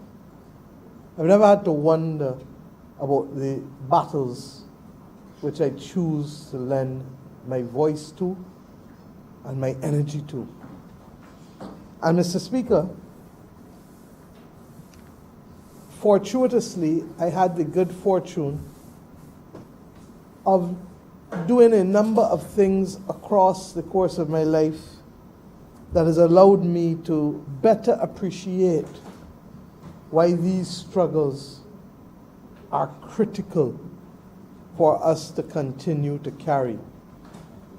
And the irony is that we may not complete the race, but we have to run our leg of the race and pass on the baton. Comforted by the fact that we have done our best to carry people to the next level and to remove injustice wherever it is found. And Mr. Speaker, in these debates, you can sound powerful and highbrow, or we can get to the core of the facts. You know, when you listen to the lyrics that reinforce the message of the Emperor Haile Selassie as he delivered them at the United Nations, the speech then would have moved the room and would have moved the passion of Pan-Africanists and others who may have felt that they were the victims of injustice across the world.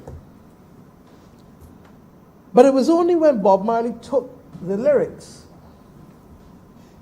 and popularized them in the song War that we were able to start to see those lyrics cause people to think differently, until the philosophy, which holds one race superior and another inferior, is finally and permanently discredited and abandoned. Everywhere is war. Now, when those lyrics were sung, they are so fundamental and basic that it is difficult for anyone to disagree with them until the philosophy that holds one race superior and another inferior transpose that now to the reality. By holding one man superior and another inferior, one woman superior and another inferior. That is what, regrettably, the Americas in the post-European colonization of the Americas from north to south, that is what was imposed on us as a philosophical construct. And when you hear people talk about Barbados being the first postmodern experiment in racism, many of us know about it more than we are prepared to talk. Mr. Speaker, sir, I have given more speeches over the course of the last 30 years on this matter than I can probably remember. And there are times when I have done it with anger. There are times when I've done it with pride. And there are times when I do it with almost tears, reflective of a construct of power globally that does not know how to make real at the international level even that which they fail to make real at the national and domestic level. I don't think that there is any image in recent times that has been more heart-wrenching than the sight of a boot on the neck of a tall, large, big, black man. And to hear a man call for his mother in the way in which George Floyd called for his mother is what I think more than anything else has sparked the emotions of a global community, of a global community. Mr. Speaker, things don't change overnight. And I heard the member for St. Michael saying that he thinks that this is now the moment. I pray it is the moment, and we will work towards it. But I have seen the construct of power divide us as easily today as they did centuries and decades ago. I have seen the absence of solidarity in the small things that we do that should cause us to wonder, what is it that we are really trying to fight for? And I want to locate this government, but also my own self, in understanding and helping others to understand that this is a journey that we cannot abandon at all. But it is one that is unlikely to give us what we need and want immediately.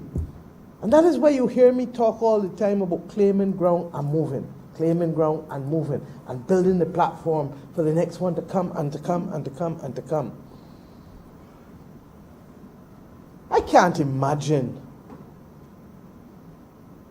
that I have an uncle who would have been cast as a rebel and an outcast in this country in the late 60s and the early 70s, simply for saying that the working class people of this nation should not be unfaired or should be given opportunities that hitherto they did not receive, or in understanding as far back as then the need to be able to fight for economic enfranchisement, because he understood that economic enfranchisement and economic power was fundamentally about choice.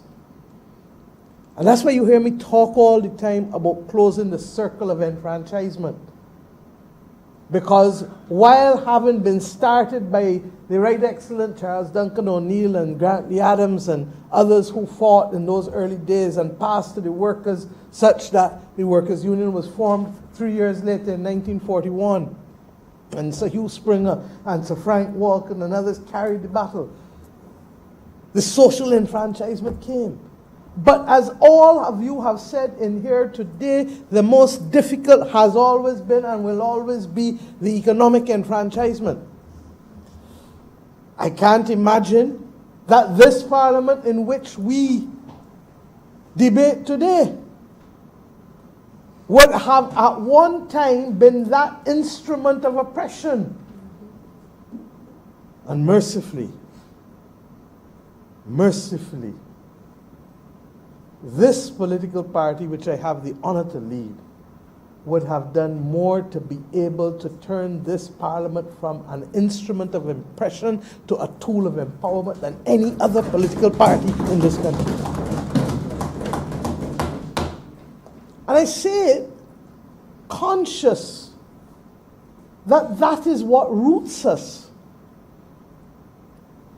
But having removed the vestiges of legal discrimination for the most part, and I say only for the most part, because the Honourable Member for St. Peter has to bring before this Honourable Chamber two pieces of legislation.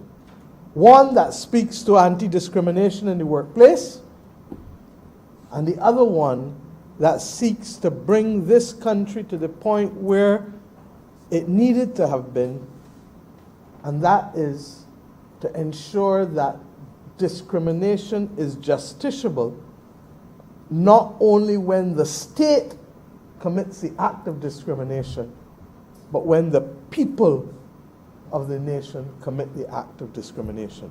And Mr. Speaker, you know better than most that while the fundamental rights and freedoms of our Constitution impose that in a limited way on the state, there is no such imposition on private individuals in Barbados. It is wrong. But it will be dealt with. And the Honourable Member for St. Peter, both as the Minister of Labour, as well as the Minister responsible for the Social Justice Committee, and I hope that it will secure the support of the Honourable Leader of the Opposition, because he too, I know, was one who put forward to me the concept of the Social Justice Committee.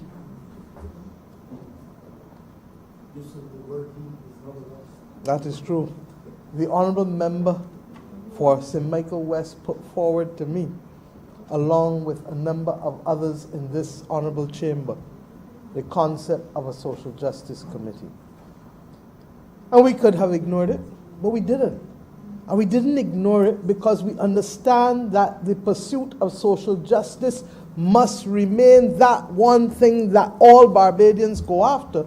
Because when you have a history as we have, that has divided us, that has torn us apart, that has discriminated against us, individually, collectively, that we need to have the continuous understanding that we must never embrace a philosophy that holds one race superior and another inferior.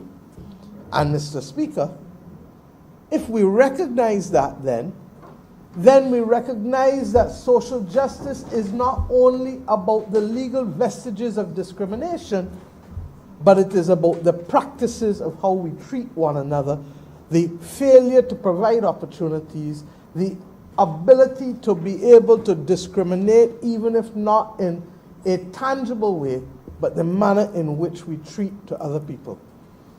And that's not on. And so much did we recognize it, that is one aspect of the coin.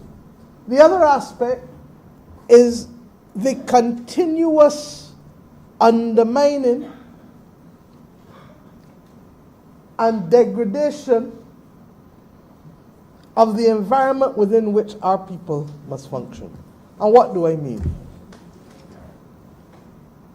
The construct of racism could only succeed for centuries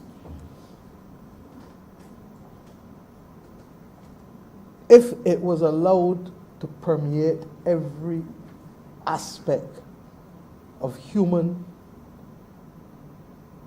activity, physically, mentally, socially, economically.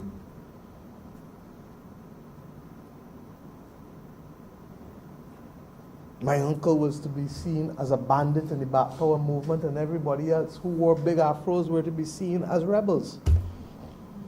That this country, I can't even begin to understand that there was controversy in Barbados in the mid-80s about emancipation lectures. You understand that within our lifetime, that this country was almost torn apart as to whether there should be an emancipation lecture.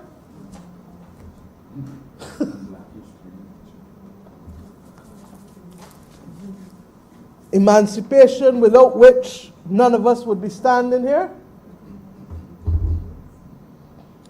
So that it became immediately apparent that what has been foisted on us for centuries is not going to just dissipate just so.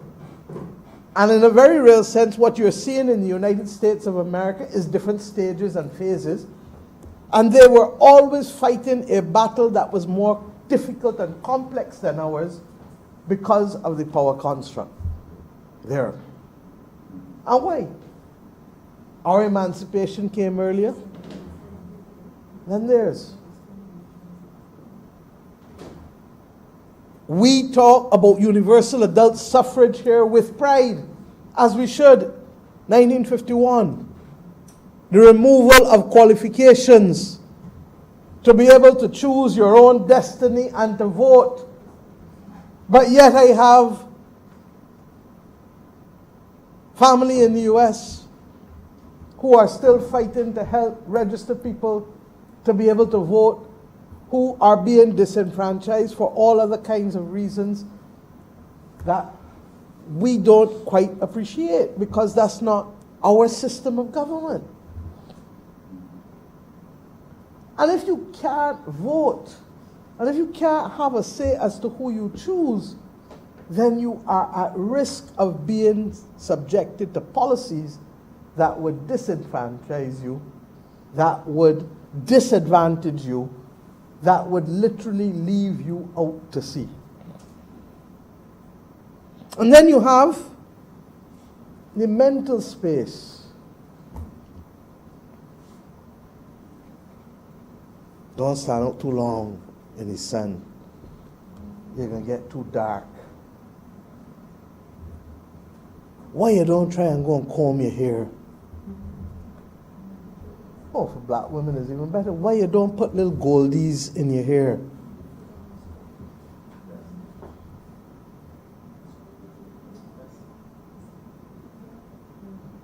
Last time I spoke about the bleaching. And I'm saying to us, the one thing we're not going to be able to do in today's world is to block information. In any event, our race does not tolerate censorship well because of the deprivation that came for centuries for us. But we have to root our people. And it is our obligation to root our people. It is our obligation to educate them. It is our obligation to be able to create the opportunities. And that is why, and I've heard, was it, remember, for St. Michael East, who referred to tangentially the World Conference on Racism. For a year, I led that for Barbados. And I've made the point before that the only reason I didn't end up in Durban was because of internal domestic cabinet reshuffle.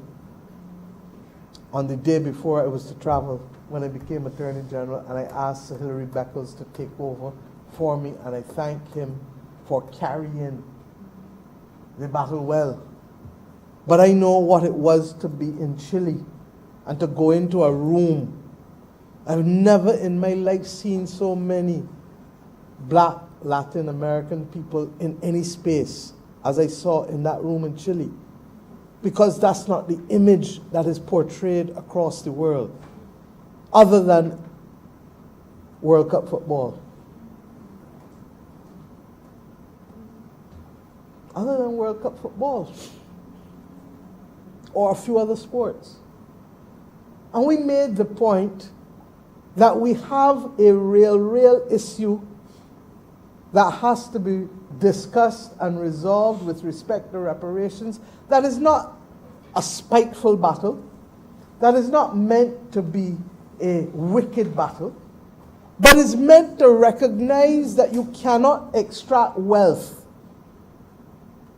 from these nations over and over and over and over and over.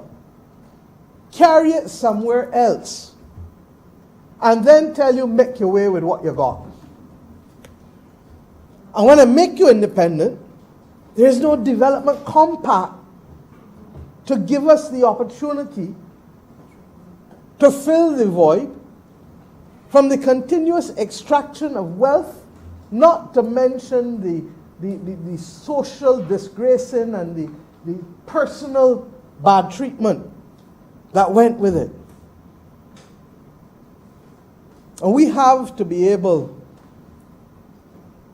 to hold now our own as a people, confident that we have come far, but that there are still aspects of our own society where the vestiges of discrimination and in some instances hatred reside too comfortably for us. And we have, not just as a government, but we, when I say we, I mean Bajans, all of us, have to undertake that responsibility, especially with respect to how, one, we treat each other, and two, how we treat to the unit of strength and success in our society, the family. And I don't mean the normal nuclear family, I mean the big family, the village. And Mr. Speaker, I pray that we will continue on this course. Why does the Covenant of Hope have as its first objective settling the issue of national consciousness, the renewal of our identity? Because, Mr. Speaker, I have been on this earth now long enough and seen what it has done to too many people who could be more, who could strive for more, but who have a difficulty because of the extent to which they feel that they are not equal to or good enough for. And all of these are part of the things that cause us not to be able to do more as a country and reach further as a nation and as a people. And Mr. Speaker, in addition to that, that is why we've said all the time that there are going to be difficult conversations. I don't know how many members in this House have read these 2 volumes, but you need to. And you need to read them not as a Bible, but you also need to read them as a reference point to see how far we have come in the 20 years, but equally to be reminded of how much further we have to go. And this is the report of the Committee of National Reconciliation that Sir Keith Hunt would have chaired. The Cabinet on the 1st of July 1999 would have set up this committee. And Mr. Speaker, it was delivered in December 2000. It is to my regret that the country does not embrace it and use it as a platform for deeper conversation. Because the reconciliation is going to be, yes, on race, but there's also going to have to be an understanding and reconciliation on the basis of age. And one of the things that stood out in this, and I see it so clearly in front of me, the difference in perspective of those who are younger, who are not frightened to ask for change in the world, and we are seeing it in the United States of America and in almost every other country that has seen people get up and speak. They're saying enough is enough. And when you hear me call for a global leadership initiative, it is not because I don't believe that countries are irrelevant, but I recognize that the United Nations was established 75 years ago at a time when there was no independent nation called Barbados. There was no independent nation called Ghana. There was no independent nation called India. Or India was just coming. India was 48. So that you set the rules of global engagement before we existed, before you saw us. And I'm not sure if that's the reason why they still don't see us sufficiently. I give a speech of lamentations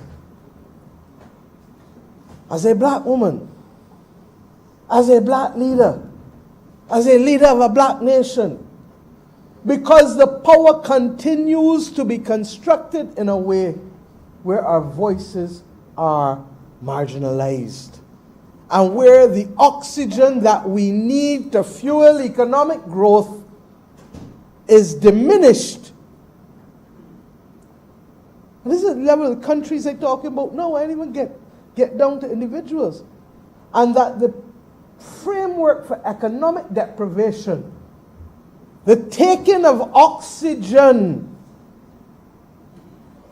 that is necessary to fuel economic growth, is removed from the room, such that the nations, the young nations of the world, the small nations of the world, have to ask themselves, can I breathe too? Or is it that I am simply to be here and to be counted and noticed 2 or 3 times a year? Namaste, namaste, namaste. Good to see you.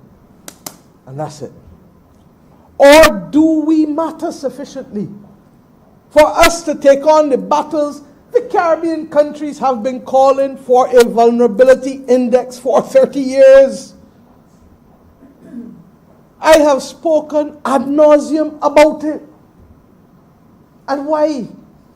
Because if you say you can't go to this bank, you can't go to that bank, you can't borrow for this, you can't do for this, you've effectively constrained me. How different is that constraining of us as a country from the constraining of an individual who does not feel as though they belong because whatever they do in the system, they are criminalized and penalized and sent on a path from which there can be no redemption. But even God provides redemption.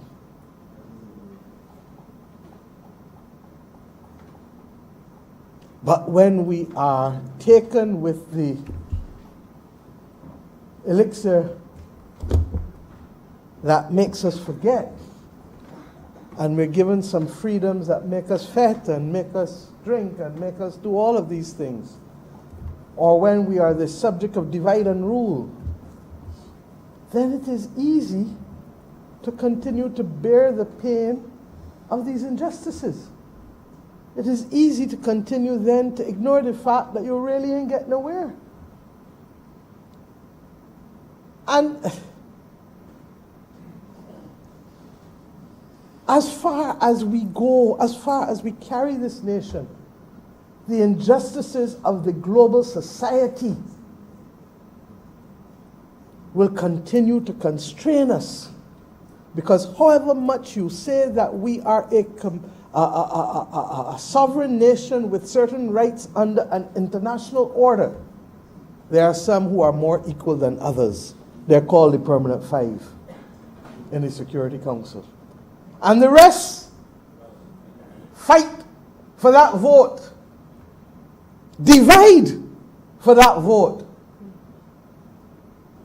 But we are all equal. Then there are those who say only certain members shall have nuclear power. No, I don't think anybody should have nuclear power. But how do you think others feel when you accord to yourself certain benefits and you say to the rest, none shall eat, none shall have, none shall do? And therefore, I ask myself, what have we done to continue to deserve this? And when are we going to realize that the power of the people is greater than the people in power? Internationally and nationally.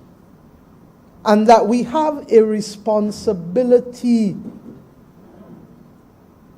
to bring our people along. But as we bring them along, we have a responsibility that we must root them too, and they must be rooted. Because if we do to each other that which we should not do, then how do we distinguish ourselves from those who did to us? And that's the point the member for St. Michael Southeast was making. And that is why I say all the time that I am a New Testament girl. I really am. I believe in the power of love. I believe in the... I hear Ambassador Commijon talking now about the humanizing spirit of the Caribbean. I believe in these things so much.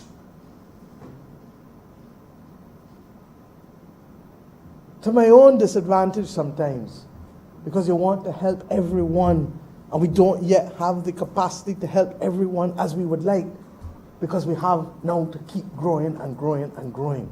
But for that to happen, we have to root our people and let our people understand that it is not simply about somebody coming to liberate you. It is about you liberating yourself.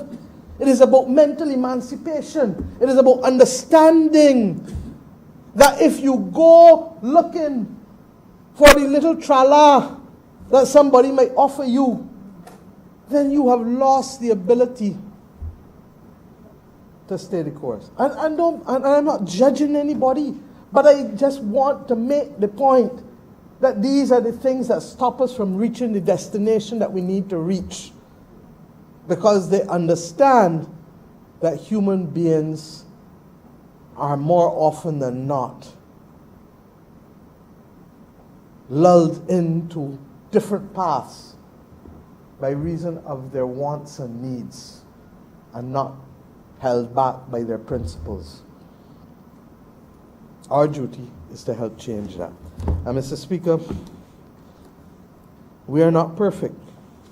And this country has not given us that perfection either. But it is up to us to pursue it. And it is up to us to create the ambience, to create the environment that small children, black, white, Indian, Chinese, whoever, understand, as we see in that brilliant meme that's going around, that was with the two little boys hugging each other, running to each other and hugging, that it is up to us to honor our people, honor our history. When this government introduced the concept of the freedom of Barbados, it is because we felt that we needed to have an expression of an honor that is ours truly, and not in the image of people who would have been otherwise using their honors to exploit and to gain. When this government chose, as the Minister of Education reminded us, with a trust loan, if we don't take a chance on our own, Mr. Speaker, tell me who will. When the last government to which I belong chose to establish the Police Complaints Authority, they established it because they know that you have incidents by everybody. You have good and bad politicians, you have good and bad men, good and bad women, good and bad singers, good and bad managers, good and bad police, good and bad doctors, good and bad teachers. That's just the nature of life. And those who spend time on their phone trying to take out 60 seconds or 30 seconds to make a political point that does not even resonate, I say good to you. But what we must not do is to so ascribe to ourselves powers of divinity as if we are that one race that is superior, or that we are that one race that is inferior.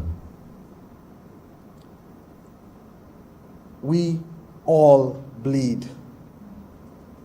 We all breathe oxygen. The pandemic has laid us bare, from leaders to paupers, exposed to a virus that has come to decimate and to reclaim parts of the earth, some may argue, and parts of our humanity. A virus that has taught us the value of life. A virus that has taught us the value of family. A virus that has taught us the value of work. A virus that has taught us the value of our environment. A reset that many will argue was absolutely essential for humanity. But a virus also that has laid bare the racism of the world. For if that virus had not come, and if this pandemic was not virulent, the potential for the response to George Floyd's death would never, in my view, have mushroomed as much as it did but we had the attention of the entire world, because the world was not busy running and making money and fighting battles and doing this and that. The world was trying to heal. And in the midst of healing, an act that is all too familiar to our people, that is all too much a part of our history, became a part of our present and threatened to want to continue to be a part of our future. Mr. Speaker, no human being is perfect, but human beings must aspire to treat each other with dignity and with empathy. A young girl with great courage stood by and taped what happened. Was she conscious of the consequences for what might befall her for what she did? I don't know. But we give thanks for her courage.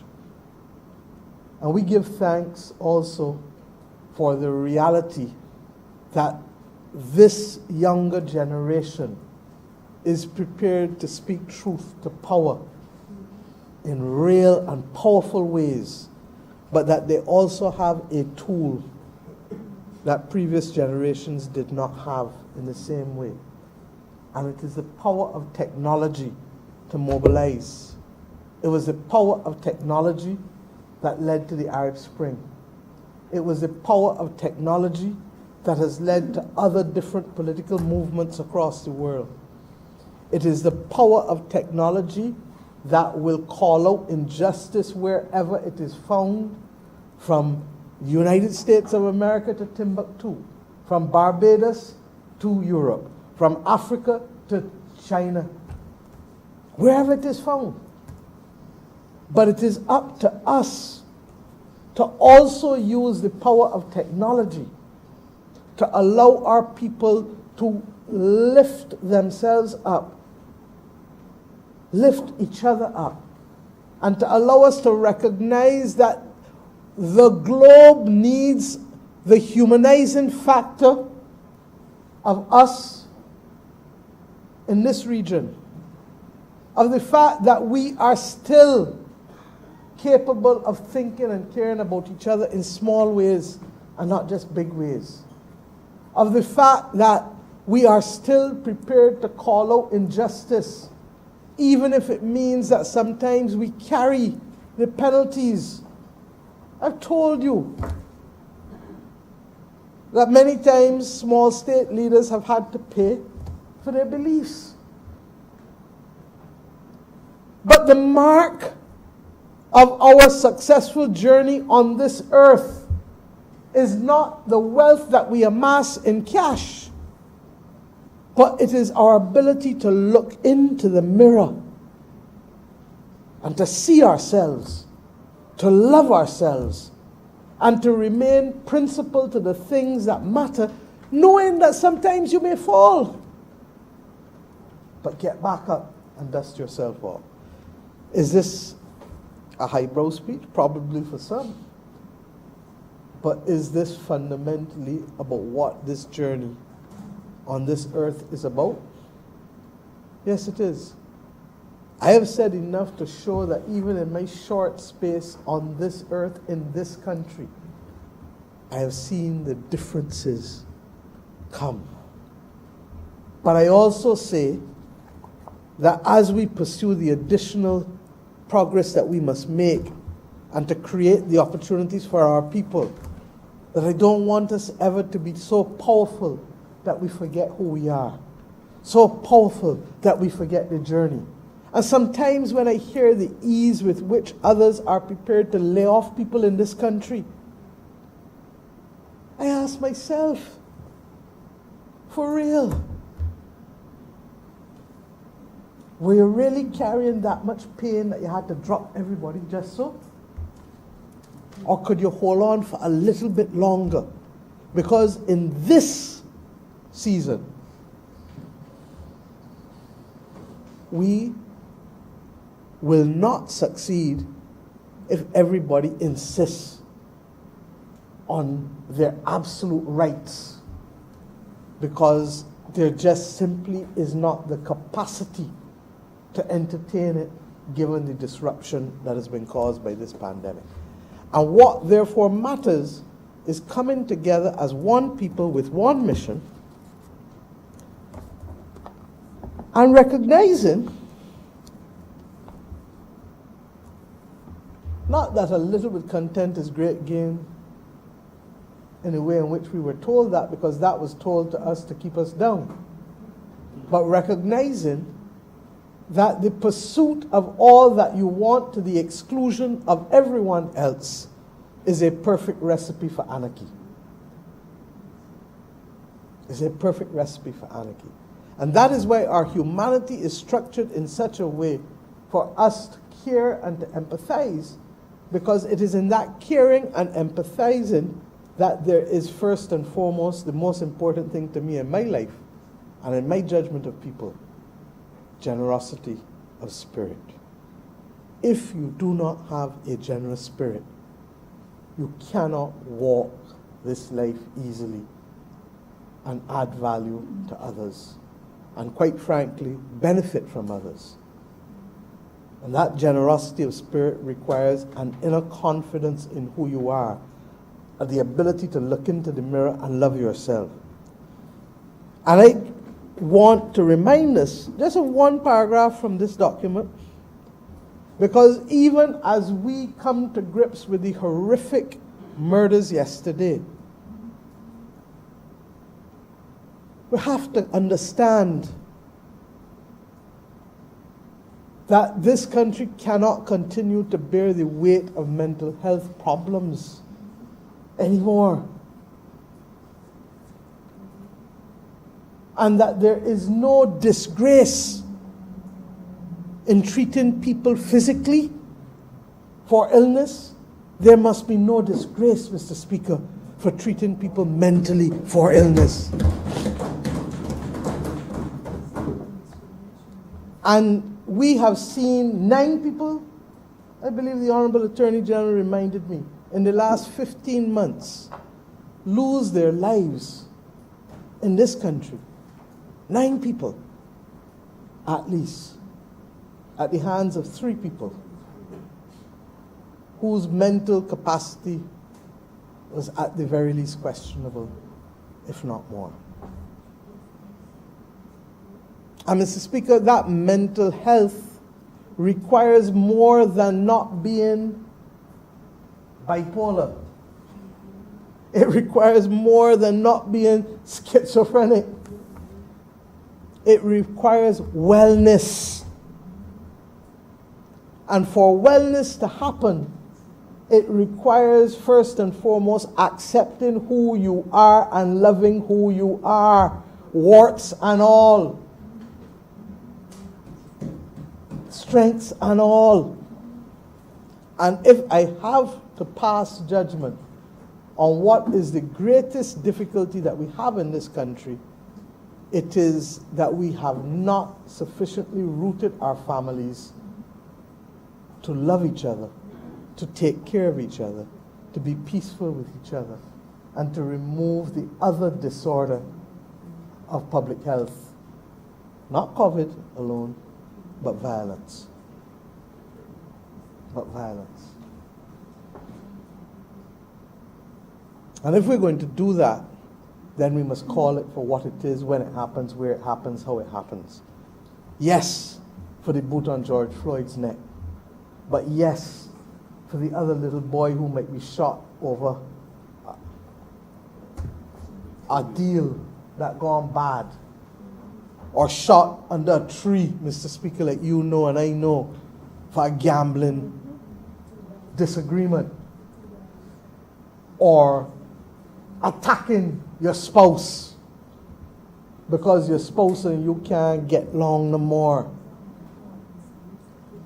The disease of violence, the public health disorder of violence, is rooted fundamentally out of, in my view, lack of identity. Lack of identity. And that is why this government, and I pray to the point of wanting to cry, that those who have responsibility for leading this country going forward will continue to recognize that the most important thing is rooting our people. We are accustomed to gale force winds. We are an island, 166 square miles, the northeast trade winds blow over us. But because we are accustomed to gale force winds, we have to root our people, and to root them such that they may swing with the winds, but never shall they break, because they know who they are, and they know what their responsibilities are, and not simply their rights. And Mr. Speaker, this will not be achieved by a single electoral term. It will not be achieved by a single government, but it can be achieved by a people. And I pray that whether it is the voices of those in here in this parliament, or whether it is the youngsters who want to be global citizens with Bajan roots, or whether it is the elders like those who we should not see in the gallery, but who we see who are most honorable. And since I don't want Westminster to choke me, I will say the most honorable Anthony Carter. Whatever it is, we have to settle on a mission that there has to be a culture of love and a culture of peace to raise people in a way where they can go out and do well, do good works. Forget about Christianity then if you don't want to hear good works, to understand Ubuntu. Go to the Quran. Whatever religion you come from, there is a fundamental coincidence of interest on the issue of love and of caring, of peace and of goodwill. And we somehow speak about it only when we are in a building designed for it, a church or a mosque, or we speak about it when there are certain ritual events. But we need to speak about it daily in the small things that we do and in the large things that we do. And I end therefore by saying, a culture of peace must be based on a firmer foundation than the absence of conflict. These are the words of distinguished Barbadians who met for just under 18 months and who at the turn of the millennium, black and white, old and young, and read it into the record for the purposes of the future, chaired by Sir Keith Hunt, the Right Reverend Rufus Broom, former Bishop of Barbados, the great distinguished elder who has now left us, Professor Kamau Braffett, Ambassador David Comijong, he's now ambassador, he wasn't then, David Ellis, Sir Alan Fields, Mr. Ishi Kesaram, Sir John Stanley Goddard, Reverend Gerald Seal, Joy Workman, Senator Sir Roy Trotman, Senator Trotman as he then was, Sir Roy Trotman as he is now, and Chantal Monroe Knight, who was perhaps the youngest of them all. And they said that a culture of peace must be based on a firmer foundation than the absence of conflict. Did they have the foresight to know that that absence of conflict would not necessarily necessitate peace in the land of our birth? It is as prescient a statement as I know. And they went on that this observation underlines the importance to Barbados of building a strong sense of community across all potential fault lines demarcated by class, race, ethnicity, gender, religion, or political affiliation. And I will add to that the taboo sexual orientation. You cannot have little boys and girls in this country worried about the fact that people will not like them because of their color, or their height, or their size, or their gender, or their class, or their sexual orientation. Because when we do that, we do not get the full potential from them.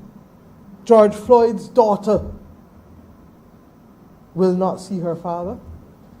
But we know of so many others in our own family who were the victims of separation and who could not be there for each other.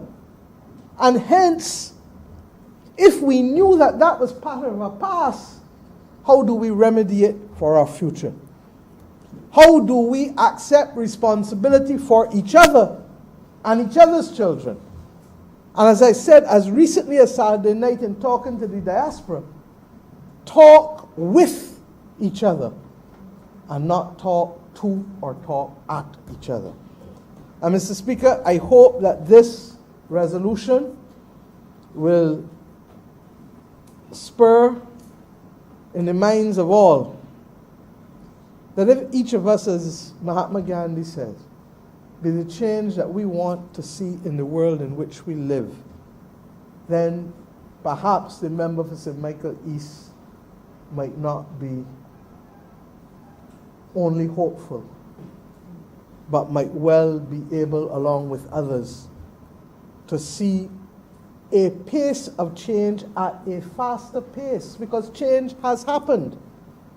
The question is, how do we make it faster?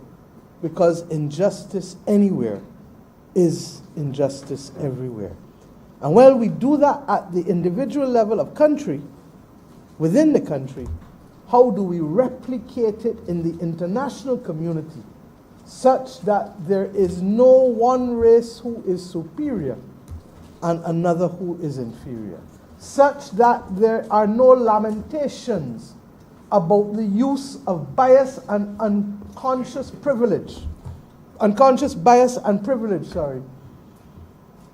that makes some people the standard bearers without an election, without consensus, without anything. But the power of might. In schools, that's called bullying. In schools, we deprecate it. But at the global level, it is called power based on premises of philosophy that hold one race superior and another inferior. Now, Mr. Speaker, we have the capacity to outmaneuver and outfight, but we can only do it united as one people. And that is why over and over I ask, what is the mission?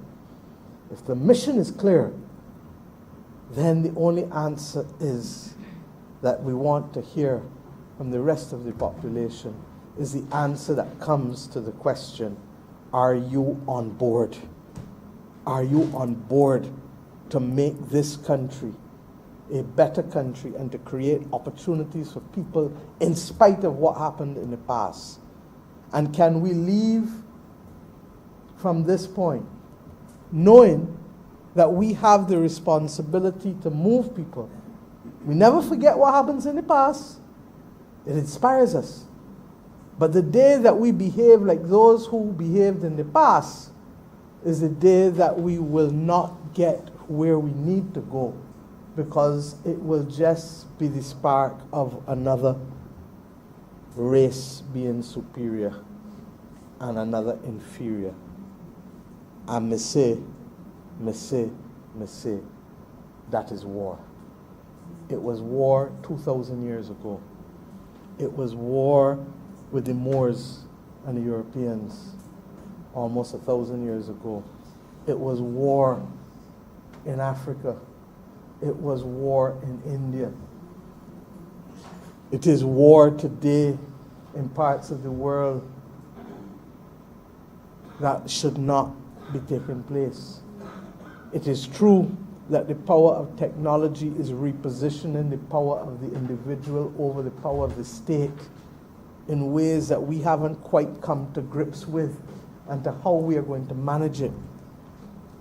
But if we lead honestly and fairly and give people opportunity, then I truly believe, Mr. Speaker, that the power of the nation state that is being circumscribed by those who believe that they belong to a superior race will be complemented by the power of the individuals globally, their nation states and ours, who say that I have the capacity to reason, I have the capacity to know that I bleed no differently, I breathe no differently, and to that extent, I will not tolerate injustice anywhere.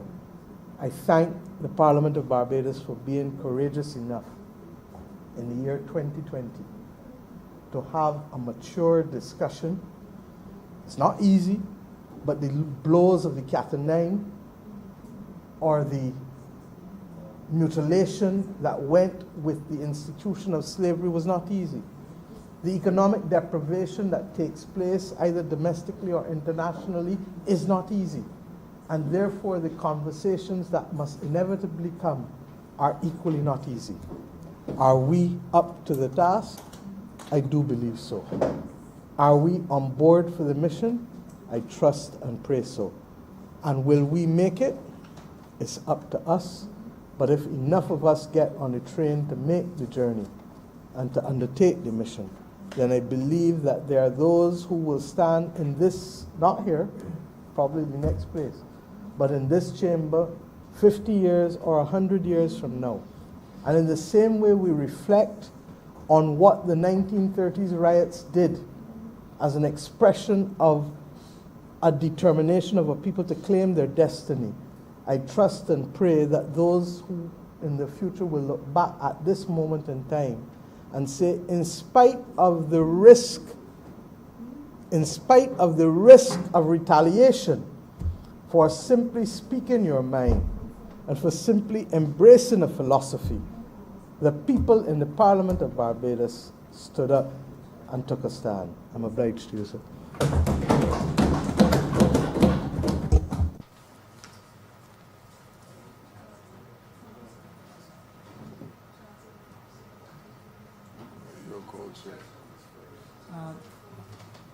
Can you all give it to Honorable Member for St. Philip North? Please? Yeah. Thank you, Mr. Speaker. Honorable Member for St. Philip North. It won't be long. First off, I want to extend my sympathies and condolences to the families of Mr. James and Griffith that lost their lives so tragically yesterday. My heart, although I don't know you, my heart is with you. This is one of the hardest speeches I will make because I'm speaking after the Honorable Prime Minister. And that is by no means fun. Anyway, we shall go on. I too am aware of the instances of the blatant and absolute disregard for life through racism in the United States. I too agree with the members of the House who repeatedly added their thoughts with respect to the murder of George Floyd, and I agree. I too am aware of instances in our very Barbados where I met a lady once that she took a dip in her employer's pool, black lady. The next day the pool was drained because of the color of her skin. I know of instances where staff in Barbados of hotels and restaurants would have been called nigger by white guests. I have witnessed myself people of the lighter color than I am, instead of waiting in a waiting room, they choose to sit in their cars till the black people would have gone. I got to the point where I told a receptionist of mine, if you go to the car to retrieve her, do not come back. You have to demand respect for yourself. I, like everyone here, sympathize, but maybe to a lesser extent empathize with the march that was held outside of the U.S. Embassy recently.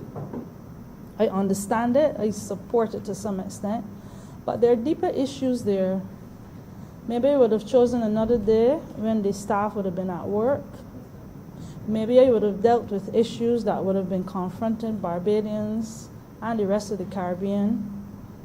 In applying for a visa, I never had the problems, fortunately. In applying for a visa in an open room, being embarrassed by the questions you would have been asked, being rejected after paying money, sometimes a plane ticket to come here to ask for a visa, and being refused because of the thought of your not wanting to come home back to Barbados and instead choosing to stay in the USA.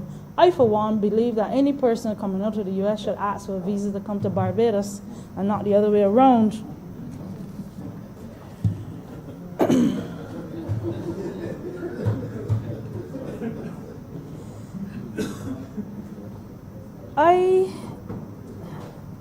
But as the Honorable Prime Minister would have said recently, I had, like everybody else, had a few hours of wait from 3 o'clock to maybe 5 o'clock this morning. I'm able to sleep with the thoughts of how to present this. And I too had to have a look in the mirror for our people. Yes, there's blatant racism out there. We don't see it in the obvious ways in Barbados. But at the same time, I had to ask myself, what are the black people of Barbados doing for themselves with respect to correcting the atrocity of racism? I had to ask, Black Lives Matter to who? Do Black Lives Matter to us Barbadians? Black Lives Matter to whom? The opposition leader spoke earlier about our attitude. The attitude of the people have to change, and I have to agree. We still have people in Barbados that are somehow subservient to white people, for want of a better word, somehow feeling diminished being in their presence. I've watched people actually shake speaking to Caucasian people. I've met a lady once, I think I spoke about it here, a patient of mine. She had a light son and a darker son, but the darker son she considered ugly. She grew up in the plantocracy. And I would have asked her, why do you think your son was ugly? And she said to me, because he's dark, white people are much prettier. That kind of attitude has to leave our psyche. And this is one of the reasons that we are being held back by the burden and the weight of racism. We have to look at ourselves. We have to look inward. I'm speaking about places, things like agriculture, where, and I've spoken to this and I'm very disappointed by it, but where the farmers in St. Philip have to put up with a white landowner damming a stream against all the laws, old laws by the way, but still valid laws, against all the laws in Barbados which outlines the ways to dam and how many hours we have people up there suffering for water because one landowner decided to block a stream to have a recreational lake. It's beyond a pond, it's a lake. I think these are issues that we need to band together. Black people do not need to stand for it, but for some reason we do. A group of black farmers should have been able to fix this problem with the help of our ministers. We need to band together and look at ourselves. They're asking why are the powers that be are not acting when the laws are written. These are serious issues. Many small farmers have problems with predial larceny, and guess what? The thieves look like me. The thieves, the people who steal from landowners, black, small, and sometimes large farmers look like me. Why do we have to be like that towards ourselves, Mr. Speaker? Black Lives Matter to who? Yes, some of us might say some of the larger landowners, farm owners are white and they're stealing from them. But who works with the larger landowners? Who won't get that bonus because, and they know for a fact, $40,000 in produce was stolen? It hurts us. So, Black Lives Matter to who? We are riddled with crimes. Luckily, the COVID stopped some of it. I hope we could blame it on that. But we are riddled with crimes of black against black. Black Lives Matter to who? Do we, the black people, think about these things when somebody that looks like me break into somebody else's house that look like me? When somebody rapes their daughter, usually looking like Me Too. When you have a problem like that and the police officer comes and tries to negotiate with the parent of a 5-year-old victim of rape, negotiate with a parent for them to sit down and talk with the perpetrator so that no arrest will happen. Black Lives Matter to who, Mr. Speaker? I try not to get passionate with this, but it's hard. It's really hard. We have black people, I assume, I don't know if they have the assailant, but more than likely, who decide to break into houses like the one in River in the dead of the night or the early morning, however you choose to look at it, to kill people that look like them, black Barbadians. It makes you wonder, Black Lives Matter to who? To whom, for want of better English. We need to invest in the police force. We need to appreciate what they do. We need to add to the police force. We need to spend some of the resources to them. And I also ask, and there's a perception, and I'm happy that the Minister of Education is who she is, because I believe she means well. For many years, many governments, people consider the tongue schools. That's what rural people call them. Anything out to St. Philip is tongue. White people, schools, large schools in tongue, are perceived as being better and are treated better. But we have a good Minister of Education that I know she's fighting to correct that ill. How many? We have, I think the last number I heard is 6,500 black students. I'm assuming black. Has to be mostly black students. Would have been lacking for IT equipment for school. How many of those were black people? You know what's the problem? Black people have a tendency not to support themselves. Black Lives Matter to who? My mother always said, I'm going to use the proper word this time. Look at the Indian man that is selling clothes. He starts with a bicycle. His family gets together, and then he has a Suzuki van. Family gets together, and then he owns a store in Swan Street. How many black people do that? Why can't we emerge out of the racism? Partly because we accept it. We do not support each other. Many races consider black people to be like crabs in a barrel. Everybody crawling over that. We need to get out of this mentality. We have made progress. Everybody's talked about free education, regardless of who is taking the claim for it. And many of us would not have got this far without it. We do well in school, sitting beside the white student. And I'm not racist by any means. This is observation. We do better than them. We go on to university.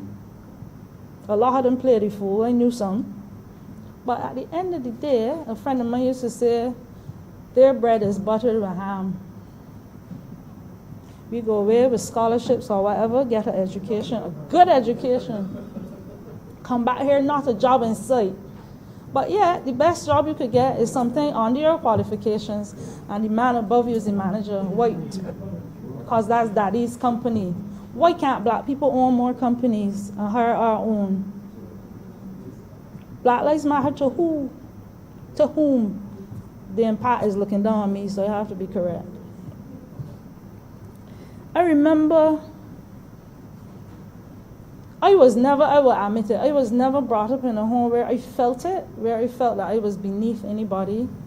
But I was raised by parents who, looking back now, would have been conscious of where black people belonged and where white people stood in the community. I have a sister, a twin. We went in two different directions with education. She was adamant. I think that was the first quarrel I heard between her and my parents. She was adamant. She had a scholarship too. She wanted to do chemical engineering. My father said chemical engineering to come back here and do what? Work in a factory.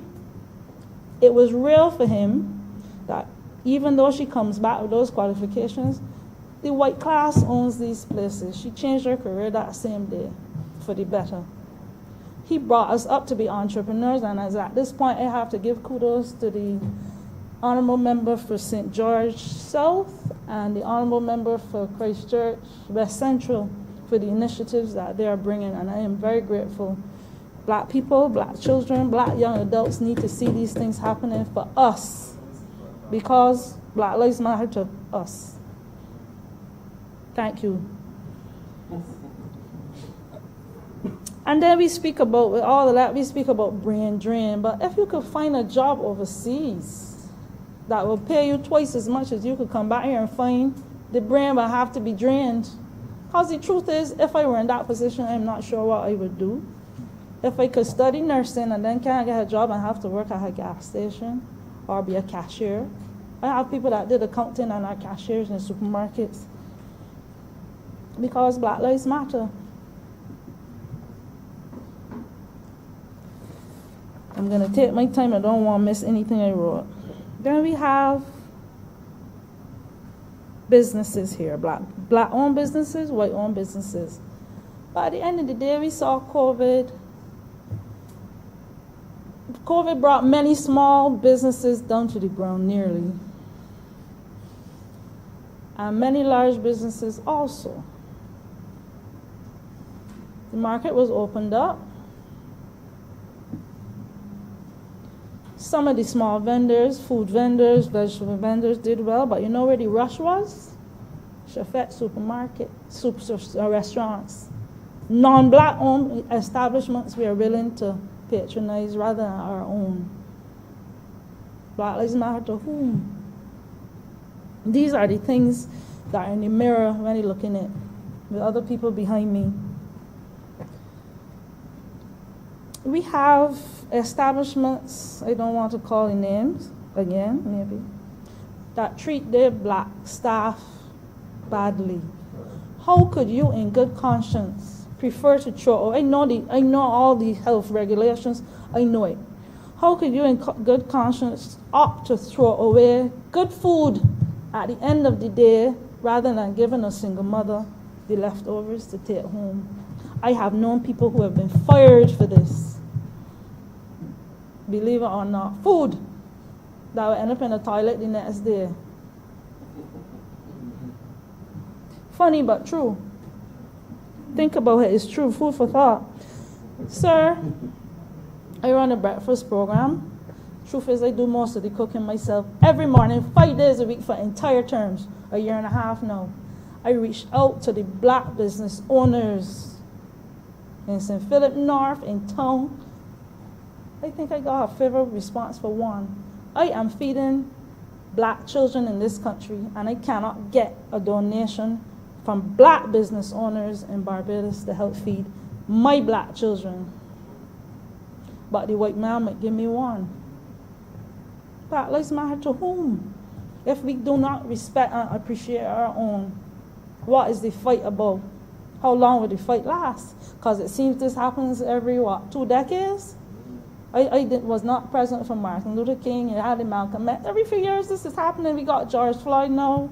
Barbados is getting on board. I agree with we need to support our own. But we need to support our own black people as black people.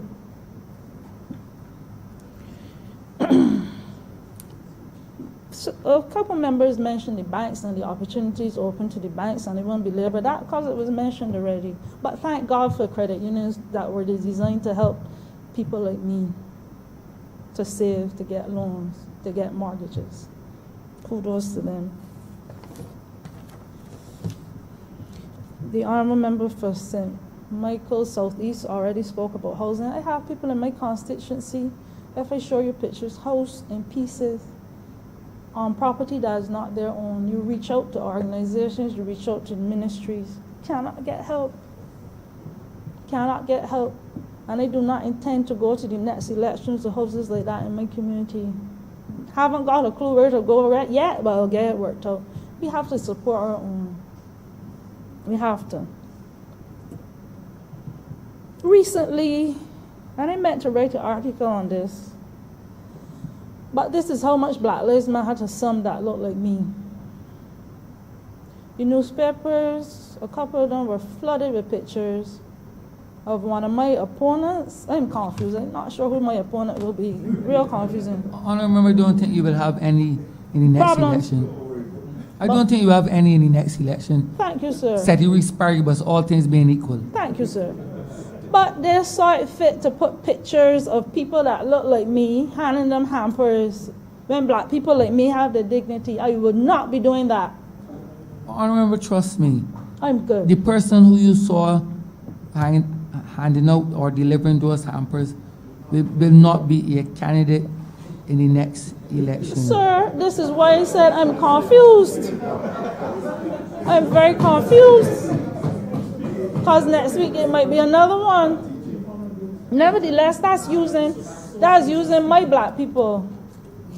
That is using my black people. How many white people you saw giving out hampers and taking pictures of their family?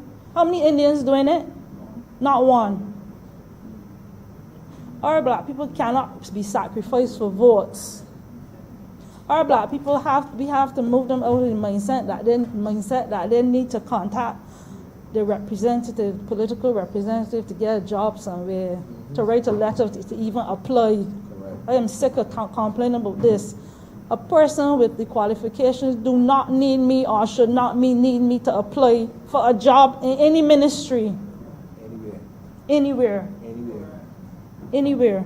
I saw a fellow yesterday, plumber, carpenter, masonry, all the papers. He remembers people going to school with him that was friends with some minister somewhere. All of them got top jobs, not a qualification. And he feels slighted and abandoned by people that look like me. Black Lives Matter to whom? Know what I mean? And I can take the opportunity for God, I will reveal back to the donations with the media. I saw, and I was so disappointed, the Nation newspapers recently, 2 families in St. Philip constituencies, they saw it fit to put in a newspaper, and it was obviously a mental problem, where a house was, the person was a hoarder. Mentioned her name, mentioned that she had 2 children. Good God, Mr. Speaker, one of them was 13 years old. He has to go to school, he has to face the public, but it's better to sell papers by sacrificing my black people, because it works. It took a newspaper article to get a woman to be helped, and I'm not blaming the administration, but their neighbors, their people around us, you don't really know her story. But it took that for people to understand where she's living, and pretty pictures of the children that have to face other children. Have you ever been teased by a child as a child? You can't do this to my black people. They should know better. And that was burning me to say. I'm glad I had the opportunity today. Not much longer, Mr. Speaker. But I want to close up more or less by saying that black people need to support each other. I have been to once, a couple years back, when I was building my house and went to buy tiles. Walked around the room like an idiot, can't get help. White woman walk in. How many tiles you want? I walked out. I'm not putting up with foolishness. My father didn't raise me so. But Black Lives Matter to whom? We still have that innate sense of slavery that I don't know how the member for St. Michael East gonna get it out. But that needs to go. But all that being said, when we leave and hear what is next, I will admit this to the House. Never admit it to anybody but my family. The first time I walked up the steps of Parliament, and I'm not ungrateful to get here. I'm happy that the people voted me in to get here. But I felt little. I did not feel the flutter in my chest like some of the other members felt, because I felt like I was walking into a colonial. The Minister of Culture will have to help me. A colonial. It had too many vibes of that sense. And you know, I went home that day. And one of my black people that look like me text me. There's a woman that owe me money from my office, by the way. You need to buy brighter looking clothes. You gotta get some clothes for Parliament. That's what they're looking at. You believe it? I wore sleeveless dress today. Truth is to make a point. Because that system is still in us.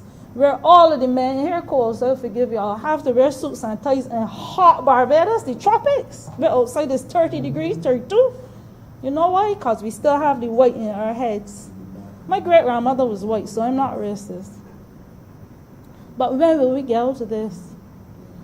I will have on the jacket soon because it's cold. But my point is, we need to make our own culture. We need to understand what black people live through and what we need to fix. We have so much power. It's obvious in Barbados because we are the majority by nature. Don't tell me that we can't own black businesses when we are the majority. We got some of the brightest minds in here and outside. And we are being brought up to work for somebody. Somebody has to work for somebody, but we can do a lot better than we're doing now. Black lives has to matter to us. Not only to white people, black lives has to matter to us. But I want to end by saying each person is unique, a unique expression of God, regardless of color, creed, shape, size. Each person is sacred. Each person is worthy and worth it. Thank you, Mr. Speaker.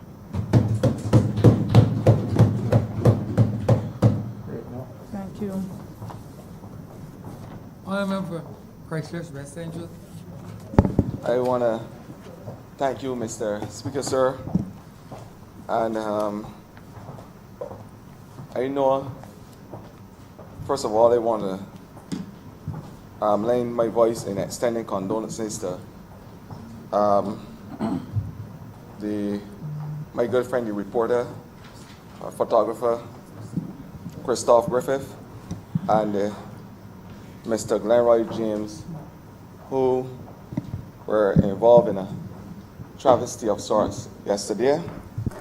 And I extend my sympathy, certainly on behalf of all the voices of Christchurch West Central, to the family. Mr. Speaker, I intend to be very brief tonight, and I'm sure if I go over the 8 minutes, 46 seconds that George Floyd was exposed to, that you would take the proverbial knee from my neck and allow me the other 21 minutes, 14 seconds. That is allotted for me. But the reality, Mr.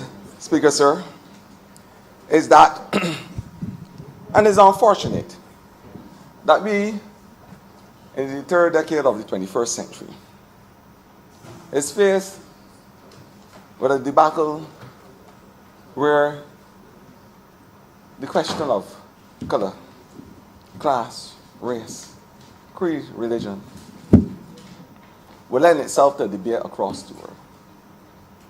When the entire world was single focused and their lines were squarely on surviving a pandemic of SARS, referred to as the COVID-19 virus. Unfortunately, Mr. Speaker, black people around the world has been exposed to another pandemic: racism, discrimination, atrocities, genocide. They have been exposed to being disadvantaged in a system that is not fair, that is not equal. A system where only a selective few would have entered this august chamber. And as I locate my speech in this locale, I have to be mindful that we have come a long way as it relates to black persons. We have come a long way in the fight.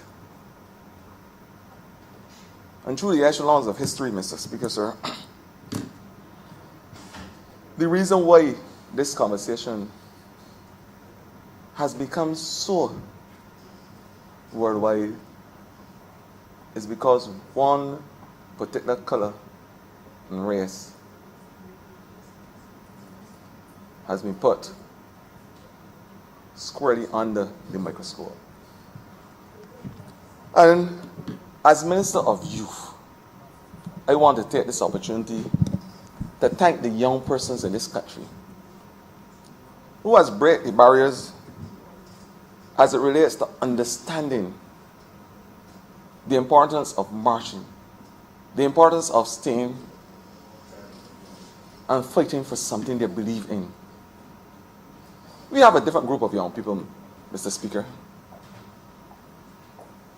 We have a young generation who believe in fighting for their cause. They believe that they must be able to champion their destinies.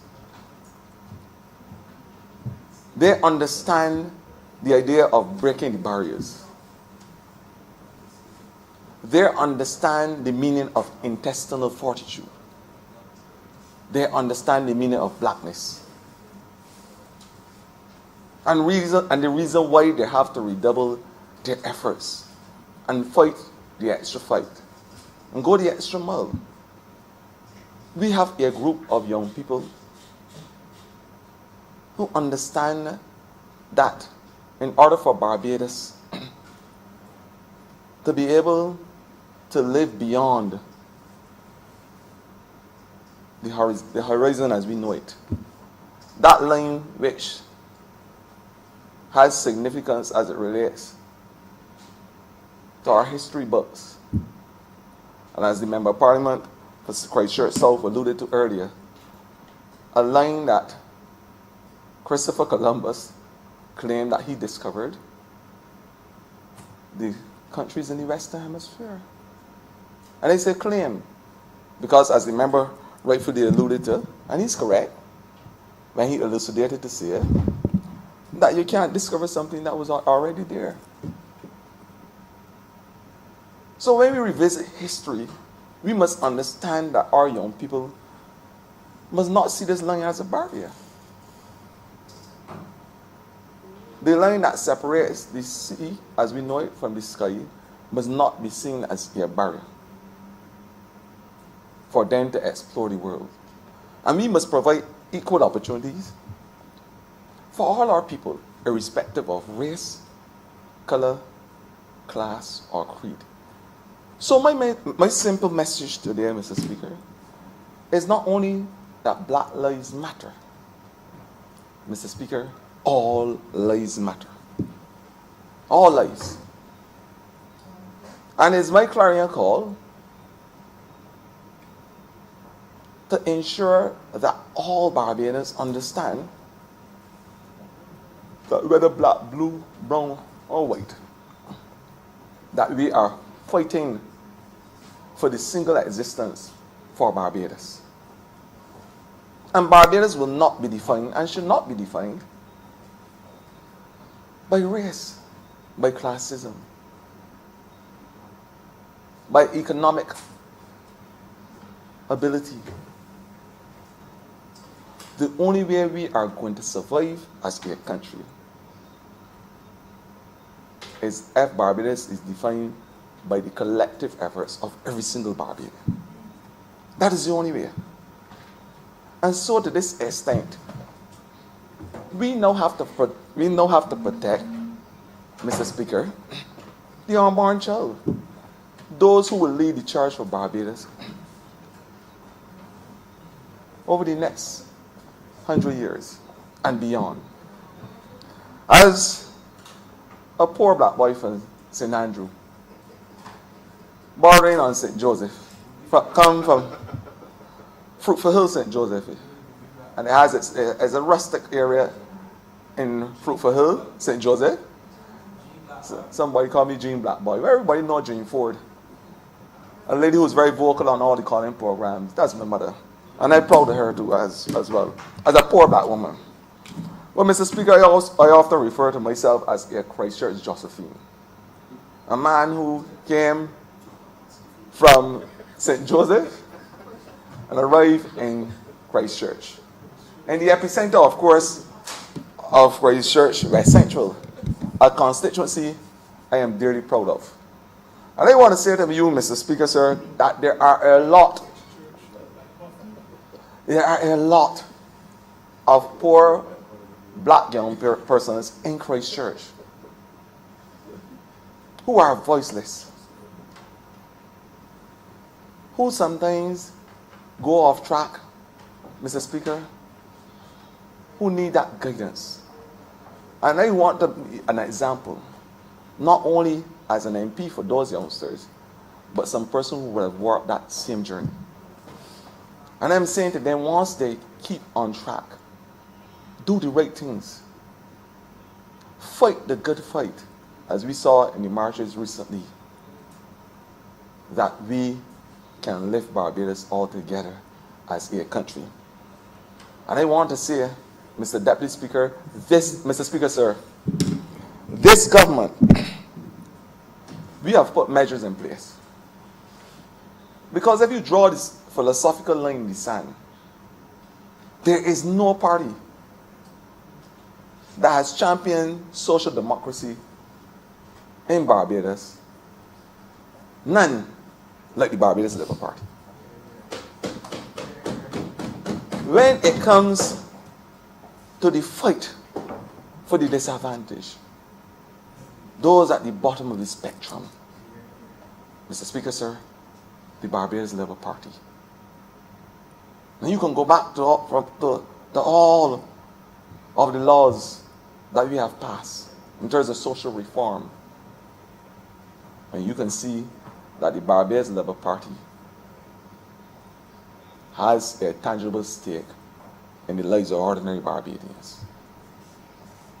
And that's why, Mr. Speaker, today I am proud as Minister of Youth, given the mandate from the Prime Minister of this country to build out our young people, not only in a literal way, but in a figurative way as well, in terms of the Building Blocks Project, where ordinary, poor, black disadvantaged youngsters have the opportunity to have a commercial space in this country. The economists may call it the cyclical measures. I say today, in this August chamber, it is the only measure that I know in terms of empowering our young people, allowing them to put down the weapons of destruction and picking up the tools of empowerment. And that must be the message that is sent to every single black young Barbadian in this country. That we are going to engage them as a government. We are going to give them the opportunity to have a tangible stake in this country. And if we are serious about black person and about Black Lives Matter, we have to be serious about giving young persons the opportunity to shine. I know there's an August gentleman here who's saying about black is beautiful. And when black ain't beautiful, when black ain't beautiful is when we seek to destroy our own. That is when black is not beautiful. It is not beautiful when we ostracize those young people. That is when black is not beautiful. It is beautiful when you have some sexagenarians and septuagenarians in here that I am fond of. That I am fond of when they make their contribution. That's an aside. Pay no attention to that aside. When they make their contribution, Mr. W. But when black is not beautiful, is when, Mr. Speaker, we stop our young people from having the opportunity to live the Barbadian dream. That is what when black is not beautiful. Black is not beautiful, Mr. Speaker, when black persons cannot sit down in university and have the opportunity for free tertiary education. That is when black is not beautiful. And over the last 10 years, black was ugly. Some people may call it inartistic. I don't know the fancy words. I'm not a logophile like you. But black was not beautiful when you had an albatross around the necks of ordinary black Barbadians who were aspiring for a tertiary level education so they can climb the proverbial ladder. That is when black was not beautiful. But under this government,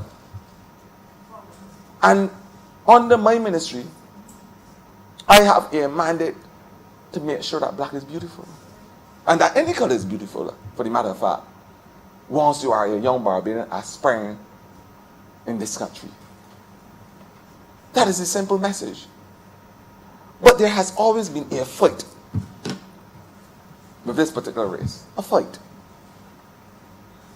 A fight in the morning, a fight in the noon, a fight in the night. A fight. We had a lady, again in the beautiful constituency of Christchurch West Central, and the member of parliament for St. Michael South Eastport, about her earlier, by the name of Shirley Chisholm, a congresswoman who in the 60s fought hard and ran in America for black persons and ran for president as the first black woman in 1972. A woman who was nurtured in Vauxhall, Christchurch, whose roots in Naval Stream was buried in Vauxhall, certainly in the epicenter of Christchurch. And Christchurch West Central. And they have made a commitment in the not too distant future to honor her legacy. To honor her legacy, Mr. Speaker. And we are in the embryonic stages of having that discussion as to how, I don't mind the asides, Christchurch West Central is the epicenter of Christchurch. The person who studied geography will tell you that, man. The epicenter of Christchurch. And I'm sure the 20,000 people who live in the constituency will say that the member of parliament is correct. We will honor Shirley Chisholm. We will give her her right in this geographical space in Christchurch and Vauxhall, Christchurch. Because she has made a significant contribution. She has been a fighter, an advocate for black persons when racism was at its worst in America. And her words, we've never given up the fight. And we will overcome. And I'm bought and I'm boss. Those are the words that must resonate in every single young Barbadian. And the elderly too, those in the twilight of their years. They know not being bought or boss. I sure the member of parliament for St. Thomas will tell you so. Like Shirley Chisholm, she is a teacher of sorts as well. Highly respected teacher. And the good people of St. Thomas understand and believe. And she said, understand and believe that she will continue to do a good job on their behalf, even in the twilight of her years. But Mr. Speaker, sir, we have to recognize those who would have walked the walk and took on the journey and the fight for our brothers and sisters. And I'm saying today, Shirley Chisholm must have that place in the history of Barbados. And I will do everything in my power. I will work with every collective senior of my being to ensure that her name is on the mouthpiece of every single young Barbadian in this country. And it's according to the Member of Parliament for St. Thomas, enshrined in the echelons of history. Yeah, that's what she said. You know, you can always learn from the elderly, Mr. Speaker. And I love the elderly. So I'm willing to learn from them. You should always listen to the Trojans and the mentors in this society, Mr. Speaker. If our young people are able to be nurtured by those children and the elderly in our society, then we have a better young population. That is what we have, Mr. Speaker. And we are encouraging those in the twilight of their years to give in terms of their experience and knowledge to our young people. Because black is not beautiful when you have young black men. And you are a lawyer, Mr. Speaker. You understand what I'm saying. To solve disputes resorting to violence. Black is not beautiful then. It is not beautiful when domestic abuse is primarily amongst one race in this country. That is not beautiful. We have to set an example for our people. We have to bring them to a level of consciousness where they understand that what they're doing in this country is a reflection of Barbados. And how they react to circumstances shape the way how this country is seen in the international space. We have a country that I'm certainly proud of. And I can say, without a shadow of a doubt, Mr. Speaker, that the levels of racism in this country is absolutely low, if there is any at all. Because we have always had good leadership. And, Mr. Speaker, it will continue with the Member of Parliament, President Michael Northeast. Good, astute leadership, fair leadership, a leadership that cares about every single person in this country, irrespective of race, color, religion, or creed. Well, Mr. Speaker,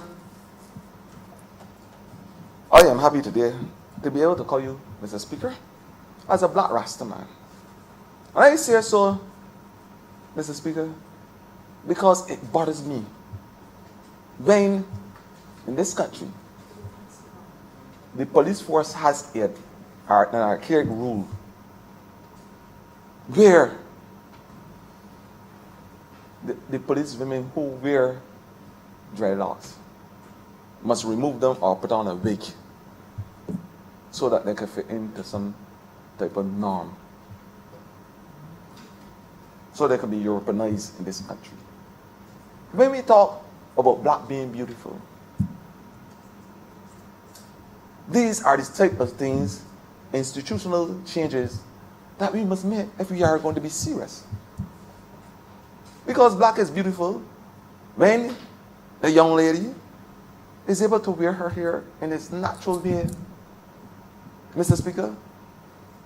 And if the same rule had applied to this August chamber, probably the third oldest parliament in the Commonwealth, Mr. Speaker, I would not be able to address you today.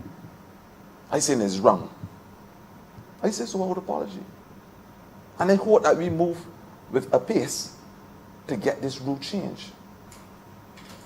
Because when I see police women carrying out the duties in Barbados with a wig on because they can't show the natural hair, it hurts me to the core. Black is not beautiful, Mr. Speaker. So unless we are prepared for institutional change, where we recognize that the system must change, if there must be fairness across the board. And as I said just now, the discrimination that happened in the last decade, where ordinary black young men and women, white young men and women, who aspire to have a university degree so they can have social upliftment, help support themselves and their family. When you told them that they had to pay tuition at university, Mr. Speaker, black was ugly in the last dark black decade. And they make no apologies for saying so. You can't be serious about growing people. You can't be serious about educating our people and giving them a fair chance in this world.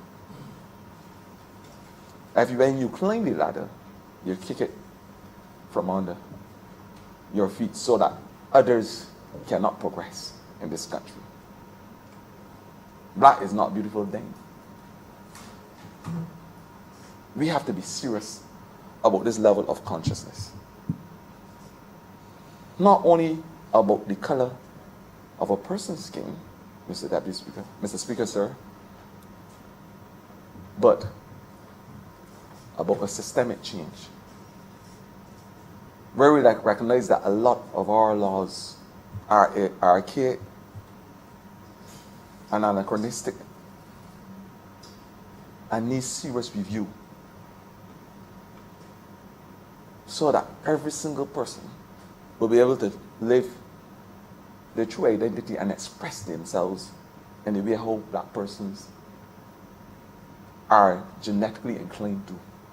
The way how we dance, the way how we dress. I heard in my apartment, St. Michael, for St. Philip North, speaking on it just now. In this hot tropical climate, we are expected to put on the heaviest suit. And she's a doctor and she understands full well the issues of hypothermia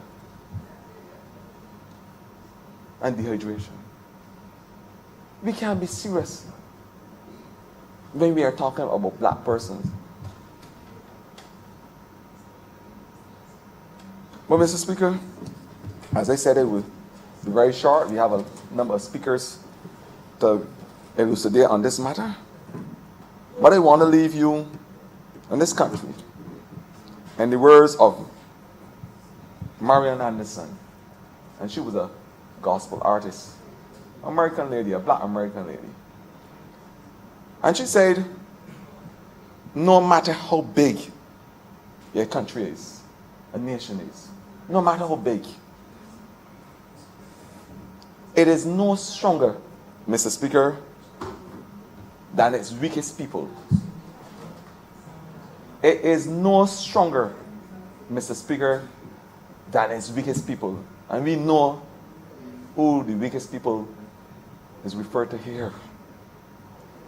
But as long as you keep those persons down, as long as you keep those persons down, some part of you, some part has to be down there holding on to those same people. The end result, Mr. Speaker, is that the entire country remains at the bottom of the chasm and cannot soar as you might otherwise expect it to. It basically means, Mr. Speaker, that when you keep a race down, you keep an entire country down. And Mr. Speaker, by extension, you keep an entire world at the bottom of the chasm. Thank you, Mr. Speaker. Honourable member for St. James South. Thank you, Mr. Speaker. I stand to join my colleagues in speaking on this matter of Black Lives Matter, and I want to congratulate the persons who have spoken before, because people have spoken from the heart, people have spoken with passion, and people have outlined how they feel about Black Lives Matter. As I thought about the topic, as I engaged the process that was unfolding across the world in response to the death of George Floyd, it took me back to an experience I had when I was at university. I do believe, Mr. Speaker, you were there at the time. I do believe so. And I remember a lecturer expressing frustration because he said, when you examine every part of the globe, black people seem to be oppressed by somebody else, no matter where you turn, where you look. And his voice begged the question, is there something inherent in us that causes us to be always under the knee of someone? He didn't use the term the knee, but cause us to be at the bottom of the pile. And I will tell you that that question disturbed me greatly. It disturbed me no end.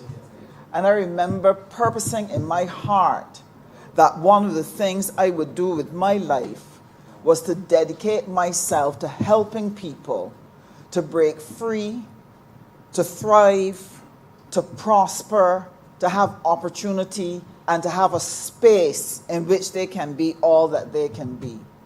Because, Mr. Speaker, at the bottom of the problem that faces this world, the problem of racism, is the inability of the human to understand the importance of difference, the role that difference plays in human life and human existence, and we fall short in how we respond to it.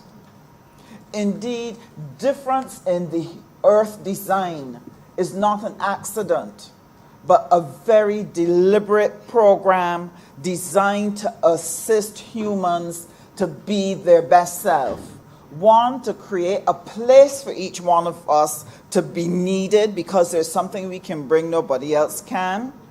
And when we work cooperatively with each other, we're able to create new opportunities, create new growth, come up with new things, bring innovation. And what this would bring to the world is endless possibilities. And endless possibilities will help us to craft a new economics.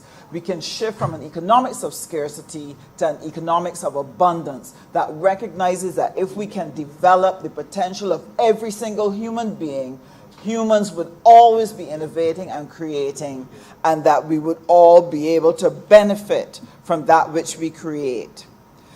But unfortunately, Mr. Speaker, some of us as humans were never able to rise beyond making the difference between ourselves and others an evil in them, a defect that gave them license to treat that other person differently, to treat that person badly and still going to church and praise God. And Mr. Speaker, it is the work of generations sometimes to break these strongholds. And it's work that our generation has, because it's the inability to deal with difference that has given rise to fanaticism, sexism, ageism, and racism. Now, how do we change this?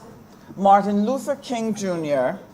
famously said, "You will not solve the problem of begging by throwing a few coins in a beggar's cup, but rather you must address the system which consistently produces the beggar."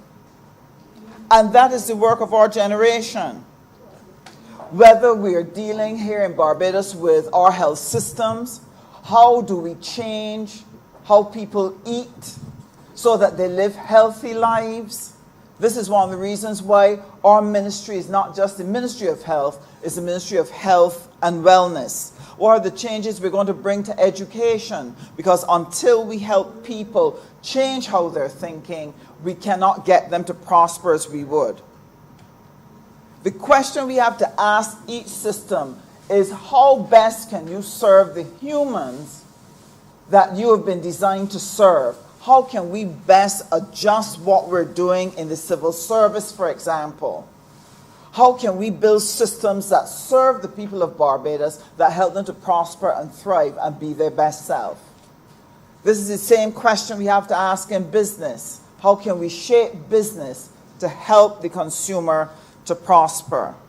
So a new Barbados is going to require that our administration stay focused on our course of action, which is to bring empowerment to the people of Barbados, to look at those systems and bring change to those systems so that those systems begin to serve and free up Barbadians.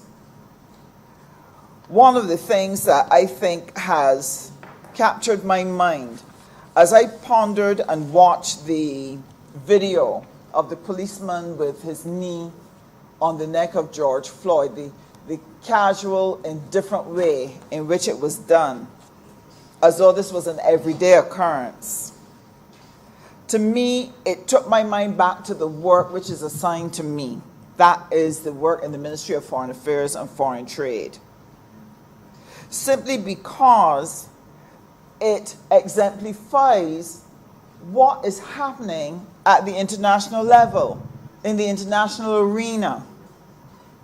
It was expressed here tonight by the Honourable Member for St. Michael North East. The truth is, with systems that are birthed and shaped in racism, those are going to flow from the family to the street to the community. It is going to flow from there into the boardroom. It's going to flow into the parliaments. It's going to flow into the Congress. And then it's going to shift onto the international platform with their rules and regulation.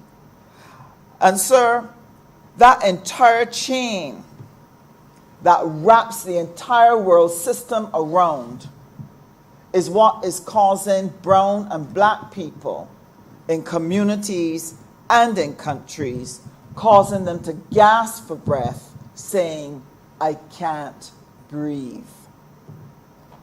It is the knee of the financial system in our necks that is withdrawing correspondent banking from this region, making it more and more difficult for us to do our transactions that would allow our economy to continue and grow. With the removal, with the shrinking of the space in correspondent banking, that is a knee in our neck. It is in an insurance system where you cannot get reinsurance, where we pay through our teeth to be able to protect the property that we've labored to purchase, but we can't insure it properly because of the cost of reinsurance. And it's not to say that having a banking system or an insurance system is wrong.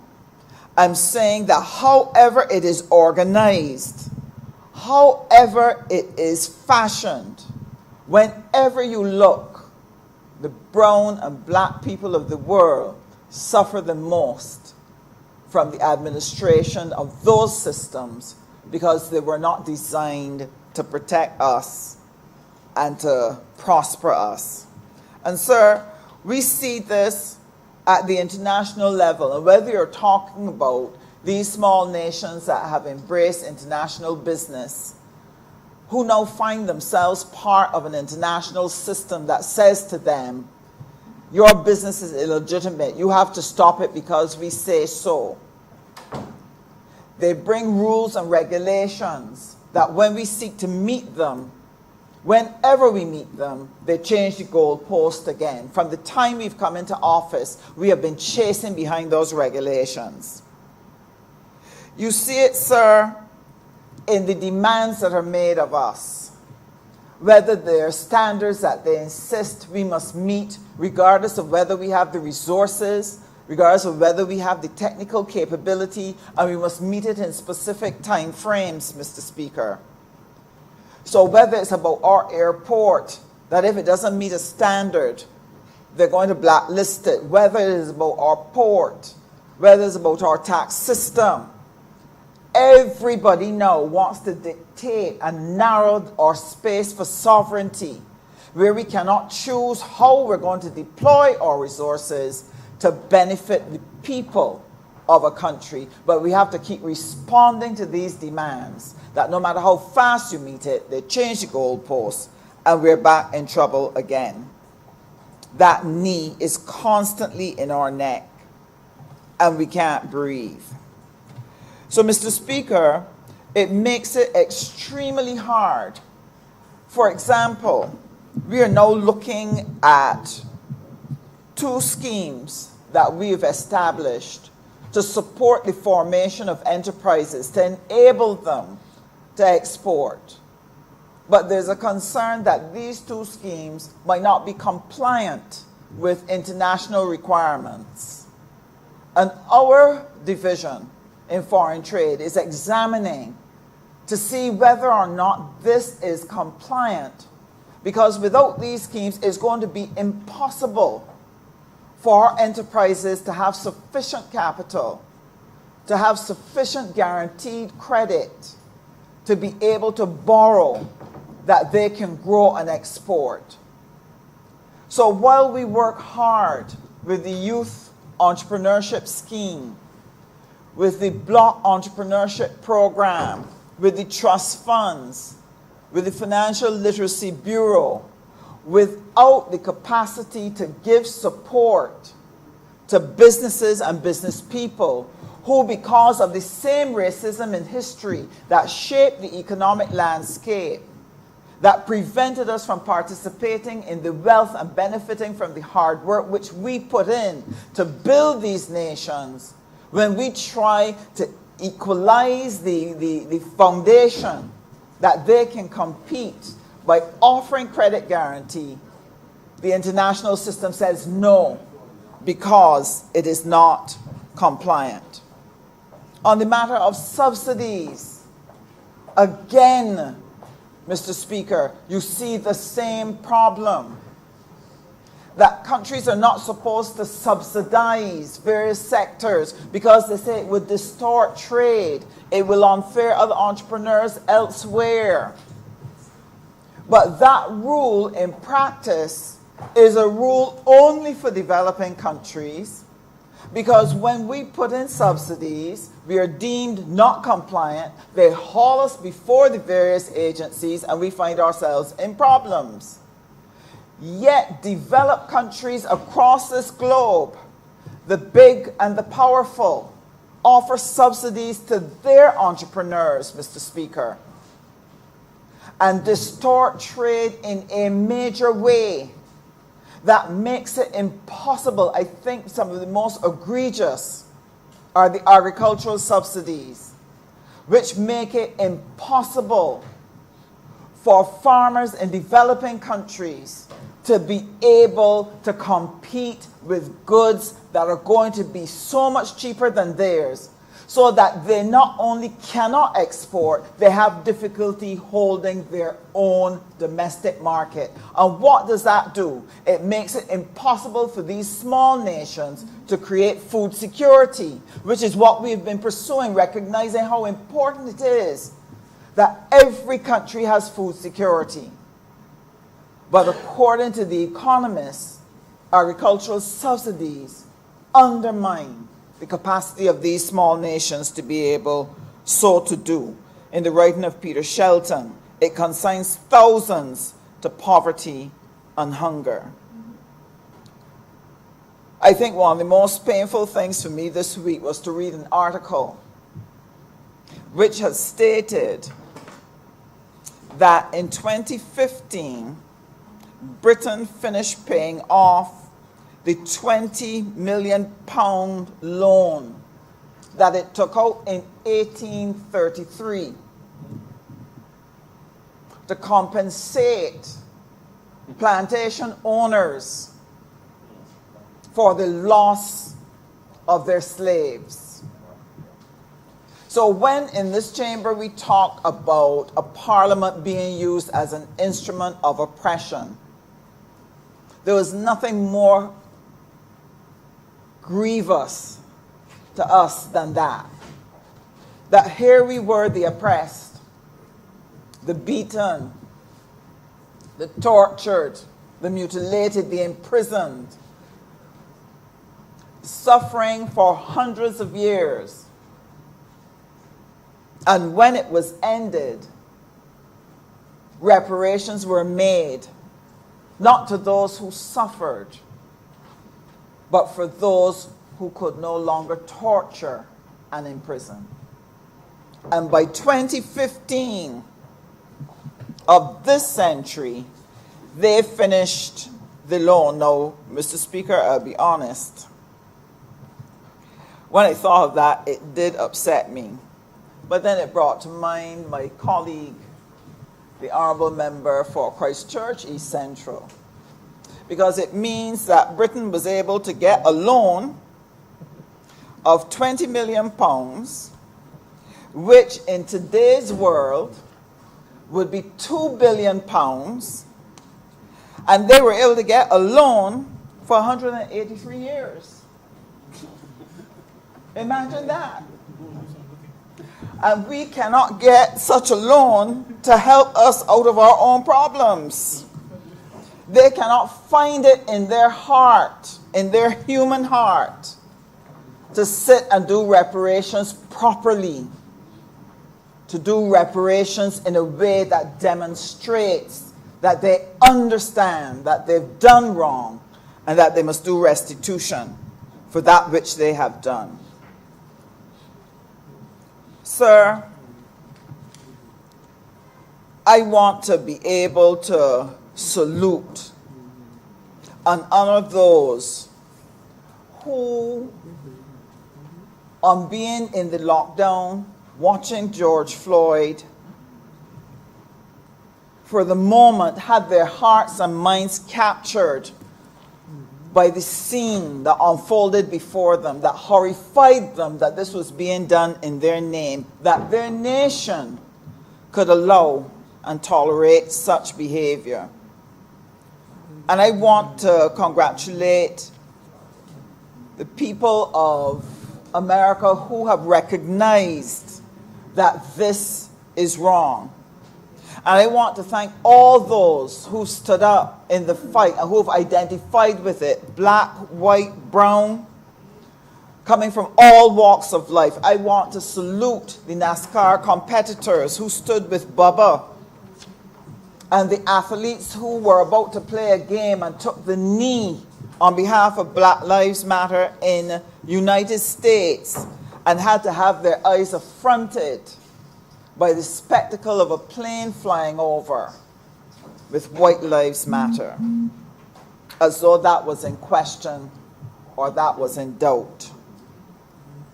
But I want to say a thank you too to ambassadors and high commissioners here, people who come to represent their country here in Barbados. I'll tell you why. They come here to live and to work among us. But because of that interaction, they've come to learn about us. They've come to understand better our circumstances. They've come to understand how things affect us in a way that they could never appreciate sitting in their own home countries, sitting as a public service officer, a high-ranking public service officer in their capital. But by coming here, they've come to understand that which we face. And among them, we have found some that have become friends of Barbados. People who seek not to create a win-lose result, but people who recognize that it's time for a win-win. And I want to salute them for their support, for their championing of our cause.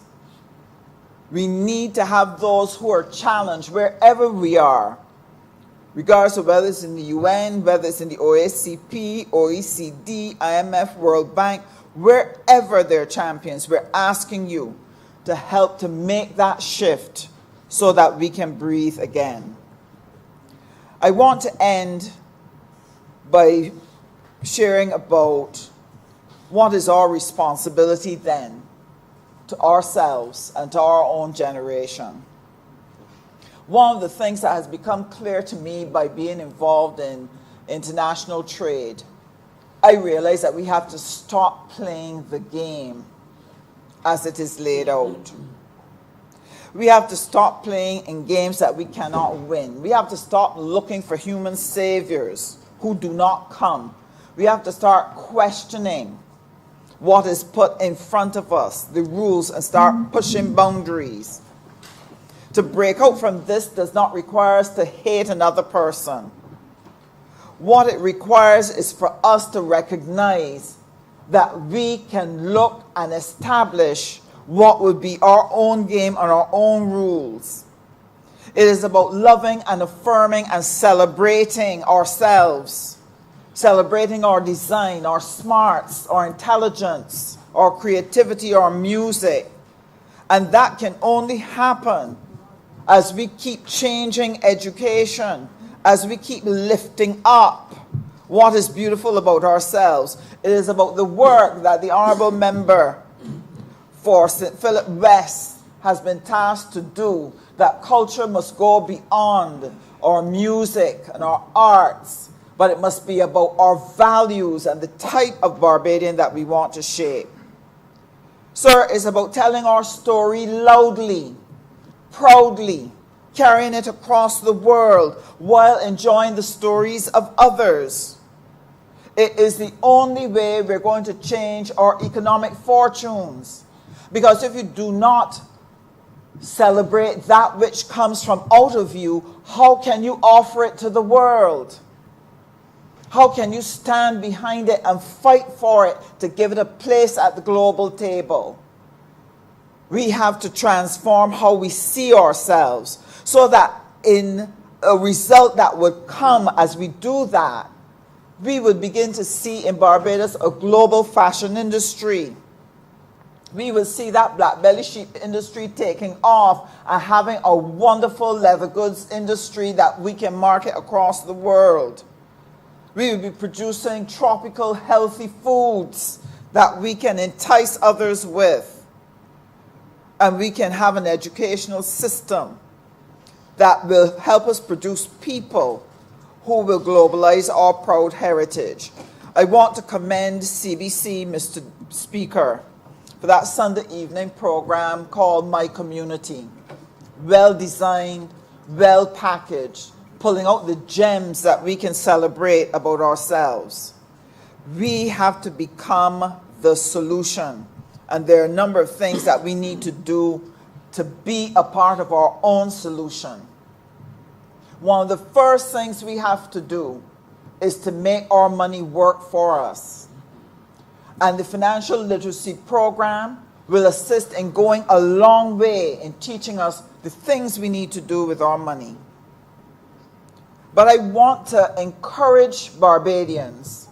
It is not only about saving, it's not only about investing, but it's very much about where we actually spend our money and who we spend our money with. That if we can start to change that, it can make a difference. It means thinking about what happens to the money that you put in the banking system. That across this region, there are $51 billion in savings that is not being mobilized to build enterprises, that is not being mobilized to finance education, that is not being mobilized to finance infrastructural development to take these countries forward.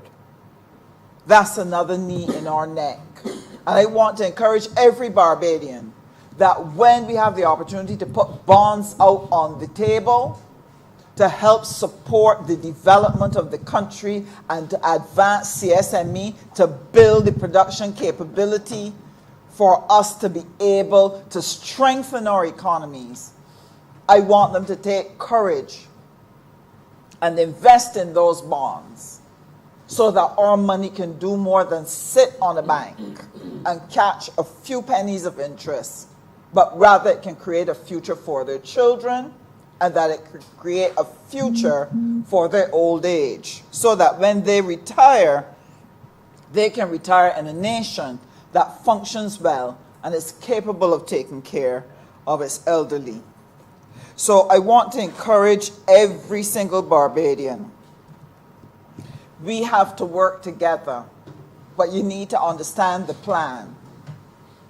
As the Honourable Member for St. Michael Northeast lays out the process by which we are going to take Barbados from where we are through this COVID moment and move on to prosperity, it's important for each Barbadian to understand there is a role for them to play and that they can prepare themselves by being a part of the National Transformation Initiative to become a star Barbadian and to find their place to be able to do what is necessary to make this a truly prosperous country. So, Mr. Speaker, I thank you for your indulgence, and I want to express to you, as did my honorable colleague, how proud I am that you have had the opportunity to be Speaker of this House. Indeed, it is a breakthrough from the traditional, with its underlying racist tendencies, to allow you and give you the opportunity to be one of the best Speakers of the House that Barbados will have. I thank you.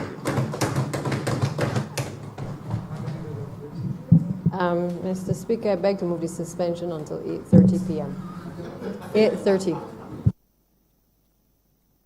Honorable Chamber stands suspended until 8:30 p.m. All those honorable members in favor, please say aye. Those against, please say no. Meeting the ayes have it.